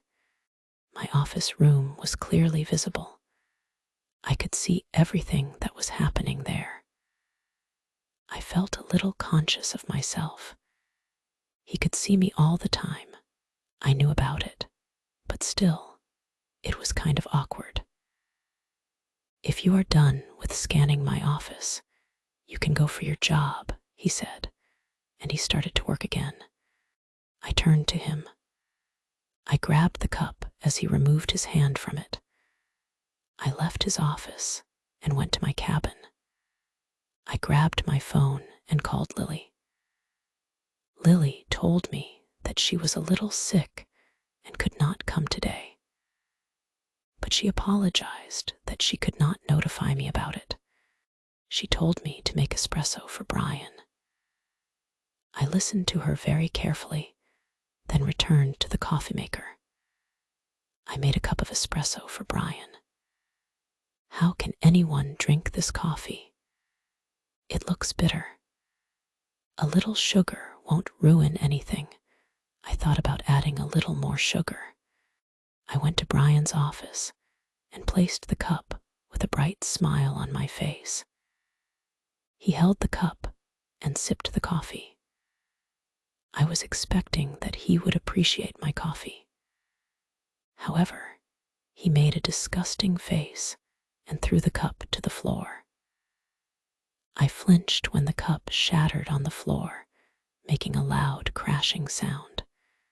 My eyes widened as I stared at the broken coffee cup that spilled on the floor. My heart trembled with his chilly tone. Can't you do one thing properly? Chapter 34. I slowly turned my head toward Brian with a pair of shocked eyes. Instead of appreciating me for the coffee, he threw it to the floor to humiliate me. Why, I see. You can't be professional. It's my office, not your university, where you are passing a cup of coffee to cheer up other students. I am sorry, I whispered as tears started scrambling in my eyes. I tried hard not to let a drop of tears fall from my eyes. Go and make another cup. This time, I want you to make the exact coffee Lily makes. Why, yes, Alpha. While wiping the corners of my eyes, I left his office. I was unable to take his rude behavior. Why was he doing this to me? I was trying hard at my job, wasn't I? Did he want to fire me? Was that why he was behaving like that? I called Lily again and asked where I had gone wrong. Why did you add more sugar? She asked with a disappointed tone. But it looked bitter, Miss Lily. So I thought. She cut me off in the middle of my sentence and said, he likes bitter coffee. Sometimes he likes double espresso. It helps him to refresh his mind. I made a disgusted face by thinking about how I would feel if I tasted such bitter coffee. I ignored my thoughts and concentrated on her words. He told me to make the exact coffee that you always make. Impossible, Lily murmured. Sorry, it is impossible for you to make coffee like me. It's about people's hands, you know. Nevertheless, you can try to make the coffee again. This time, don't make any mistakes. I don't want you to lose your job. After talking with her, I started to make coffee again. I found Lily's statements a little weird. She was puffed up that she could make the perfect coffee for Alpha Brian. After making another cup of coffee, I started to walk to Brian's office. I saw a few women talking about me. She is lucky to make coffee for Alpha, but I think she is doing it on purpose. I frowned at the woman's words. You are right. Since Miss Lily is not here today, she wants to go to Alpha's cabin again and again to see him. There was no way I would ignore their nonsense. I walked in their direction, which stunned them. It was not like they were whispering so that no one could hear. They were talking so loudly to make me hear that. Excuse me, I said to them. Yes. What were you both talking about? Nothing. We were just discussing some people's inner thoughts. I nodded my head at them. I am going to Alpha's office. Mind me if I share my thoughts with him about some people too. They were taken aback by my question. We are just talking, another woman said, chuckling awkwardly. I hope you all will focus on your work rather than discussing others. They gave me an angry look, which I did not give a damn about. I turned my heels in the direction of the CEO's office. When I was about to open the door of Brian's office, I saw a cleaner exiting the room. I understood that Brian had called him to clean the spilled coffee off the floor. I gulped while entering Brian's office. As I walked to his desk, I prayed in my mind. I did not want to make him angry again. I put the cup on the desk, and my hand shook a little in fear of getting scolded again. When he took a sip from the coffee cup, I started to get nervous. He put the cup back on the desk and looked at me. I was trying to observe his look to see if he liked the coffee, or if he would send me to make coffee again with some new excuse. The room turned colder as I could not analyze his gaze. No matter how much you try, you can't make it, he said. I tightened my fists. It had been more than half an hour since this man made me round the whole floor, and now he was saying I could not make it. If that were the case, then why did he even order me to make it for him in the first place? If you knew it, why didn't you ask anyone else? I asked him after taking a deep breath. He leaned back against his chair, his gaze never leaving mine. I felt that the pair of mysterious eyes were always examining me, my every expression, my ability to think, and everything. It was like he could see my soul. Because here, no one is my servant, but my employees who have specific jobs. This is my secretary's duty. Since she isn't here, it's your responsibility now. I lowered my head and quietly listened to him. I did not want him to get mad at me. Go back to your work. I exhaled after hearing him. I was about to hold the cup to take it away from the desk, but his voice stopped me. Leave it here. I was stunned to hear that. Didn't he say I could never make it?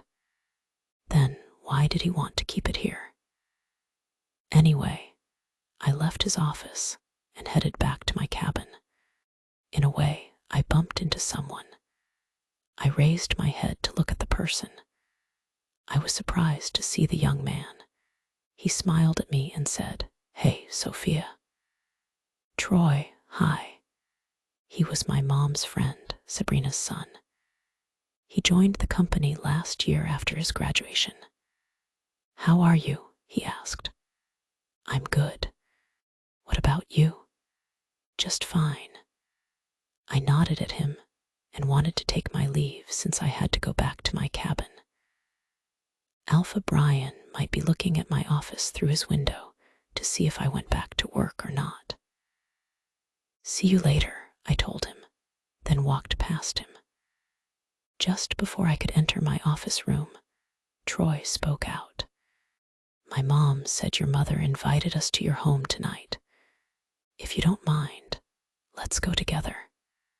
Chapter 35. I turned around and looked at Troy. "Together," he smiled at me and replied politely, "Don't misunderstand me.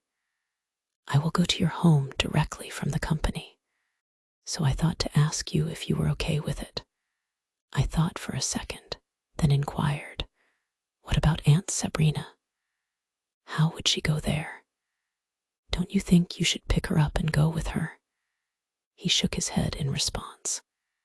"She has her own car. Her driver will drop her there." "Oh," I mumbled. It was not like I had any problem going with him, but we did not know each other much, so the ride would be awkward. "You know my position. Alpha's personal secretary hasn't come today. Because of that, I have to work more today." So I tried to make an excuse. "It's okay. I also have some work. If you are concerned that I would have to wait, then it's fine with me. I will wait for you outside." I sighed as I was defeated to say no to him. "Okay, see you later," I said to him, then opened my cabin's door.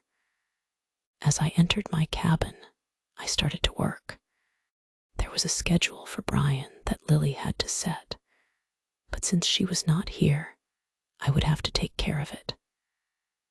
The telephone began to ring an hour later when I was working.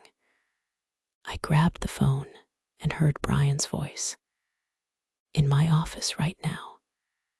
"Yes, Alpha." I rushed to his office. He asked me about his schedule. Luckily, I had already worked on it. "You have a meeting in the next hour." I stood there, looking at him. "Go to the management department and ask for the file that the manager has to submit to me."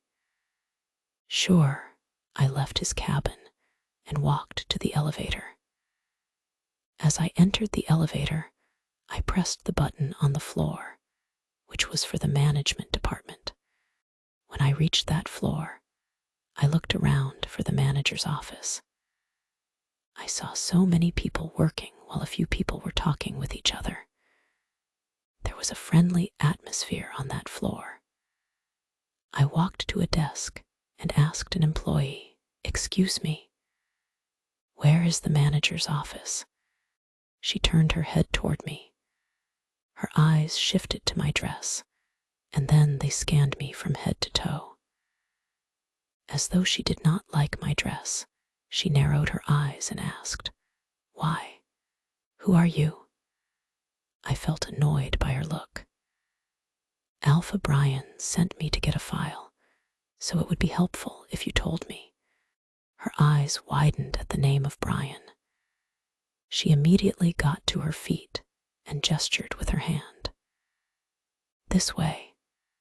Let me show you the office. I almost rolled my eyes at her. Why didn't she behave like this earlier? If I had not told her about Brian, she would have given me another judgmental look. I knocked on the manager's office door and entered the room. Meanwhile, the woman left from behind. Miss Sophia, why are you here? The manager asked when he saw me. In truth, every high-positioned employee had known me since I attended the meetings with Lily.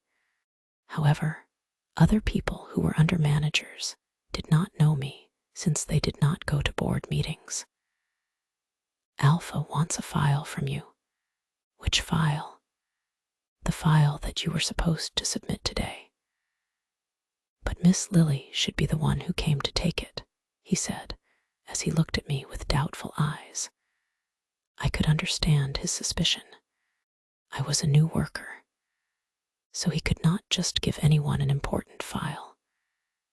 If you have any doubt, you can call Alpha and ask him about it, I said to him so that he could believe me. To my surprise, he actually called Brian to inquire about it. When Brian told him that he sent me to him, the manager nodded his head and handed me the file. I left the cabin and headed to the elevator hurriedly. As I waited for the elevator to come, my eyes wandered around. Something caught my eye at the moment. I was stunned when I saw Louisa. She was walking to a desk while talking with a few ladies. She looked pompous with so much makeup on her face. Her attire gave the impression that she was a rich kid. At a glance, it was clear that she was far younger than the other ladies. However, based on the manner in which they were conversing with her, it appeared as though they were pampering her. I saw Louisa turn his head in my direction. At that time, the gate of the elevator opened. I stepped on it immediately so that she could not notice me. As the gate closed, I let out a deep breath. Louisa might be here for her internship. I remembered that the internship was set to begin 1 month after the winner's announcement. I should avoid coming to this floor in the future, I thought. Later, I gave the file to Brian. He reviewed the file while glancing at me. I frowned after looking away from him. Why was he making me nervous like that? It was not like I was the one who worked on this project. I just went to bring it here. Brian put the file on the desk and said, "Today you will attend the meeting beside me in Lily's place." My eyes widened. Though I always went to meetings, I did not have to talk or say anything, but just look at others with a blank face. On the other hand, Lily always conversed with Brian during the meetings, as she knew many things about his timetable to set the next meeting. "What's wrong?" he asked with a cold face. I shook my head immediately and replied, "And nothing. Let me take my phone with me. It's in my cabin." "Why do you need your phone in a meeting?" "Maybe I will be in need of Miss Lily, so I can message her to ask something." As if my reply were baseless, he stared at me. Before he could say anything, I walked to the door. "I'm coming in a second." After saying that, I ran to my cabin. I looked for my phone, which was over the desk. I exhaled and drank a glass of water. I wiped my mouth with my sleeve and opened the door. I thought Brian would get angry at me if I wasted another minute. However, I was in such a hurry that I forgot to look ahead. My body bumped into someone. I was about to lose my balance. I shut my eyes in fear of falling, but a powerful arm encircled my waist, sending shivers down my spine. Chapter 36. My eyes were closed. My wolf and I both felt instantly at ease when we smelled the scent. There was a warmth in the embrace. It almost made me forget the world around me. All I wanted was to be wrapped in this strong arm for a long time. Can't you see while walking? I heard a chilly voice that trembled my body. My eyes flung open, and my gaze met a pair of dark eyes. I did not know why, but my body felt numb. My wolf shouted inside me. Mine, but I knew he was not mine. He would never be mine. His handsome face was so magnetic that it could pull any woman toward him.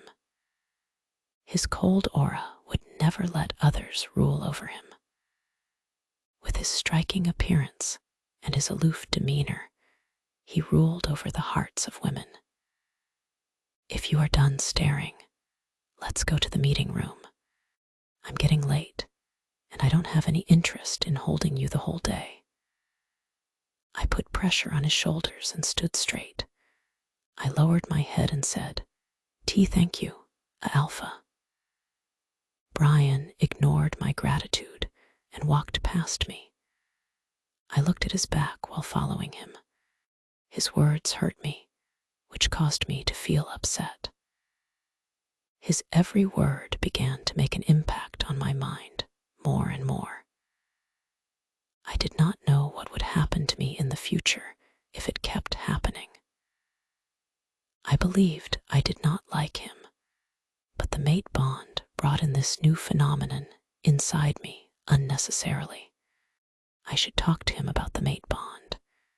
We have to do something about it, I thought. As we entered the meeting room, everyone who was sitting on chairs stood up and bowed to Brian. There was enough space in the meeting room to set up a large table, which had 30 seats, along with 2 head chairs. Alpha's seat was positioned across from a large projector, which was set up to provide him with a clear vision for every presentation. Brian motioned his hand to tell them to raise. When he sat on the head chair, everyone sat back in their seats. I stood beside Brian while lowering my head. I could feel others' gazes on me. "Start the meeting," Brian said while looking at everyone. The meeting proceeded long, almost more than 1 hour. I was glancing at Brian during the meeting. He was entirely focused on what people were discussing. I was shocked when I heard his different opinions from others. In the business world, he was indeed the king. His ability to think was different from others. His thoughts started where other people's ended. I was lost in his face when I heard my name. "Miss Sophia." Huh? I looked at the man who was sitting a little distant from Brian. "Alpha has called you 2 times. Where are you lost?" I slowly shifted my attention back to Brian, and I saw him turning his head toward me. I gulped and bowed to him. "Sorry, Alpha, I was." I paused as I had no words. What would I say? That I lost myself while observing you? No way. It looks like Secretary Sophia has a crush on our Alpha. I heard a man saying that. Others started to chuckle. Brian's eyes were on me, and he did not break eye contact. I felt my cheeks getting hot. I averted my eyes from him as I felt embarrassed in front of others. "Stop it. Focus on your work, not on my secretary." Brian let out a cold voice. I was surprised by his tone when he said, "My secretary." It felt like he put a little pressure on his voice when he said that. Almost immediately, everyone lowered their heads and started to turn the pages of the files in front of them to avoid his cold gaze. I was relieved that those people's gazes were diverted from me. "Thanks," I whispered. I knew it reached Brian's ears. Just as I thought my embarrassment was over for the day, a phone started to ring. The ringtone echoed loudly throughout the silent meeting room. I bit my tongue when I realized it was my phone. I saw it was my mother's call. I muted the ringtone and glanced at Brian. He glared at me. I moved my gaze away from him and cursed myself for bringing the phone with me. Today was the worst day of my life. Why was fate up to humiliate me? "Pick up the call," Brian said to me. "W what?" He did not answer, but only stared at me. I understood that whenever he reacted like that, it meant he would not like to repeat his words. I received the call while looking away from him. "Sophia." My mom's voice reached my ear as I put the phone close to my ear. "I'm in the meeting room," I whispered to her as I placed my hand close to my mouth so that others could not hear me, and only my mom could hear me clearly. "Oh, I'm so sorry, my dear. I just wanted to ask if you are coming early today." "I'll try to come earlier." "Okay, bye." My mom was intelligent enough to cut the call without wasting time. After talking with Mom, when I looked at others, I found them staring at me. They looked shocked. It was forbidden to receive phone calls in the meeting room. They could not understand why Alpha permitted me to break the rule. I twisted my head to peek at Brian. Nervousness began to spread over me as I assumed he would yell at me, and that the order to receive the call was a trap to humiliate me. But nothing happened, as I thought. He was calmly looking at the page that was opened in front of him, as though analyzing the report. After a while, he looked at everyone and instructed them. "Continue." Chapter 37. As the meeting came to an end, I felt a huge wave of relief wash over me. I couldn't help but let out a big sigh of ease. I saw everyone start to walk out of the meeting room. I waited for them to leave and then turned to Brian. He was still looking at some files. As a secretary, I could not leave his side until he told me to do so. As if he could feel my gaze, he turned his head toward me and raised an eyebrow. He asked, "What?" "Nothing." He got to his feet suddenly.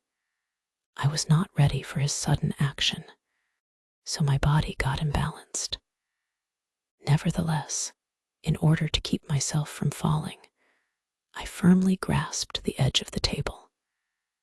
I had felt enough embarrassment for today. I did not want to feel more.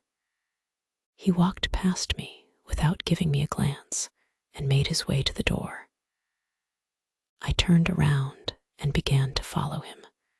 My thoughts regarding the mate bond, which had been going through my head, caused me to halt my steps.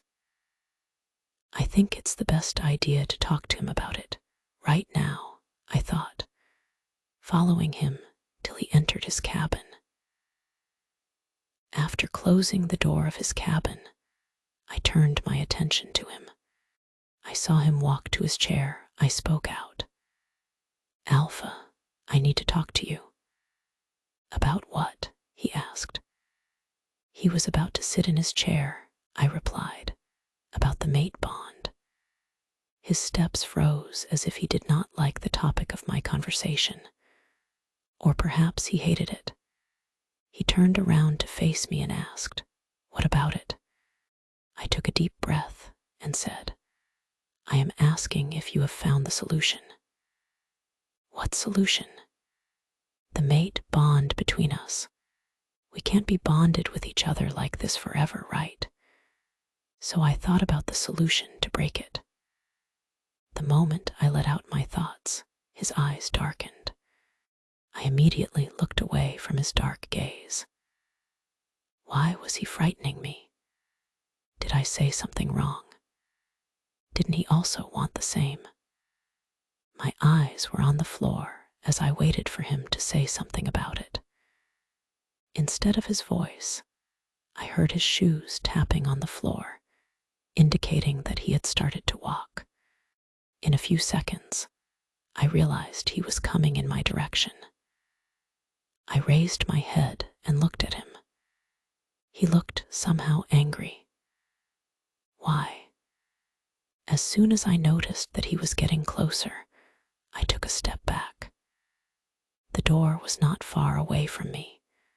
As a result, my back was pressed against the door the moment I took a step backward. I gasped when he rested his right hand on the door next to my head. He lowered his head to reach my level and asked, "What did you just say?" "You want to break it." His hot breath touched my face as he spoke out. His scent touched my nostrils, making me crazy, as if, in no time, my body would press against his without my permission. "Stop it, Sophia.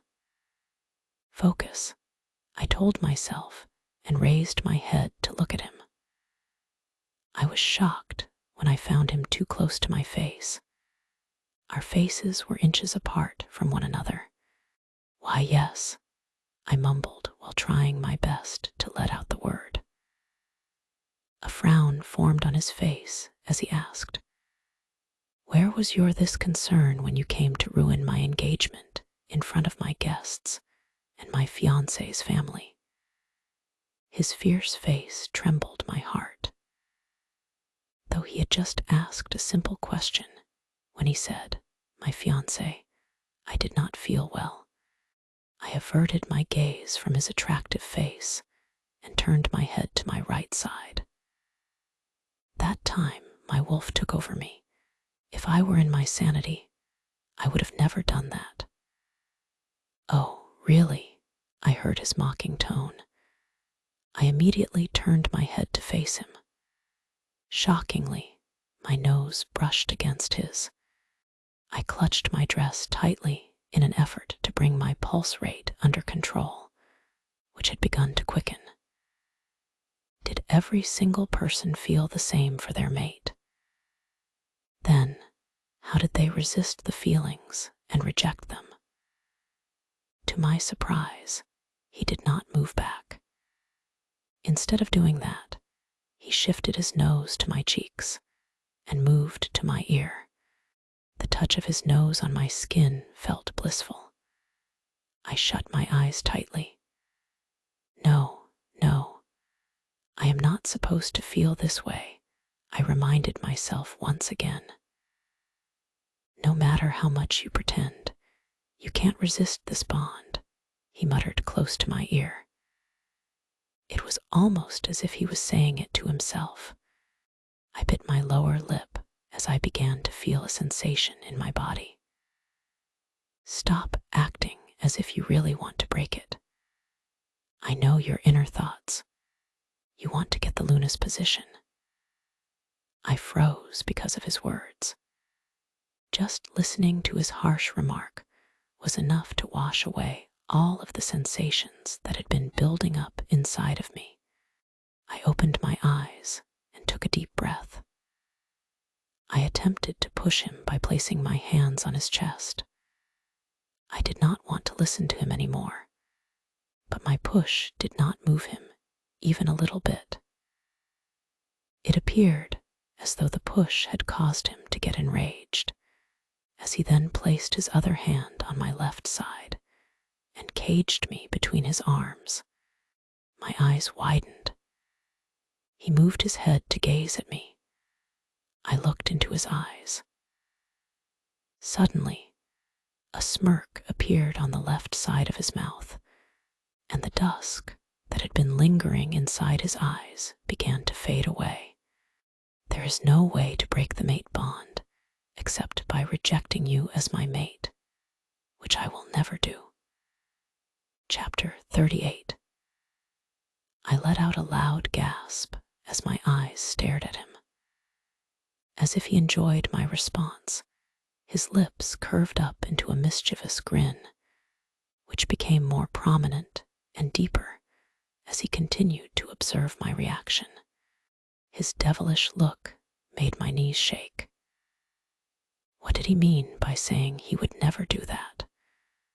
Was the reason behind it only to keep his throne in his hands? I knew I would never survive the rejection either. But still, I wanted to ask why he would never do that. Why? His eyes began to scrutinize my face. It was like his eyes were touching me. I felt them brushing my skin. His gaze halted for a second on my lips, and I felt my lips quiver. He shifted his gaze from my lips to my eyes. I could not describe how I was feeling right now. His eyes were piercing my soul. The reason is clear. I don't want to lose my position, he replied with a calm tone. I broke eye contact. I was so mad at myself that for a few seconds, I thought he would say something else. What happened to me? Why was I thinking something impossible again and again? Then, what about me? I asked with an angry tone. What about you? He asked right away. I looked at him and asked, how will I live my life? He looked confused, as if I had asked a dumb question. Did I stop you from living? You are totally fine standing in front of me, having a good job, and living your life fully. Did he think that was called a good life? I was hanging between him and his throne. My fate betrayed me. I could not even force him for the rejection, which would only risk my life. That means I can live however I want. You don't have any problem with it. He scoffed at me. Why would I? I nodded my head at him. Okay, but stay away from my brother. I frowned at him. As I told you before, I am not the one who goes to him. That scumbag comes to me for saying sorry for the cheating he did. But who will believe in me? You think me a cheater and your brother a good man. He glared at me, demonstrating that he did not like how I was talking about his little brother. I guessed he really cared for him. As a big brother, he wanted to protect Bruce from me. Brian moved his hands from my sides and stood straight. Don't dare talk about him like that again. This is my last warning. Don't forget that he is Alpha Brian's brother.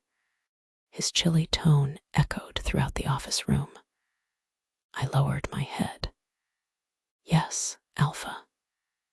He turned around and walked to his chair. I felt empty inside me the moment he moved away from me. I could not believe he could come this close to me, only to turn his back on me as if he did not feel the mate bond as much as I did. I did not know where my fate was taking me. I felt lost without direction, and I had no hopes for my future. It was a complicated time in my life, and I struggled to find my purpose and meaning.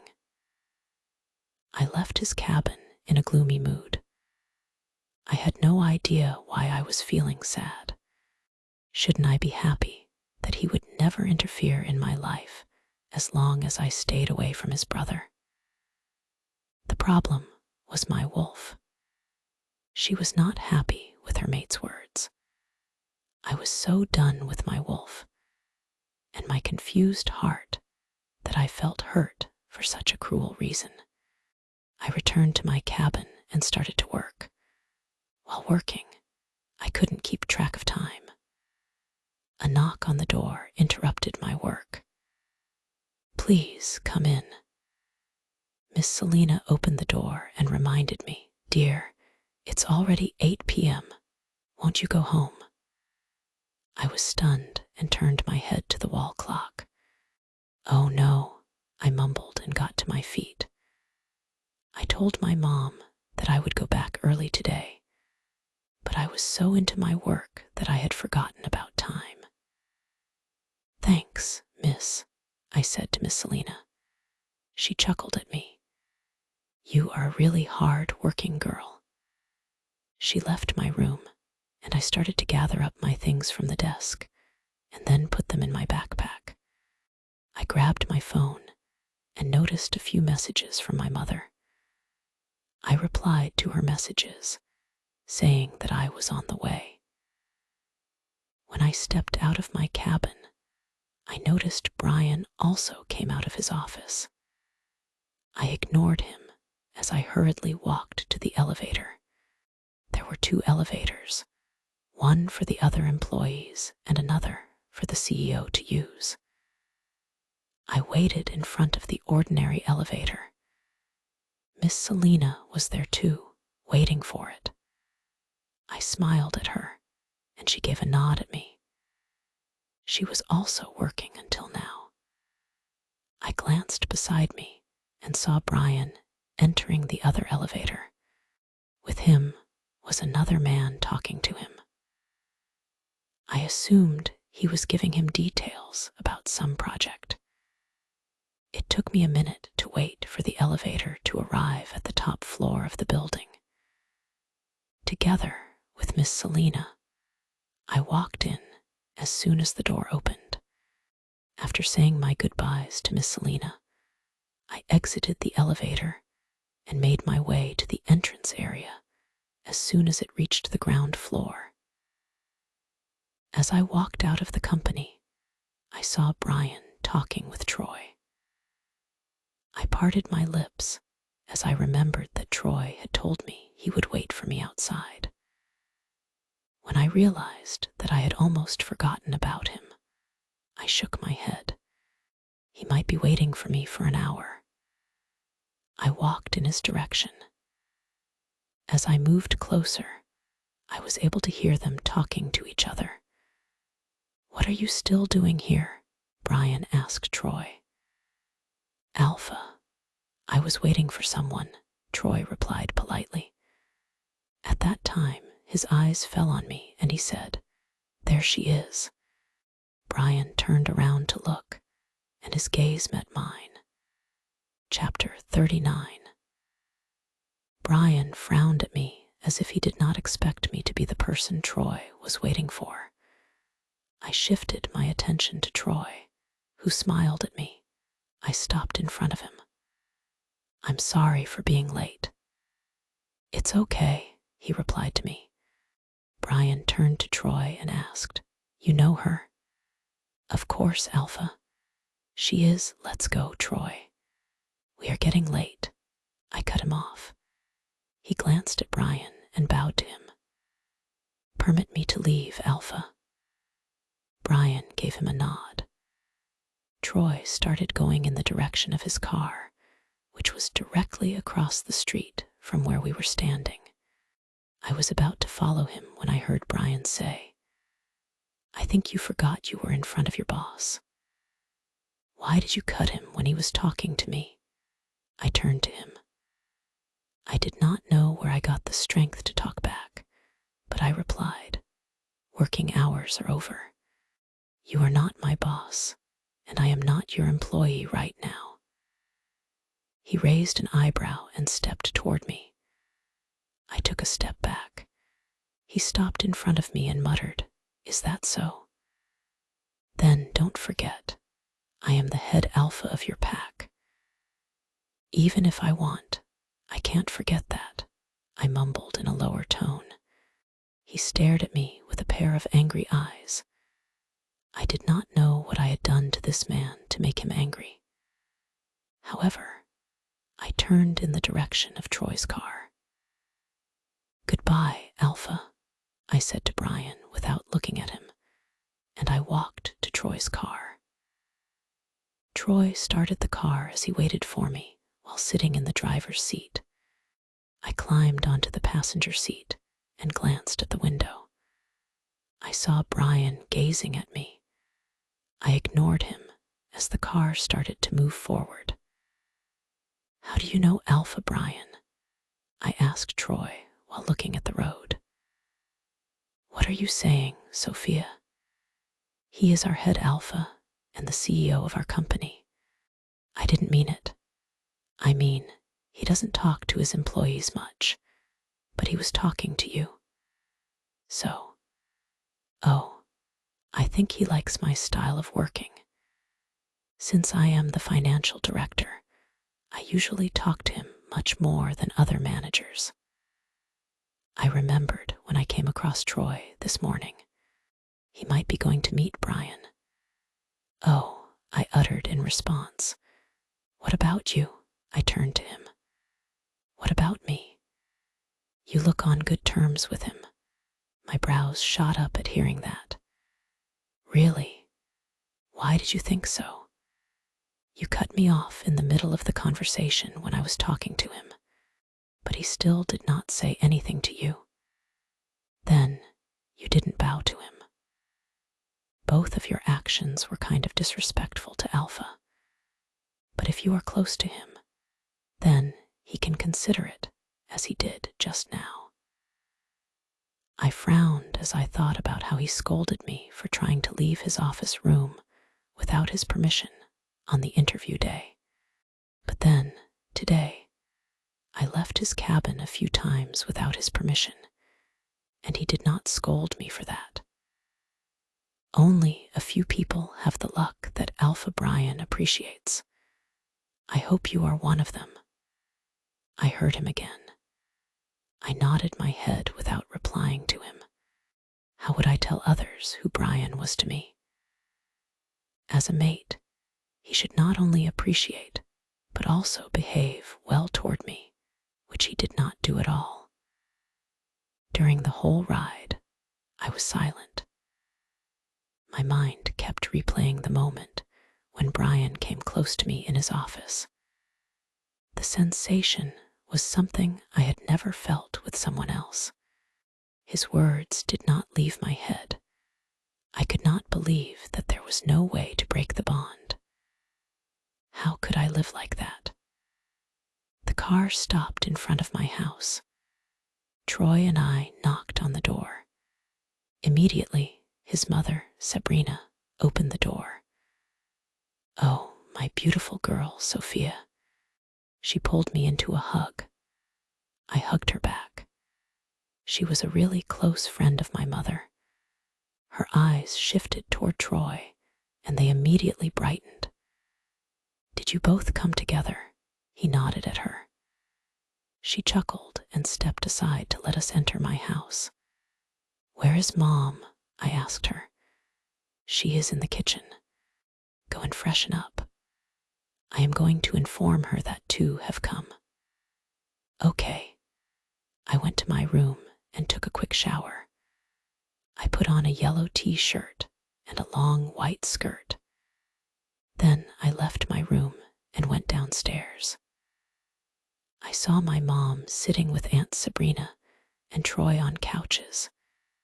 They were all talking to each other. When they noticed me, I went to join them. Aunt Sabrina told me how her husband died a few years ago, but then my mom supported her. She said my mom was like her sister, so she cared for my mom a lot. I felt happy that my mom had good friends. During the dinner, Aunt Sabrin asked me, "You are 18 now. Have you not found your mate yet?" I bit my lower lip and shook my head. No, though I had a mate, I was forbidden to reveal it to others. Aunt Sabrina glanced at her son and said, "Troy also hasn't found his mate." I could understand where the conversation was going. I finished my food hurriedly and stood up, then said, "Mom, I am going to wash my plate." When I walked to the kitchen, I heard Troy's voice behind me. "I am also done. I think I should help her." I entered the kitchen with Troy following me. The situation was awkward. We were washing our dishes silently. We could hear our mother's laughter and conversations coming from the dining room. Troy broke the silence as he spoke out. "Please don't mind her. My mom is just worried about my future, but I don't have that kind of intention to come here."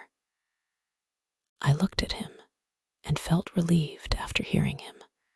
"That's good for me."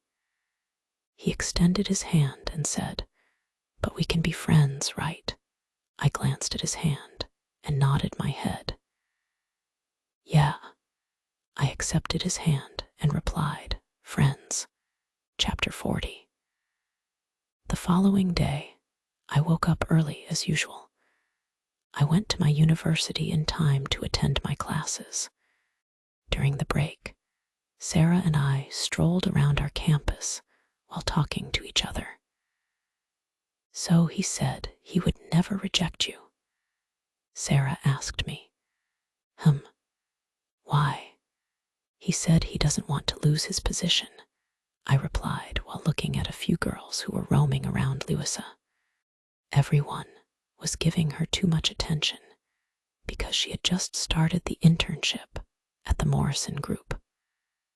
Louisa did not fail to grab more attention as she told everyone how the first day was and how everyone was so nice to her. She even lied, saying that Brian himself congratulated her for winning the competition.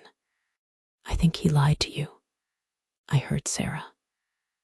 I turned my head to her and asked, "What did he lie to me about?" Sarah chuckled as she thought about something and walked to the benches close to the basketball court. We sat on a bench to have some relaxing conversation.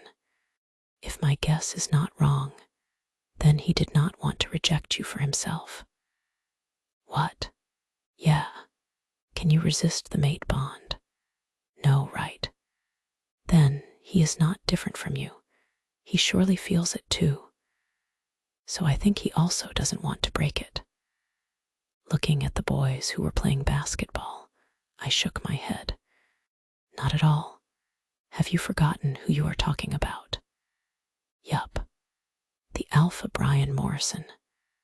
But at the end of the day, he is a wolf who wants his mate. I closed my eyes and felt the sunlight over me. I took in the fresh air inside me as I deeply breathed in. I don't like him, nor did he. I always thought there must be a solution since both of us don't want the bond. But when he said that there was no hope, I felt broken. I mean, what now? Will I be alone forever? Sarah wrapped her hands around me and hugged me tightly. Don't worry, baby. He will be your boyfriend soon. I pulled away from the embrace and looked at her. What? No way. She cleared her throat and wiggled her brows. What about getting another boyfriend and showing your arrogant mate that you have a boy who wants you? I rolled my eyes and laughed at her words. That man can never feel jealous. In fact, talking about him, I feel like I am desperate for him. I am not. It's just my wolf. I paused when my eyes fell on Louisa coming in our direction. My eyes shifted to the man she was following. Why is Bruce coming here? Sarah mumbled with a scowl on her face. I looked away when Bruce's eyes met mine. Bruce, please, listen to me. Why are you doing this to me? Louisa shouted at him when he ignored her. Everyone around them was stunned. Sarah and I glanced at each other and then got to our feet. The atmosphere did not stay calm as Bruce's steps halted. He slowly turned to Louisa, giving her a furious glare. Louisa realized what she had just done. No one had the audacity to talk to Bruce like that on our campus. Louisa strode to him and started to tear up. Bruce, I am so sorry. I did not want to do something like that. I just want to say, why are you behaving like this? Why are you still angry with me? Didn't you say that I knew your desire really well? Then, why are you not coming to me? Bruce glanced at me when Louisa had just said that. I scoffed and rolled my eyes intentionally. Both of them are cheaper, I uttered under my breath. I grabbed Sarah's hand and said, let's go from here. She held my hand and muttered, wait. Let's see that fake princess's downfall. I think Bruce did not want her to say such a thing in public. That shameless girl is going to get scolded for her nasty desire. I was about to say to her that I did not want to, but I stopped when I saw Bruce push Louisa in front of everyone. Louisa almost fell to the ground, but her friends saved her from falling. How dare you come to me? Bruce yelled at her. I was shocked by his yell. He was a calm guy. I had seen him only a few times this angry. The last time I talked about my mate, he got angry like that. In the last month, he did not come across to me much, as I never wasted my time on campus and went to my job after attending my classes. Be Bruce. Shut up. Louisa jerked at another yell. She started to cry. I could see she was not faking it. For a moment, I assumed she was really in love with him. Stay out of my sight. If I see you around me again, the internship that you flew for, you will lose it in no time. Louisa's eyes widened. She immediately shook her head and tried to reach his hand. Don't do this. I got that with my hard work. I almost laughed at her words, but I frowned when I heard Bruce say, yeah, I know how hard you work on that project. Stealing someone else's work is really called working hard. Louisa's eyes could not be wider. Everyone around her let out gasps. I was surprised that Bruce believed me that day when I told him about it. On the other hand, Louisa shook her head. Who told you this? She turned her head and looked at me. She pointed her finger at me and said, she told you that, am I right? She is a liar, Bruce. She wants to keep you away from me. I got mad at her. Why did she drag me into their private conversation? I walked to her and looked around everyone. Did you all hear what Bruce Morrison has just said? Chapter 41. Everyone was silent. Many of them were not sophomore year students, so they did not know Louisa much. They were just aware of the fact that she had won the competition and received the first prize. As soon as they found out that she had cheated on it, they started giving her a look that was filled with disdain. You are lying, Louisa said with an angry tone. But I didn't say anything today. You are the one who dragged me, I replied. You bitch. She rushed to me as if she were attacking me. Her behavior astounded me. She looked like a mad woman. Before she could get to me, a hand grabbed my wrist and pulled me. Bruce pulled me behind him and gave Louisa a stern look. Louisa was startled by his action. "Bruce, if you dare to touch her or even think to harm her, no one will be worse than me." I glanced at Bruce, who looked infuriated, then shifted my gaze to Louisa, who looked in disbelief. "Why do you still care for her?" "She broke up with you." Bruce released my hand, went to grab her jaw, then muttered, "It's all because of you. I was a fool, that's why it all happened." Sarah approached me and whispered, "Perfect. She has just spilled up everything with her own mouth." I noticed the crowd around me. It was getting more prominent than before. Students started to capture whatever was happening there on their cameras as they recorded video on their phones. Looking at how Bruce grabbed Lewis's jaw, it reminded me of his big brother. Brian also grabbed my jaw and hurt me the day we realized our mate bond. I pushed my thoughts aside and grabbed Bruce's hand. "Bruce, leave her." "No, I will break her jaw today." I pulled him away from her. "What's wrong with you? You can't charge at a girl like that." Bruce looked at me and asked, "You are still thinking about her after what she did with you? But you have problems with only me, right?" I realized that he carried the matter in the same direction. I shook my head and replied, "She is no one to me. I would do the same if someone else were here in both of your places." Bruce nodded his head while looking at me, then left the place with a furious face. I glanced around me and saw people start to discuss me. Louisa looked broken, but more than that, she felt insulted in front of others. That time, I realized that I was wrong. She was not in love with Bruce, but only after his reputation. "Let's go," Sarah mumbled. She held my hand and pulled me out of the crowd. Suddenly, I felt light-hearted. People would now believe that Louisa lied about the project. At least people around me were aware of the truth, even though it would not restore the status that I had lost or the opportunity that she was getting. After attending his classes, Nolan made his way over to meet with us. "This weekend, I plan to hang out. You have to join us," he said to me.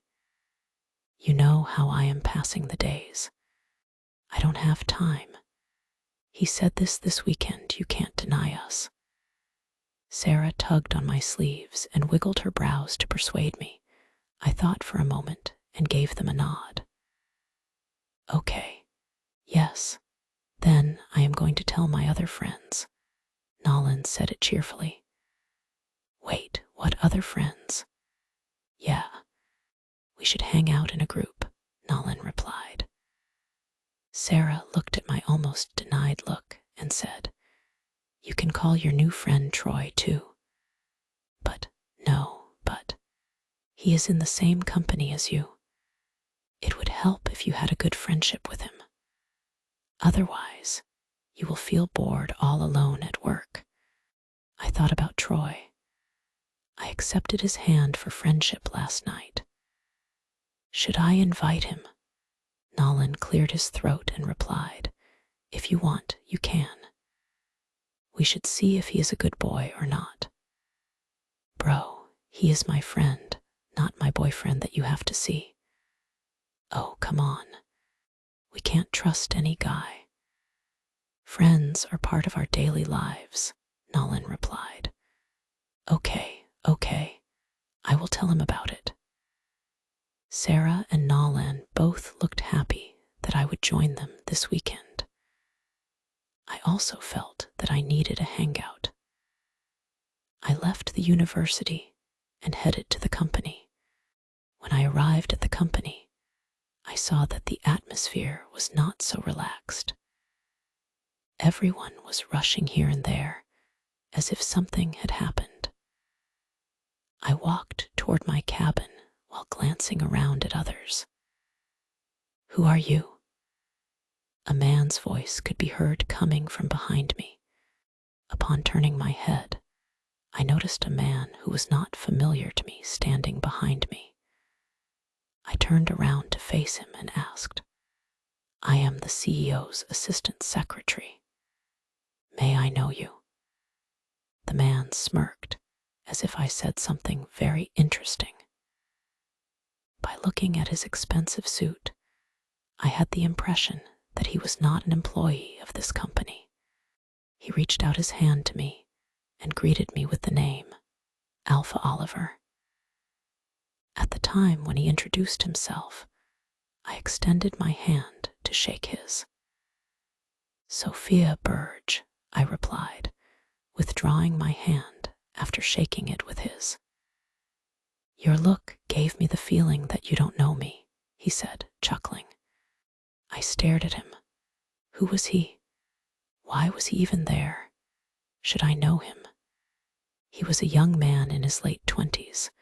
Was he an official of Brian? No, he could not. He was an alpha in rank. I saw another man approach him and bow his head to him. Alpha, my eyes widened. Alpha? Okay, he can be alpha in rank. But why did that man bow to him, I thought. He is my beta, Jasper. The man named Oliver said this to me while directing his head toward the new man. I was taken aback. Beta? Was he the alpha of another pack? I slowly turned my head and saw other employees looking at me, whispering about something. They might be talking about this alpha. "Are you an alpha of any pack?" I asked Oliver. His beta frowned at me and replied, "He is the head alpha of the Mountain Howl pack." Chapter 42. Mountain Howl pack, I mumbled as I tried to remember something about that pack. "See you again, beauty," Alpha Oliver said to me. I watched him and his beta leave. I was so confused and shocked that I forgot that I was standing there for a while. "Sophia," I heard my name and turned around. "Oh, Miss Lily." I was relieved that I did not have to go to Brian today since Lily was back at work. "How are you feeling today?" I asked her about her health. "I am fine. I was waiting for you, but you seem to be busy without talking with someone special," Lily muttered as she glanced in the direction where Alpha Oliver left. To clear up her misunderstanding, I shook my head. "No, that's Alpha Oliver." "I did not, Eve," she cut me off and said. "It's okay. It's your personal matter how you know him." I was about to object to that, but before I could say something, she spoke out again. "Alpha wants you to make coffee for him." "He what?"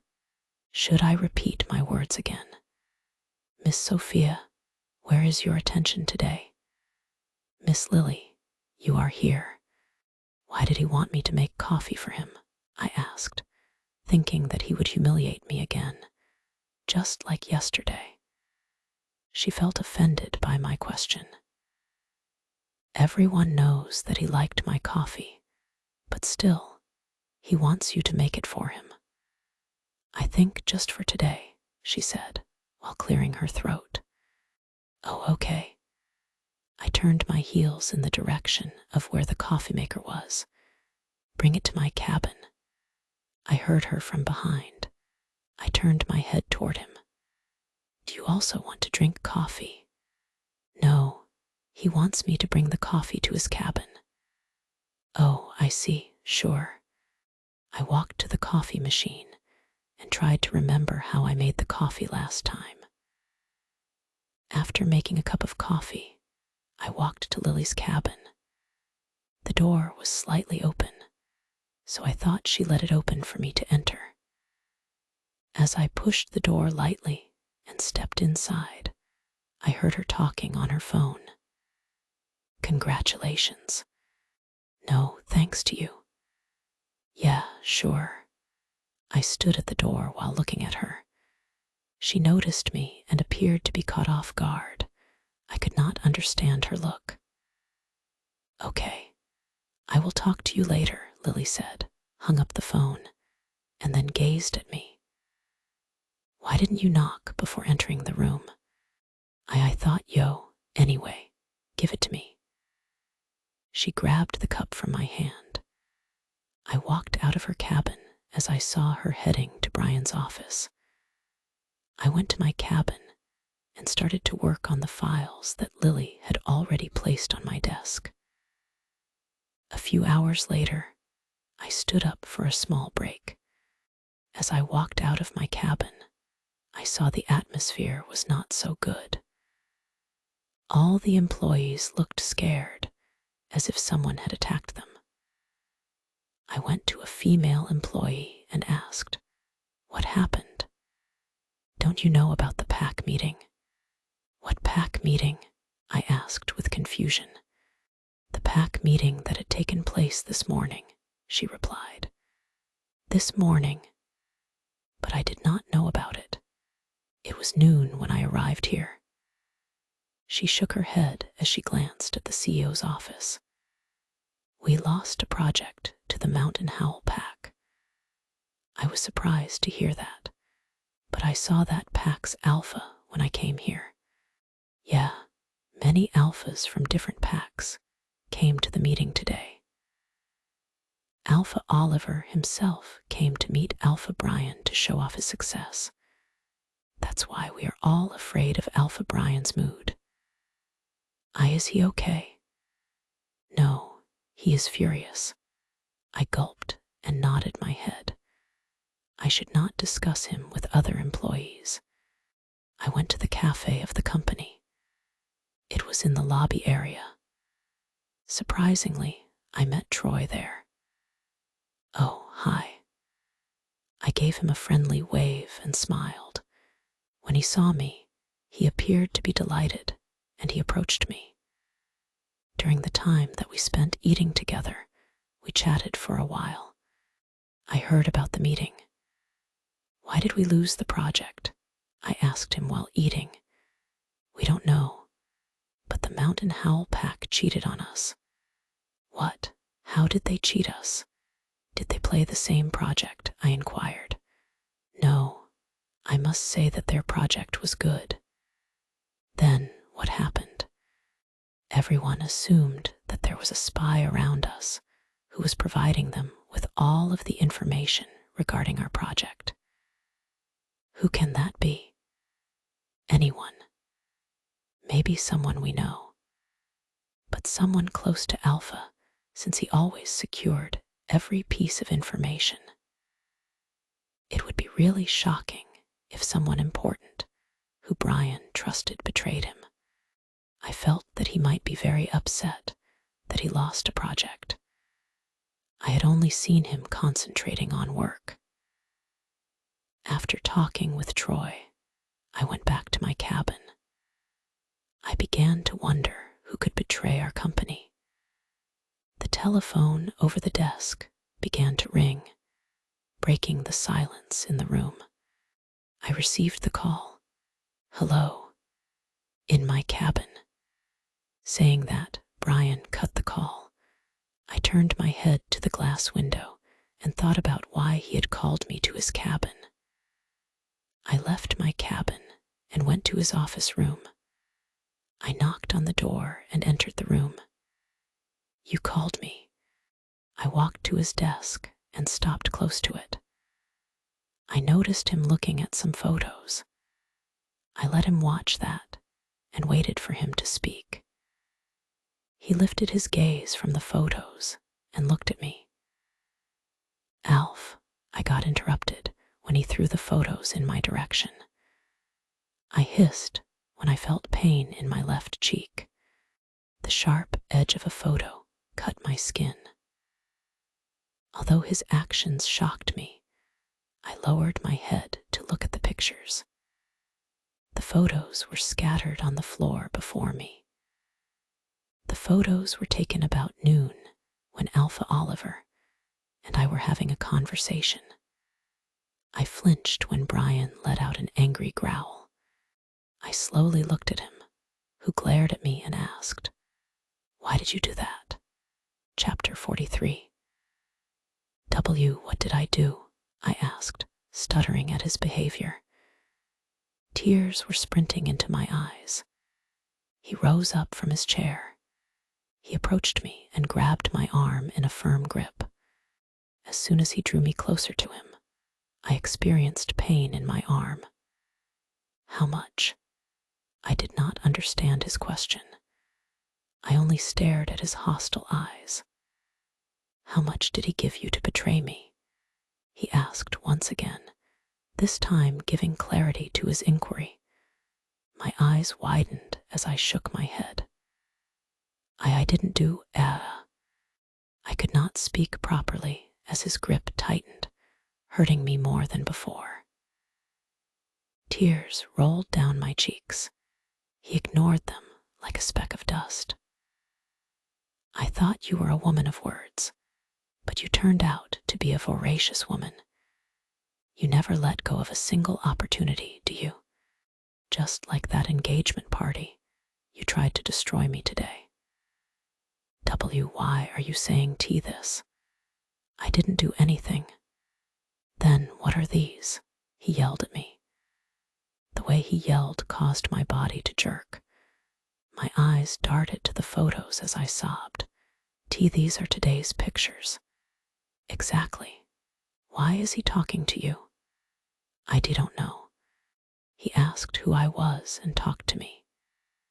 He let go of my arm and chuckled at me as if I were telling a joke. In a matter of seconds, his chuckle transformed into a sarcastic laugh, and then it vanished entirely as his face became more ferocious. Do you think everyone is after you? Who do you think you are? I did not have any answers to his question. He did not believe me. Are you thinking that I was the one who gave him the information? He raised a brow. Did I mention giving information? You yourself said it. Why did you do that? To destroy me. By just one project. What do you think? Who am I? This one project can't shake me a little bit. I just hate betrayers. I wiped my tears and let out a lower tone. I know you won't believe me, but I heard about the information thing from my friend Troy. It's been only 1 month, and you made my financial director such a close friend that he started to talk about the PAC meetings with you. I was startled that he would scold Troy, so I tried to explain to him. No, I was the one who asked him. I overheard people talking about losing the project. You must be very happy. No, I am not. As though speaking with me was making him more enraged, he looked away from me. Just get out. I tightened my fists and lowered my head. I walked to the door while sobbing. The moment I grabbed the doorknob, I heard him. If Lily had not overheard your conversation with that man, I would have been completely unaware of the identity of the traitor. My hand froze as I turned to him and asked, "What did Miss Lily hear?" He glared at me. "The way you cheated my company and helped another PAC's alpha get the project," he replied, gritting his teeth. I swear, I didn't just leave my company right now. Never come here again.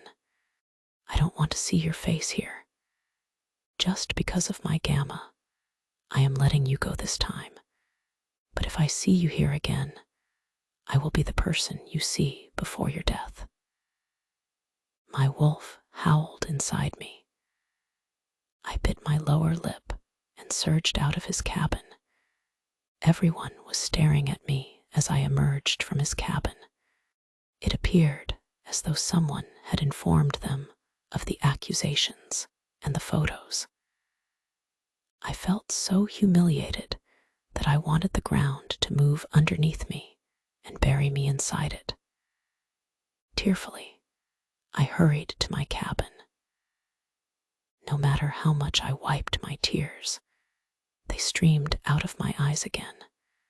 After grabbing my phone and backpack, I left my cabin. I sobbed as I tried to walk past others. When I went to the lobby area, people began to gather around me. "She is a traitor." I heard people talking about me. It hurt me. How would I make them believe that I did not do anything? I noticed Lily looking at me in the crowd. My legs froze. "Why did you do that to me?" I asked her in front of everyone. She was taken aback, and she asked, "What are you saying? Why did you lie to Alpha?" I didn't talk about anything with Alpha Oliver regarding any project. Lily pretended like I was lying. She looked at everyone and asked, "Why would I lie? I have been working for Alpha for so long." Yes. Why would Miss Lily lie? "You are the one who disclosed our information to another pack." I saw Lily sneering at me. I remembered that I heard her talking with someone in her cabin. Could it be that she was the one? I was frightened by how other workers were accusing me and pointing fingers at me. My lips began to quiver as I found everything blurred around me. I blinked my eyes and tried to look clearly as tears filled them entirely. I tried to go outside, but the employees did not let me go as they started to humiliate me. I had never done anything in my life to bear this humiliation. What is happening here? Everyone heard a deep voice. They immediately moved away from me. I saw Brian coming in my direction. He took one look around and understood what was going on. "Why are you still here?" he asked me, making his voice loud so that others could hear him. I just stared at him without replying. This man did not believe me and let others humiliate me like this. Why did he hate me so much? I turned around and walked to the gate of the company to leave. She did not even bow to Alpha. I heard whispers behind me.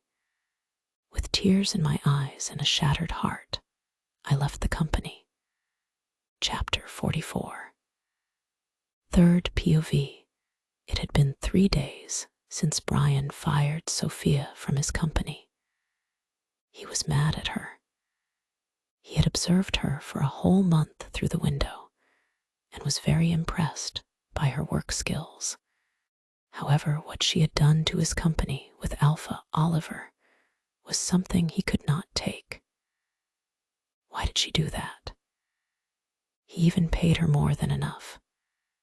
How much money did she want that she had to shake hands with another pack's Alpha? A knock disturbed his thought, and he permitted the person to enter the cabin. "Come in." The door opened and Troy, his company's financial director, entered the cabin. "Alpha," he said and bowed his head. Brian gazed at him. By looking at him, he remembered the night when he saw Sophia going with him. Troy had told him that he was waiting for her.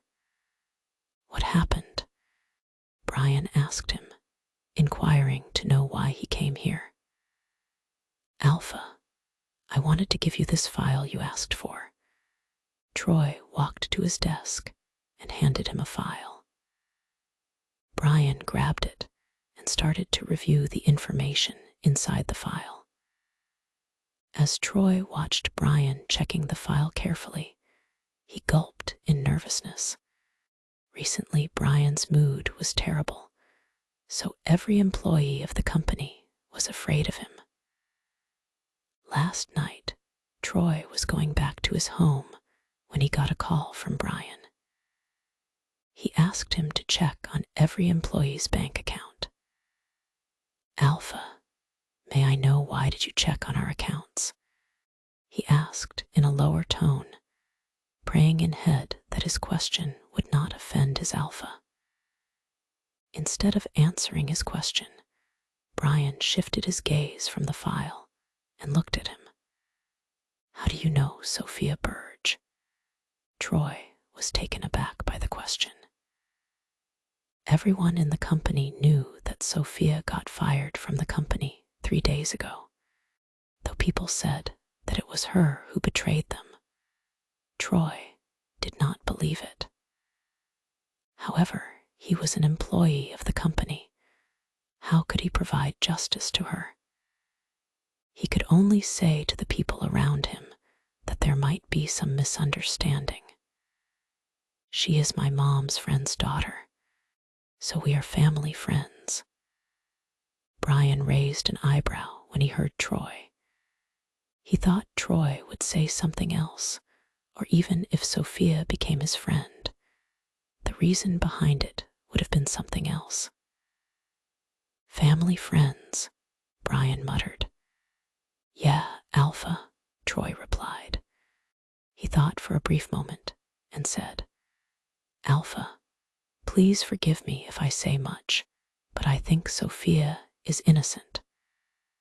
I mean, she didn't even know about the PAC meeting. I was the one who discussed it with her.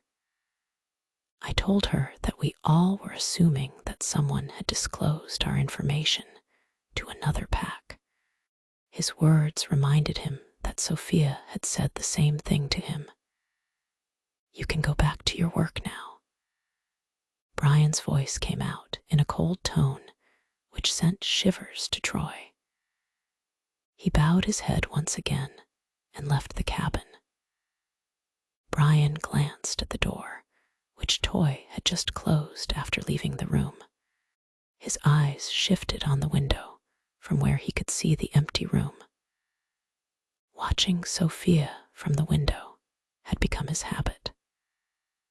So now, whenever his eyes fell on the empty room, he felt unease in his heart. He refocused his attention on the file. As Troy told him a while ago that there might be some misunderstanding, he also felt that in these 3 days, for some unknown reason, his heart did not agree with the fact that Sophia had done that. Though Lily herself was the evidence of Sophia's truth, still something was urging him inside. Surprisingly, only a few people received a big sum of money last week. One by one, he reviewed every single employee's last transaction. His eyes paused on the account who got the largest figure. His eyes narrowed when he looked at the name of the account. Lily Jane. He grabbed his phone and dialed a number. When the call connected, the other person spoke out. "Alpha, it was Noble, the Delta of his PAC. I'm sending you a bank account number. I want every single detail of the transaction ID of the people who sent her money." Brian said to him, "Okay, Alpha, I got it." Brian hung up the phone and called Lily's number. In a few minutes, Lily came to his cabin. She walked to his desk with a cup of coffee. "Sorry for being late, Alpha. I was making coffee for you." When she put the coffee on the desk, Brian glanced at it. It reminded him of Sophia's coffee. Though he told Sophia that she could not make coffee properly, he really liked her coffee that she made for him for the 3rd time. That was why he asked for it the next day too. It was just he did not want to let her know about it. "Alpha," Brian heard Lily's voice, which made him turn his head toward her. "Miss Lily, She caught off guard when she heard Brian calling her formally. He never called her miss. Yes. Brian looked at her nervous look and asked, I wanted to know what had happened that day. Which day? The day when you heard Miss Sohia talking with Alpha Oliver. You said you heard her talking with him about the project and congratulating him about it. Yeah, I want to know the whole conversation. Lily's brows shot up. At that time, Brian's phone rang as he got an email from Delta Noble. He checked on it while waiting for Lily to speak. When he looked at the email, which had the information of the transaction ID, Brian's eyes darkened. He lifted his gaze and looked at Lily. Lily thought he was mad at her because she was making him wait, so she spoke out. I heard her saying that she helped him for money. Money? How much? Brian asked, gritting teeth. I don't know, 1 million, Brian asked. Lily's eyes widened when she heard him. Brian stood up from his chair and walked to her. She took a step back in fear. Alpha, Brian did not let her complete as he grabbed her by her neck. His eyes turned red as he growled loudly. How dare you deceive me and put all the blame on her? Chapter 45. It was the weekend, and Sophia was ready to go out. She was upset and heartbroken. She could not tell her mother about losing her job. To avoid her mother's inquiry, she remained in her university's library till the evening. She did not lie to her friends, and she told them everything that had happened in the company. Brian's actions had also upset them. They said at least Brian should have believed in her. Sophia. She heard her mother calling her from downstairs.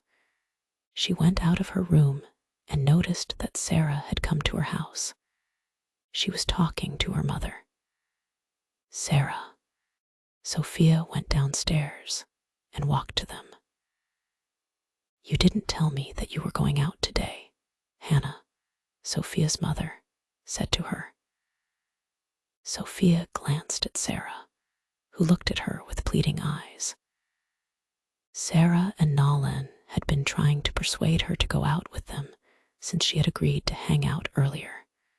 But later, Sophia's mood was not okay, so she did not want to go anywhere. Now, Sarah came to take her directly from her house so that she could not say no to her. I didn't want to go, Mom, Sophia mumbled, lowering her head. She was sad because of what had happened to her. It was her fortune that Troy had become her friend, so he did not inform her mother anything about it. Sophia, my dear, you work so hard. It would be best if you went out with friends on the weekend. It will refresh your mind, Hannah said as she caressed her daughter's hair. Sophia was quiet for some time. She glanced at Sarah, who looked upset. Sophia did not want to break her heart, so she nodded her head and replied, Okay. Sarah happily hugged Hannah and thanked her for making Sophia agree to go out with her. Hannah told Sarah that she would have to drop Sophia off before late at night, which Sarah was in accord with. Sophia went to her bedroom with Sarah. Sarah told her to wear something good, but Sophia said she was not in the mood. Their conversation was interrupted when Sophia's phone began to ring. When Sophia received the call, she heard Troy's delighted voice. Hi, Sophia. How are you? I'm fine. What about you? Sophia asked, trying to talk not in a broken voice. More than good. I have great news for you. Hearing him, Sophia arched her brows. What news? The main culprit who betrayed us got caught. It was Lily, Alpha's personal assistant. Sophia felt a burden move from her heart. She did not let out anything, but only listened to him. I could not believe it, but she herself accepted it yesterday. She glanced at Sarah, who was eager to know what they were talking about. So she put the phone on the loudspeaker. Why did Lily do that? Sophia asked, as she knew it was Lily. She said Alpha Oliver approached her and offered her $1 million to give him all the information about the project. He assured her that he would never reveal her name, so she did it out of greed. Sarah gasped as she stared at the phone while listening to Troy. How did she get caught? Sophia asked. You know our Alpha. He is so wise that we can't even think about it. You won't believe me. He asked me about checking all the employees' bank accounts. Can you imagine? He caught the culprit by their bank account transaction. No one can think like him. He found that someone had transferred $1 million to Lily's account on the day when the meeting was held. When he searched for all the information of the ID, he found that it was a bank of the Mountain Howl Pack. Sarah and Sophia both glanced at each other. They were amazed by Brian's intelligence. He could have done that before humiliating an innocent person, Sophia muttered in a lower tone. Troy heard her and said, I am sorry for what happened to you, Sophia. But there is another piece of good news for you. And what's that? Alpha told me to inform you that you can rejoin our company. Sophia was silent upon hearing that. Sarah looked at her and sighed. Sarah held Sophia's hand and rubbed it with her palm to comfort her. I don't want to rejoin the company, Troy. Troy was shocked after hearing that. But why? I just don't. Thanks for trusting me and now informing me about it. It was really great news for me that the accusation had moved from my head, but I don't want to go there again. Troy tried to persuade her, but she was firm with her decision. She did not want to go and meet that man again, who did not believe her at first. With a defeated heart, Troy hung up the phone. Meanwhile, Sarah hugged Sophia and jumped. Yes, finally, the worry has come to an end. Sophia smiled after letting out a deep breath. She was smiling after 4 days. A tear escaped from her eye as she felt relaxed. Sarah wiped her tear and said, Now you can dress up for tonight, right? Sophia chuckled and nodded her head. Sarah chose a cherry red dress for her that was backless and sleeveless. Sophia put on makeup with a smile on her face. She was happy today. She did not want to do a job at that company again, but at least no one would call her a traitor. After saying goodbye to her mother, Sophia left her house with Sarah. I'm driving the car today. What? Babe, I got my driving license. Let's go, Sarah said in a singing tone. Both of them got in the car and headed to the place where Nolan was waiting for them with his friends. You could have invited Troy, Sarah let out while driving. I forgot, but it's okay. I will invite him another time, Sophia replied. A ringtone intervened just as Sarah was about to advise her to call Troy right away to invite him. Sophia took out her phone when she realized that it was ringing. When she looked at the screen, she saw an unknown number. she received the call. "Hello." A deep and chilling voice came from the other end of the phone, which sprinted her heartbeat faster. "Why did you refuse to rejoin my company?" Chapter 46. Sophia's POV. Who? Sarah asked me as she glanced at me. I slowly turned my head toward her and replied to her in a lower tone. "Alpha Brian." Her eyes widened, but she focused on the road as she was driving the car. As Brian heard me, he waited for my reply. I cleared my throat and responded, "I don't want to, that's why." "Why?" he asked. How did he ask why? Did he not know the reason?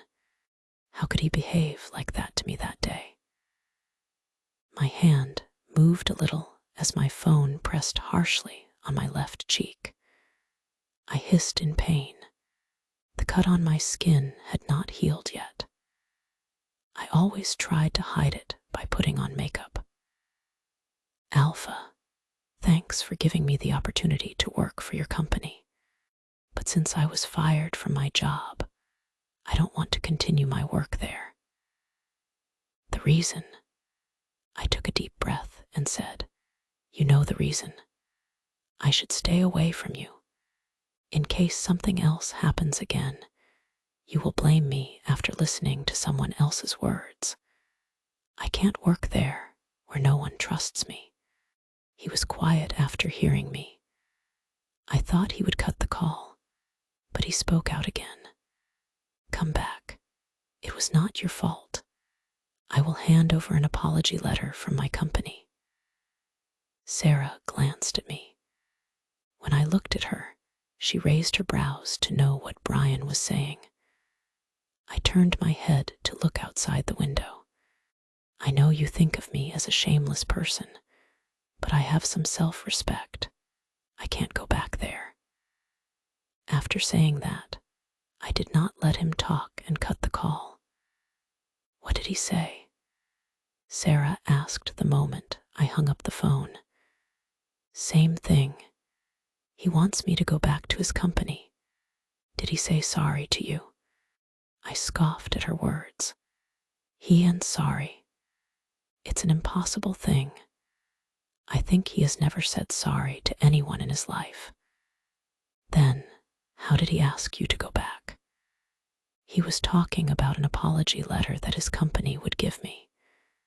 "Is he even serious?" "No, I can't believe it. How could he be so unromantic?" I looked at her. She was still thinking about our mate bond. I only told her about Brian's firing me from my job. I did not tell her how he behaved with me. If I had told her, she would have understood that I and Brian had nothing like mates should have. During the whole ride, Sarah consoled me, telling me that I should teach Brian a lesson and make him come after me. I only laughed in my head. That arrogant man could never come after me. He did not care if I went to his company or not.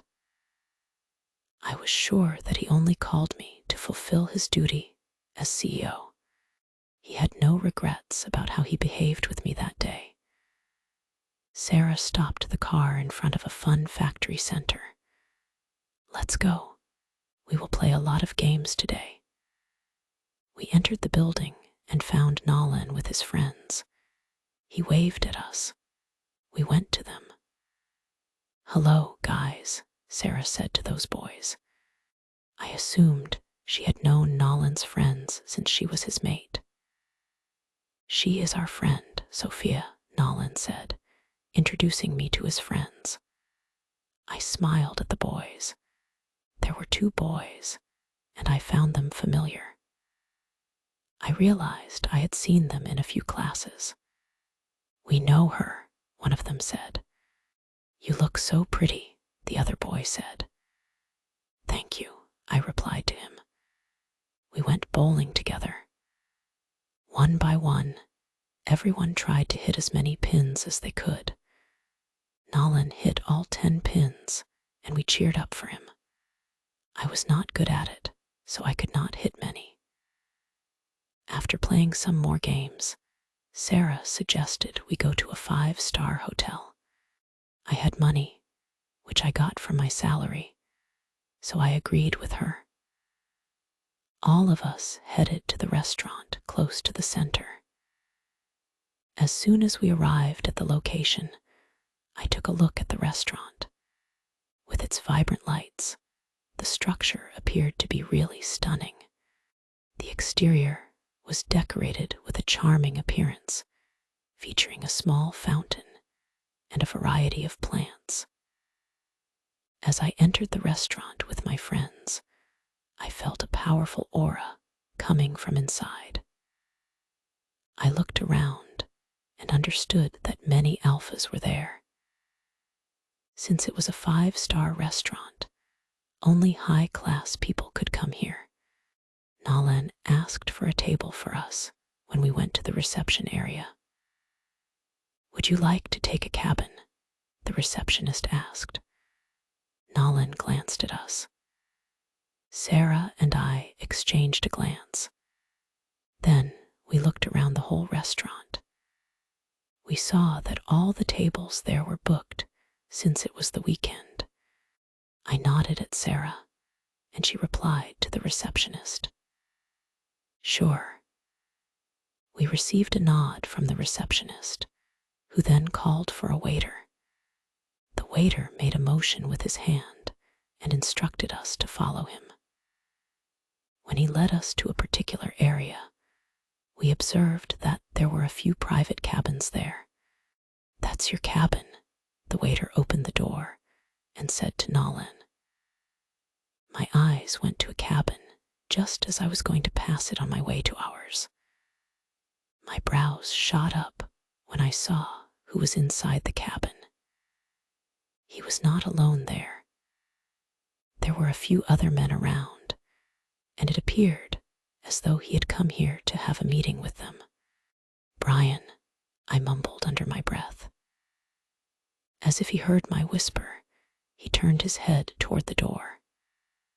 I immediately moved my gaze away from him and walked to our cabin. I tried to ignore Brian's thoughts in my head. I was perplexed as to why we always crossed paths with each other. I concentrated on my friends and began to engage in conversation with them. In the middle of discussing our next plans, we each placed an order for our preferred food. After we had finished our meal, Nalan decided to take the bottle of champagne that had been presented to us as a gift by the restaurant. After shaking the bottle, he removed the cap and opened it. I felt the liquid shooting across my face and clothes as it spilled from the bottle and overflowed onto the ground. We all started to laugh. After cleaning my dress, I got to my feet. "I am coming from the washroom," I said while chuckling. One of Nalan's friends stood up and said, "I also want to use the washroom. Let's go together." Both of the washrooms are in the same way. I nodded at him, and we left the cabin. While passing Brian's cabin, I noticed the cabin was empty. I felt relieved that he had left. Nalan's friend showed me the ladies' washroom, and then he went to the men's washroom. After going to the washroom, I noticed that there was no one else there. My cheeks were damp, so I glanced in the mirror and wiped them off. I realized that the wipe was exposing the wound that was on my left cheek. I sighed and leaned down to the sink. I washed my cheek. I thought I would have to apply makeup to my cheek once more in order to conceal the scar. Just as I straightened up and glanced at myself in the mirror, I let out a loud gasp. I saw Brian standing behind me, leaning against the closed door. Chapter 47. I turned around to him with wide eyes. He looked at me with a calm face. "You almost scared me to death," I said as I placed my hand on my chest. My heart was beating faster, and my wolf was jumping inside. The two emotions made me feel strange at the same time.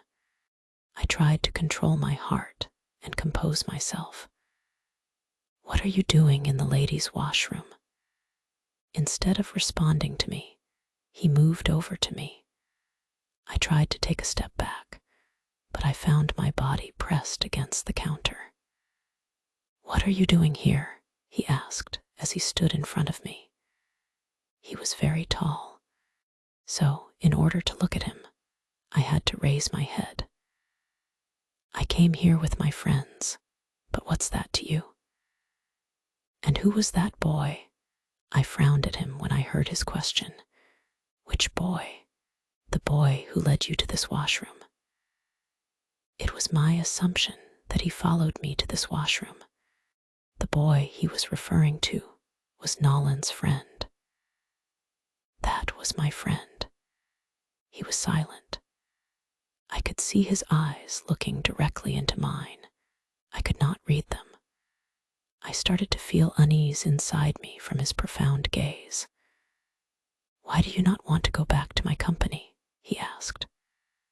I sighed as I realized his reason for following me here. He could not take no as an answer, so he came here to force me to go back. "Alpha Brian, I'm requesting you. Please don't make my life harder again. I'm not after you or your brother. As you can see, I am happy with my life. I'm really enjoying it. So please leave me alone. I am not going back to your company to gain your attention again." I said what came to mind at that time. It was not my words, but his words, which he told me on the very first day of my job when I went to his cabin to return his suit jacket. His each and every word had pierced inside my heart, and I never forgot them. Suddenly, his gaze darkened as his eyes shifted from my eyes to my left cheek. I lifted my hand to touch my cheek. I turned to the mirror and saw that the wound was clearly visible now. I turned to him and said, "I think you should leave the washroom right now." I wanted to fix that by applying makeup again, which I could not do in front of him. I was stunned when he grabbed my hand and pulled it away from my cheek. "What happened there?" he inquired. I turned my gaze to him. He was observing my cheek. I tried to snatch my hand from his hold, but he tightened his grip. I asked what happened. I could not help but scoff at him. "Don't you know?" His gaze returned to my eyes as if he really did not know where the wound came from. "That day when you behaved so nicely with me, a photo touched my cheek to brush against it," I said with a mocking laugh. My words were sarcastic enough to make him angry. As if he was able to remember that day, his expression abruptly changed. I looked away from him and attempted to walk past him. However, I forgot that he was still holding my hand. He turned around and drew me closer to him. My body collapsed with his. With a horrified expression on my face, I placed my hands on his chest and looked at him. The closeness was too much for me. My wolf began to react within me at that moment.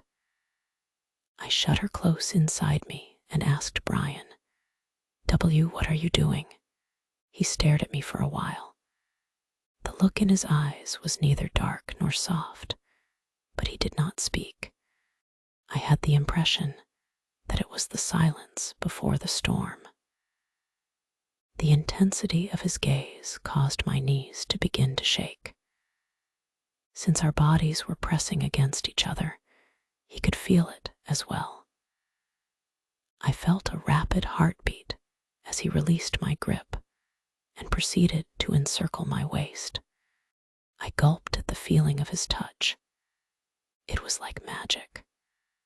I almost wanted to close my eyes and feel it deeply, but I tried to stay conscious. He lifted his other hand and brushed my bare arm with his fingers. It gave me the feeling of shivering all over my body. I parted my lips because of the sensation. I gripped his black shirt, which he wore under his black coat. "I did not know you could dress up like this, too," he muttered, moving his finger to my neck. His gaze shifted to my dress, which hugged my body perfectly, showing all the curves in his eyes. I grabbed his hand and stuttered, "Alpha, why yo? SS." He placed his finger on my lips. My hand loosened the grip of his hand. My lips quivered under his touch. He studied my quivering lips for a moment before meeting my eyes. He chuckled as if he were enjoying the response my body was giving him. He reached over to my cheeks and gently brushed his thumb over my wound. I hissed in pain. I was an omega. My wounds needed a long time to heal. In a blink of an eye, he turned my body to face the mirror. My heart began to run faster when I felt his body press against me from behind. He leaned down on my neck. As he grasped my right cheek, he tilted my head to bring my left cheek close to his lips. I stared into the mirror with wide eyes.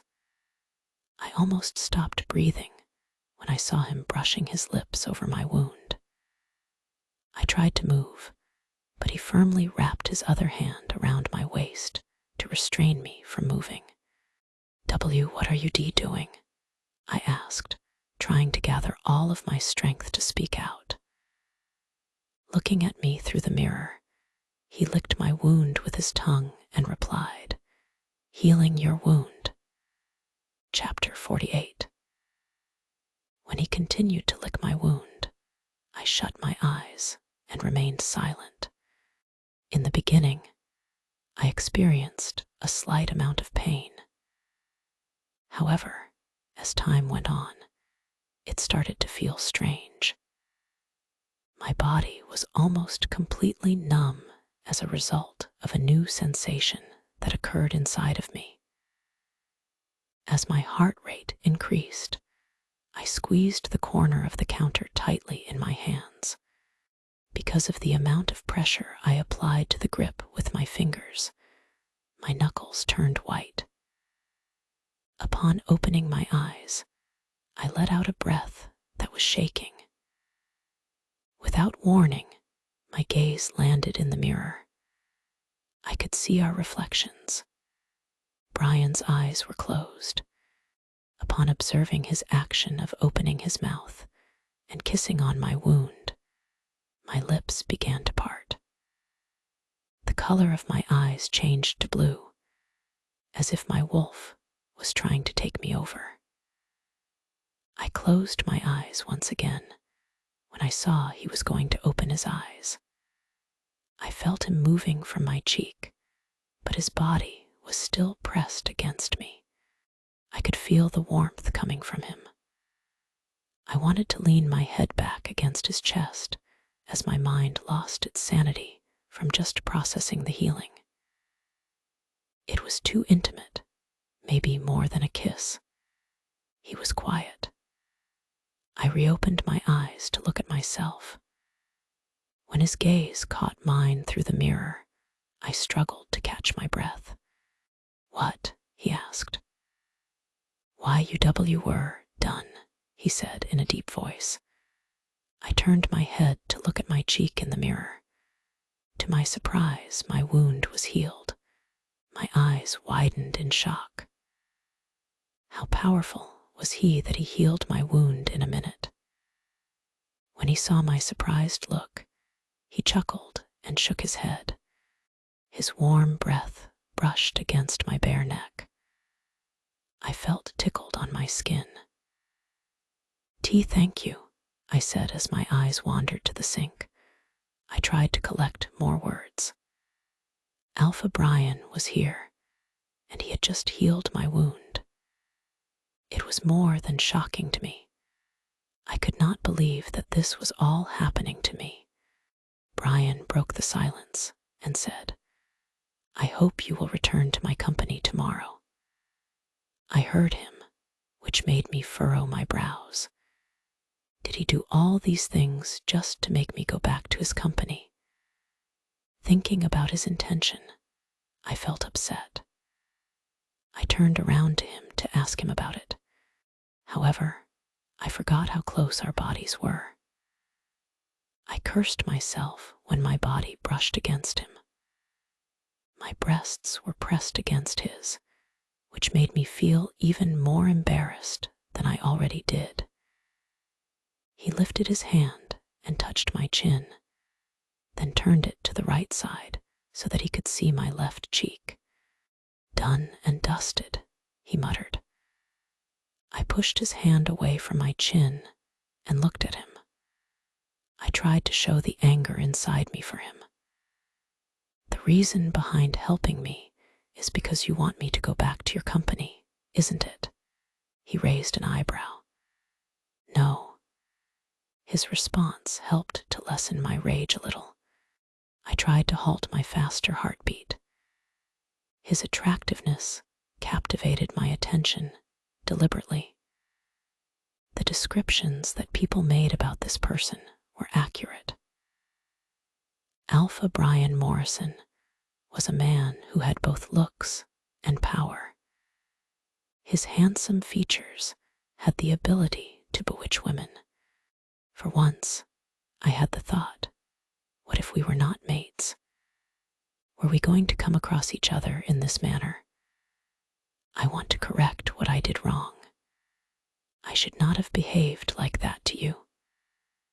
I pursed my lips and lowered my head. Though his voice was emotionless, he was saying all these were not possible things. I jerked up when I heard a knock on the door. "Sophia, are you inside?" Nolan's voice came from outside the door. I raised my head to look at Brian, who looked indifferent. "My friend, he will see you here." I mumbled and pushed him. Brian pulled me toward him with my hand and frowned at me. "Why are you behaving like this? You are in the ladies' washroom. What will he think?" "There's nothing to think about. We were doing nothing." I was stunned. "We were doing nothing?" I whispered the question in a low tone. "I was only helping you to heal the wound that I caused you. Nothing else." Out of disbelief, my brows rose. The way he spoke was simply as if he did not feel anything the moment earlier, as if all of these were only a procedure for him. I took a step back as I felt a pang in my heart. "Oh," I replied, as only it came out of my mouth. The intimacy between us was nothing to him. I was the only foolish girl here who started to think and feel so many things for this man. "Sophia, are you okay?" Nolan's worried tone reached my ear. He began to bang on the door. I am fine, Nolan. I'll be back in a moment." I almost shouted to make him hear me. "Okay. We are waiting for you," Nolan said. I heard the sound of footsteps fading away. I understood that he had gone to our cabin. I turned my head to Brian, who was calmly looking at me. "Alpha, thanks for your help, but I can't go back to your company. It's my final decision." His calm face darkened. "Why, I even healed you. Now, what do you want me to do?" When people said Alpha Brian always thinks before doing something and makes calculative moves, They did not lie. Indeed, he was a very calculative man. If you think your help can change my mind, you are wrong. I turned to the door and made my way to it. As I opened the door, he spoke out from behind. You can't deny. I haven't given you a resignation letter, and you forgot my company's contract that you signed 1 month ago. I turned to him and asked, What contract? He walked to me and held the doorknob. I immediately let it go when his fingers brushed mine. Without my wish, you can't quit your job. I could not help but feel astonished. He looked at my shocked look and sighed. As if he wanted to say something, he averted his gaze from me and looked outside the door. I am sorry for that day. After saying that, he left, leaving me in confusion. Chapter 49. I stared at the open door. Did he just say sorry to me? I knew it was what he should have done. However, I had never thought that he could apologize to anyone. Oh my goodness, Sarah's loud voice echoed in the washroom as she entered. Did I just see right? Alpha Brian was here. With you. Did he lock you here? What were the two of you doing? Sarah threw me a bunch of questions as her eyes began to scan me from head to toe, trying to find something. Bare neck, yet no hickeys. She said it with a disappointed tone. I was still in a state of shock. Sarah patted my shoulder and asked, You said he was too arrogant to say sorry, but he just broke your perception of him. I think he can say sorry to only his woman, Sarah remarked, winking at me. Her words made me come out of my thoughts. Did you also hear him saying sorry? Sarah nodded her head with a smirk. I was standing there, resting against the wall, outside of the washroom. When Nolan informed me that you were going to come later, I had a feeling that something had occurred. Nevertheless, when I arrived, I overheard you having a conversation with him. The door was slightly opened. Then, Alpha Brian opened the door and said sorry to you. As he was leaving, he cast a glance in my direction. I swear, I was so terrified of him, but I can't deny that he is quite impressive in terms of his appearance. Your man is damn handsome. I sighed and walked to the mirror to look at my cheek. But what were you doing? Sarah asked with confusion. I told her everything. She got mad when she learned how Brian behaved with me that day, but when she heard him heal me, she gave me an evil grin. He is a scumbag like his brother, but he changed my thoughts. He is not an unromantic person. I mean, healing is such an intimate thing. We can't just go and get healed by anyone. I caressed my cheek. I could still feel the feeling of his licking. I ignored that feeling and replied, For him, it's nothing. He just helped me because I got this wound from him. Oh, come on. He could have told you to go to a clinic or help you by asking for an ointment from his private physician. But what did he do? Come close to you and heal you with his saliva. Sarah said this and stuck her tongue out. I covered my face with my hands. No, stop teasing me. Sarah laughed and took out the foundation from her purse. Okay, I won't tease you. Now, let's fix the makeup. I nodded at her and started to apply makeup to my clean cheek.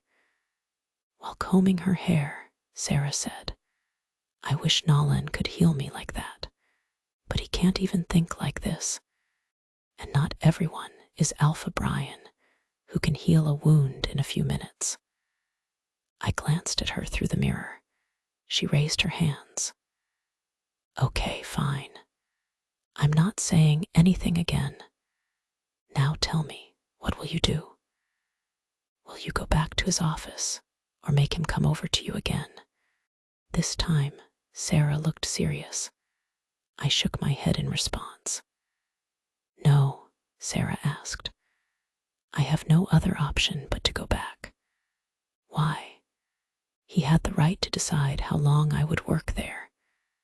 If that's true, then why did he even come to you?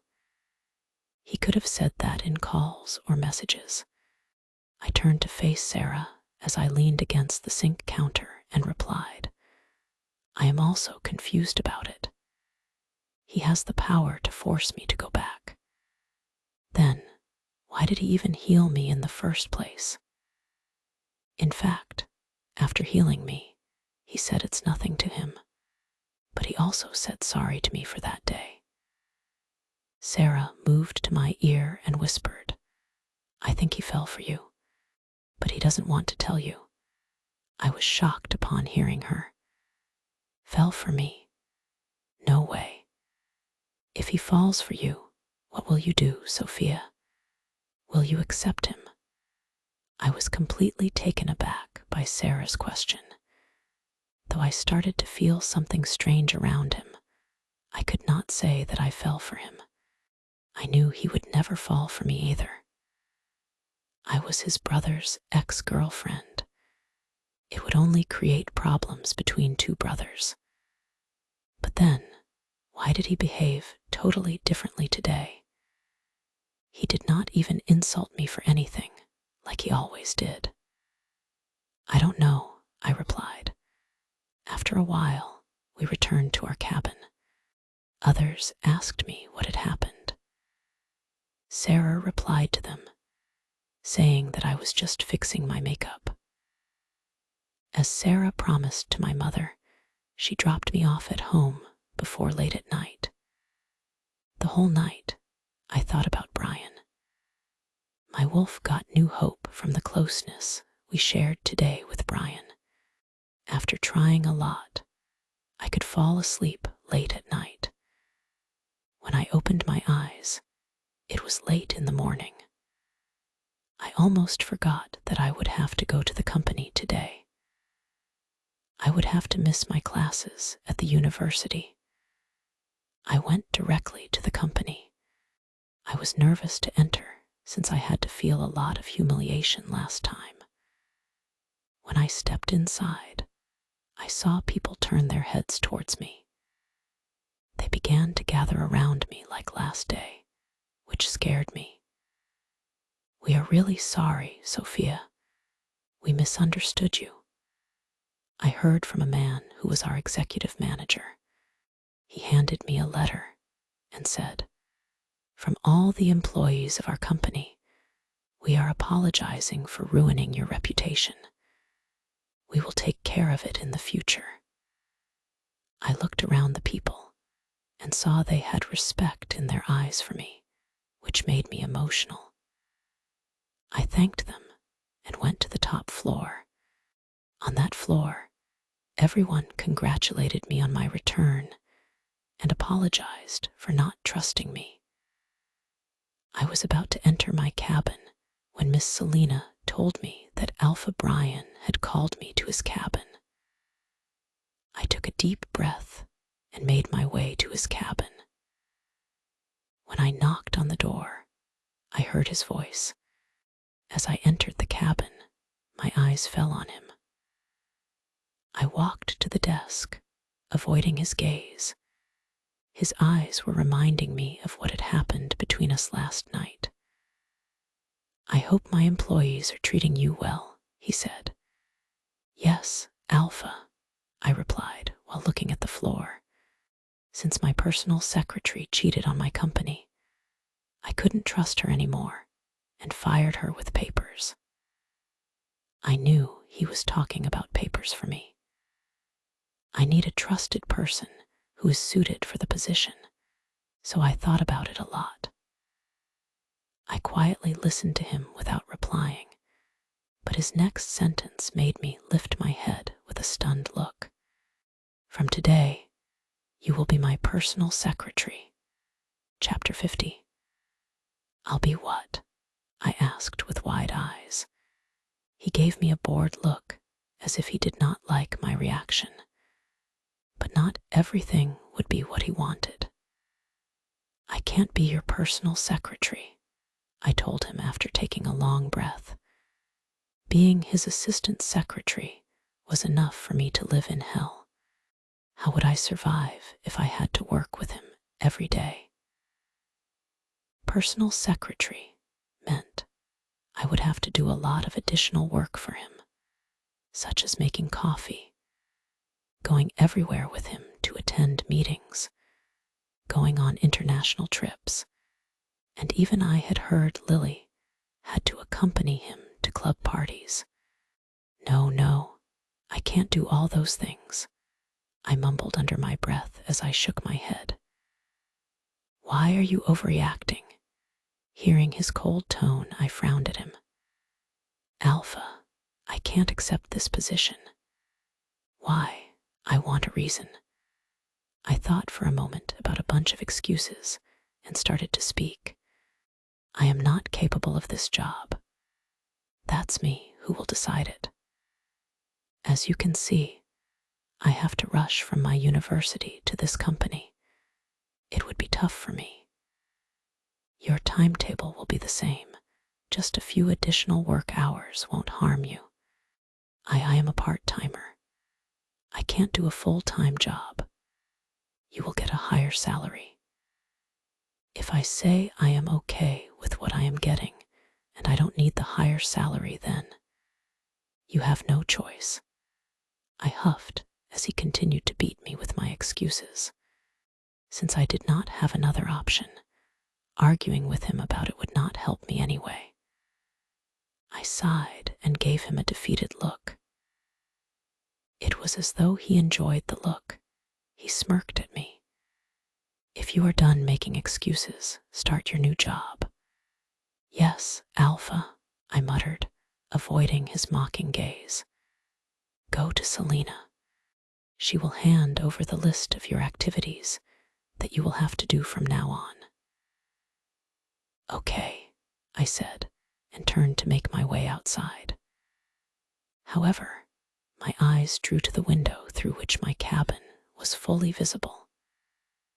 I turned my head to Brian and said to him, "Alpha, I'm going to shift to a new cabin, right?" "Why? What do you mean by why? You changed my position and work, but why do I still need to stay in that cabin?" "That's what why. I know you are the CEO, but I have some conditions too. I can't work in that cabin. I feel uncomfortable." He was taken aback by my remarks. Uncomfortable by what? I felt like someone was staring at me all the time. "I know you never do that, but it's kind of a disturbance in my work. I hope you can let me shift into the next cabin." Brian was quiet for some time. When I saw he was not replying to me, I took his answer as yes and left his cabin. I exhaled deeply after closing the door behind me. I started to walk and tried to find Miss Selena. When I found her, she waved at me. I walked to her. She handed me some documents, which I guessed were the list of my activities as the CEO's personal secretary. I did not go to my cabin. Instead, I went to the cabin that Miss Lily used to use. I started reading the terms and conditions of this position as soon as I sat down on the chair that was located behind the desk. I was aware that I would be required to attend each and every meeting that Brian participated in, even his business trips. Nevertheless, what drew my attention was the fact that he might call me at any moment, and I would be obligated to go to him regardless of whether or not it was a work hour. I can't go to assist him in the middle of the night. I rolled my eyes while looking at the papers. What the hell? Why is there so much work? I will have to be with him like his shadow. I felt like I was trapped. That man caught me in a job where he could annoy me more. Suddenly, I remembered how he healed me last night. I bit my bottom lip as it reminded me of the touch of his lips and tongue. I pressed my hands on my forehead. He doesn't care much about it. As I can see, he already forgot about it, so I should ignore it too. I put all of my effort into starting my new duties. I turned on the computer and began to set up Brian's next schedule. There were a lot of people who wanted to meet him for business purposes, and I noticed them sending him mail. Due to the fact that Brian's personal secretary had changed, I was required to send them an email, alerting them that they would have to contact me to get in contact with Brian. I was so preoccupied with my work that I completely forgot about the time. I was surprised to learn that our company was in the process of negotiating new alliances with other packs. The thought occurred to me to go to Brian and inquire about the date on which I could schedule the meetings with the other packs. I stood up while thinking about going to Brian's cabin. As I stepped out of the cabin, I saw other employees walking around. I glanced at the wall clock and realized it was lunchtime. "Hey, Miss Sophia, let's eat together," a young woman said as she approached me. I could see other employees also wanting to have a good relationship with me since I became the personal secretary of the CEO. I knew their intentions. They used to do the same with Lily. They always tried to connect with her so that she could help them with promotion. I was not Lily, but to work for a company, I would have to be social. "Sure," I replied as she and a few women began to walk to the elevator with me. When we reached the lobby area, we headed to our company's cafe. As I was busy talking with the women, I bumped into someone. I turned my head and saw Louisa. "Are you Blynn?" She paused when she noticed me. She appeared to be taken aback. What are you doing here? Who allowed you to enter our company?" she asked with an arrogant tone. I did not want to tell her the truth. I saw the women were about to speak, but before I could stop them, a familiar voice spoke out from behind me. "She is Alpha Brian's personal secretary. Everyone is bound to let her enter this company. For more chapters, join my Patreon. Link in comments."